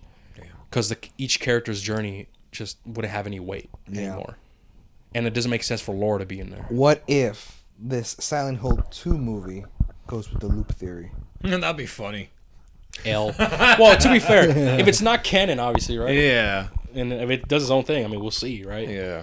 But no, the original, leave it at that, man. Yeah. Leave it at that. Anyway, that's just what I think. I think it's a message to the people because it's been 2 decades since the original. Yeah.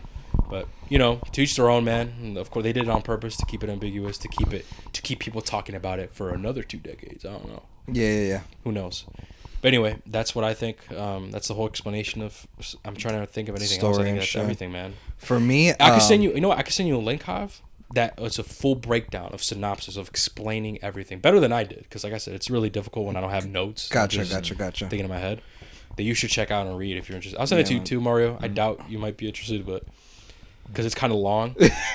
Hector's like, I know you like video essays, girl. No, for real. No, I like video essays. Oh, no, but this is an actual article. Yeah. Like, it's an actual article you have to read. Oh, I thought you said it was a video. You could, but I like this article more because it goes more in depth. And it gives examples to other games. And that's I'm gonna see if I still have the picture. I wanted to show you something. Obviously, I can't show the pod, but I took a picture. Here it is. So when I beat the game, you get your stats and everything at the end, right? And obviously, you get trophies. Yeah. And I remember I got like 3 trophies or some shit like that. I was like, oh, experience the leave ending. I forgot what the other one was. One of them was complete a playthrough without using your radio once. You got that? Damn, you probably didn't even know. No, yes, I knew it. Because do you know when you pick up that radio? So when you pick up that radio, in order to activate it, you actually have to go to your inventory and select it. What that radio does, it does static to alert you of enemies. I know. Yeah. I know. But ready? That's funny as fuck. You didn't even know. No, I didn't even know. But here's the thing. Here's the thing. Dude, I could have sworn, because it's like, don't use your radio. And I'm like, what the fuck you mean I didn't use my radio? Yeah, I did. I did use my radio. Did you? But did I use it? Like, did I? Okay, so here's where you have to help me. Does James pull out a radio and use it? No, it automatically, like, you could turn it on or off in your inventory, and it's automatically on. Like, if you have it on, you could be walking around and you hear the static. Because my game did that. Really? I swear to God. Then it might be a glitch. Yeah. Because there's another glitch with a trophy. You have to beat the game in under 10 hours. 10 hours or less. Yes. And there's a glitch where if you pass the 10-hour mark, if you pass 24-hour mark, it resets the timer, the 24 hours. It resets to 1. So if you beat the game in 25 hours, you get that trophy. Oh, what the fuck? Because it resets. Hell no. Yeah. No, it's a but glitch. for me, I got that trophy, and I was like, what do you mean I didn't use my probably a radio? glitch, man. Because I remember, like, I didn't whip it out. And I don't even remember going to my inventory and turning it on. Yeah. I didn't do that. I just collected it.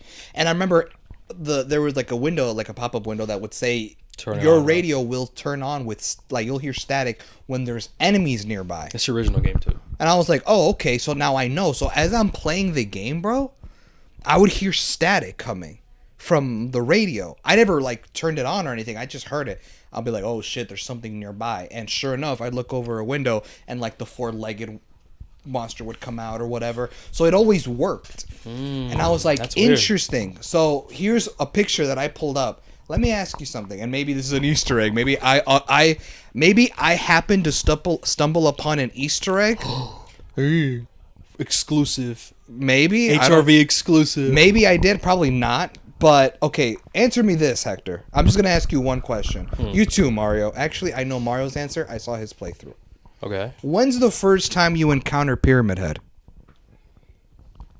The first time I encountered Pyramid Head? Yes. Isn't it in the apartment? Yeah, it was an apartment building. What did you do? What did I do? Didn't we hide? I was shooting that motherfucker. No, like no. Oh, not the boss fight. No. Okay. Oh, not the boss fight. You're talking about like when you The first first see him. actual encounter. Oh, Let me guess. It's in the apartment room. Okay, Yeah. was it the apartment room? Yeah. Did you hid in the closet? Yeah. And you saw him through like the closet, like And he shoots him. right, and then he just kind of stands there, and then he He turns walks around away. and walks off. Yeah. That was your guys' first. Wasn't mine. What you mean? It was Yeah. not mine. Was that yours? Yeah. It was not mine. That was my first experience. Nope. I encountered him earlier. Where the fuck did you encounter him? I went into the apartments. I had found a key, and I opened the. No. You know what it was? You know how like you go to that back alley, and it's like you get on top of the trash dumpster, and you Yeah. like sneak into the window. And now this is a whole nother apartment that you have to explore. I'm exploring. My static starts going out. I'm like, oh shit, there's enemies nearby. So I'm like walking down the hallway, and it's the hallway that leads to the dead body on the couch in front of the TV. Yeah. But that was a long ass hallway. You know what I mean? I'm like, that looks like a lot of exploring. If I explore this side of the apartment, it's faster. According to the map, there's a dead end. And so I explored like the rooms. One door was locked, right? And then that's actually where I got the trophy. You know, tried closed doors and that none of them opened. Then the static started getting louder and louder and louder. I'm like, dude, what the fuck? And that plays a part to the atmosphere shit. I'm like, what the fuck is going on? And there's this barricade, this like what looks like a prison thing. Oh, and he's on the other side. And he's on the other side, bro. And he's just standing there. Yeah, that's an original game. And I was like, what the fuck? And I get closer, and it's Pyramid Head. I was like, what the fuck? And I actually whipped out my phone. Took a picture of And it? I took a picture. This is what I saw. Yeah, okay. Yeah, Hav. It's actually an original game, bro. Okay. So I encountered Yeah. Pyramid Head earlier in the game. That's fucking cool. But when the cutscene happened, it made it seem like this was the first time James saw him. So I was like, wait, but I saw him earlier.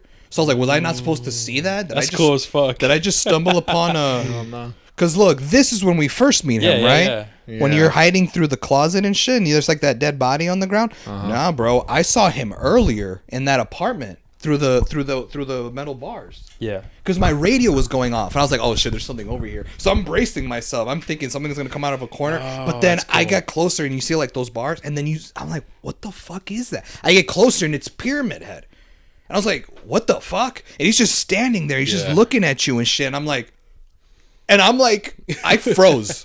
No, I'm like, he's gonna like bust in. There's gonna be a jump scare, dude. He doesn't do anything. So, honest to God, You shoot him. no. I walked backwards slowly just to make sure this motherfucker doesn't do nothing.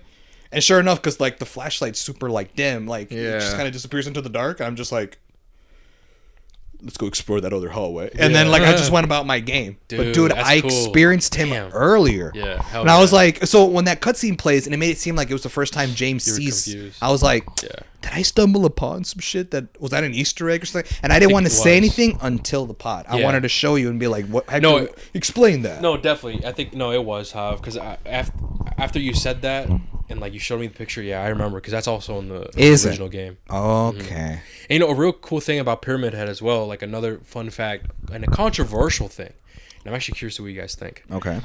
is in the original game when you first encounter Pyramid Head, it kind of plays out the same way as the remake, but when you first enter the door and you enter the room, you kind of see Pyramid Head like have a mannequin, like the two legs like open up and like pressed against his groin area, and it looks like he's sexually assaulting like the enemies, and then immediately cuts back to James and it plays out like normal. In the remake, they actually remove that scene. And what the controversial thing is many people thought that Pyramid Head was actually, you know, doing his thing on those mannequins, right? And that's supposed to add on to the fact that that is the duality of James and he's acting on his desires, right? But the actual the creator, the person who created Pyramid Head and stuff, he clarified that's not what's happening. He said that's not what's happening. That's not the case. And people were upset that they took that out from the remake, and people still don't even agree with him. Says, hey, come on, man. You know what he's doing. That's not actually real. And I guess, you know, respect to Bloober Team, they took the word of the person who, you know, created that scene and painted the picture and took his word and said, hey, that's not happening. Cool, that's not happening. We're not going to put it in. But it was something that was talked about when the game came out, and it just fed into that idea like, oh shit, look, that kind of makes sense because we're on this theme of sexual, you know, activity stuff, and we know that Pyramid Head is another duality of James, and it kind of makes sense for Pyramid Head to enact on those, you know, sexual desires, but apparently it's not real, and it was a controversial thing. It was a little fun fact there. You can probably see the clip. Yeah, look at that. Do you see that? So Okay. Here, let me go back. actually, that might be the HD version, bro. I ain't gonna lie to you. Because I think do you see how like? Did you see that? Look at. Just pay attention real quick. Look at that. Do you see that? Yeah. He's like pushing up. I'll show it to Mario. He's pushing himself like up against the mannequin, and he has another mannequin opening her legs. What the fuck? Do you see that? Yeah. And so the creator, he acknowledged, he said, hey, I understand it may look that way, but I promise you, yeah, see, it's in the original game. Oh yeah. So it's a cool Easter egg. Oh man, I wish I saw that, man. But That's crazy. I caught something that Hector yeah, did. man, you got my ass, bro. That's crazy, bro. The Hav ending, that's crazy. The Hav cut. But anyway, the creator, he said, hey, I understand how it looks, guys. Trust me, but I promise you that's not what my intention was. And so I guess Bloober Team took his word and they took it out at the remake. But personally, I do like the fact that maybe Pyramid Head was doing that. Because it kind of adds on exactly to the overall story. Yeah. But I get it. You know, I get it. Whatever. Maybe the creator changed his mind or something. But come on, bro. Clearly. I know what you mean. You saw the video, boy. Yeah. You too, Mario. You could see it, boy. Yeah. Look, you getting freaky. Uh-huh. But anyway, that's pretty much it. I wanted to tell you go those 3 boss fights, the ones that stood out to me. Yeah. All right, I told you. How long is this, Mario? 3 hours and 48 minutes. Oh my god. No. Yeah, bro. Yup. Listen, to be fair, we did on a go like a fucking hour and a half tangent in the beginning. Probably. No, that tangent in the beginning was only like 30 minutes. You a bitch. Holy That's shit. crazy. No. I was not expecting this to be this long, but we apologize. Me neither. We never talk about video games. So I was gonna say, yeah. Go ahead. There was 3 boss fights. Remember I said that Yeah. there was a bullshit one, Yeah. one that stood out, and one that took me forever to beat. Yeah. The Yeah. bullshit one was the first boss fight with Pyramid Head.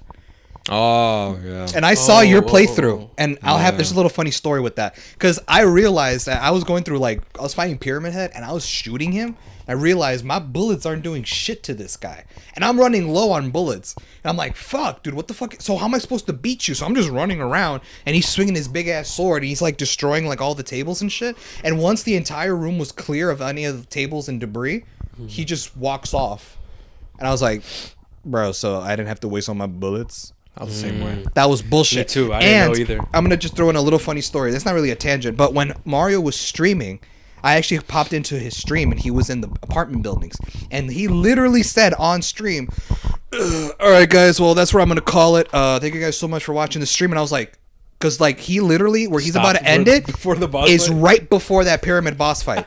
So I'm like, fuck, and I'm like, Mario, no, and I grab my phone, I'm typing in the chat, and there's a delay when I send a chat and he reads it, and I was like, don't stop the stream, and I just sent it. I think I misspelled it. He was like, but anyways, yeah, I'll probably do a big boy stream later on in the week, and don't stop to stream. Ha, what? What do you mean, huh? And he's just like, what do you mean, huh? And there's a delay, so I'm like, don't stop the stream, bro. Trust me, you need to do this one last thing. Go to this last place. That's where you want to end it. There's one more thing you got to do. And he was like, oh fuck, all right, guys. Mario, this is what happened. It's on the stream. Look back. I can pull it up. But he was like, all right, well, all right, Hav, I'm gonna trust you. And he's like, pulls out the map. Oh, do I gotta go in this room? All right, fuck. And he goes all the way down there, and oh shit, it's Pyramid Head. And I was like, all right, I'm gonna watch this motherfucker waste his bullets like I did.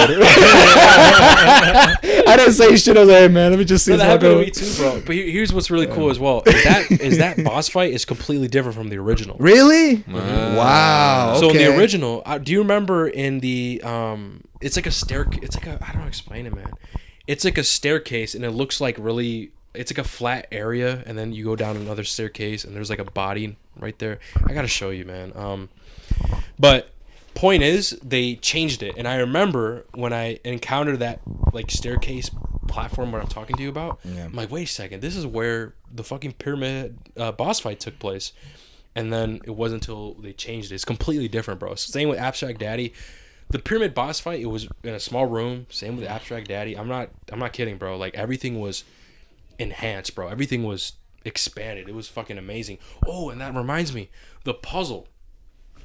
Do you remember the cube where you're mixing up the cube and it does the big ass yes. The big ass cube, Mario, that you're fucking around with? Yeah, what about it?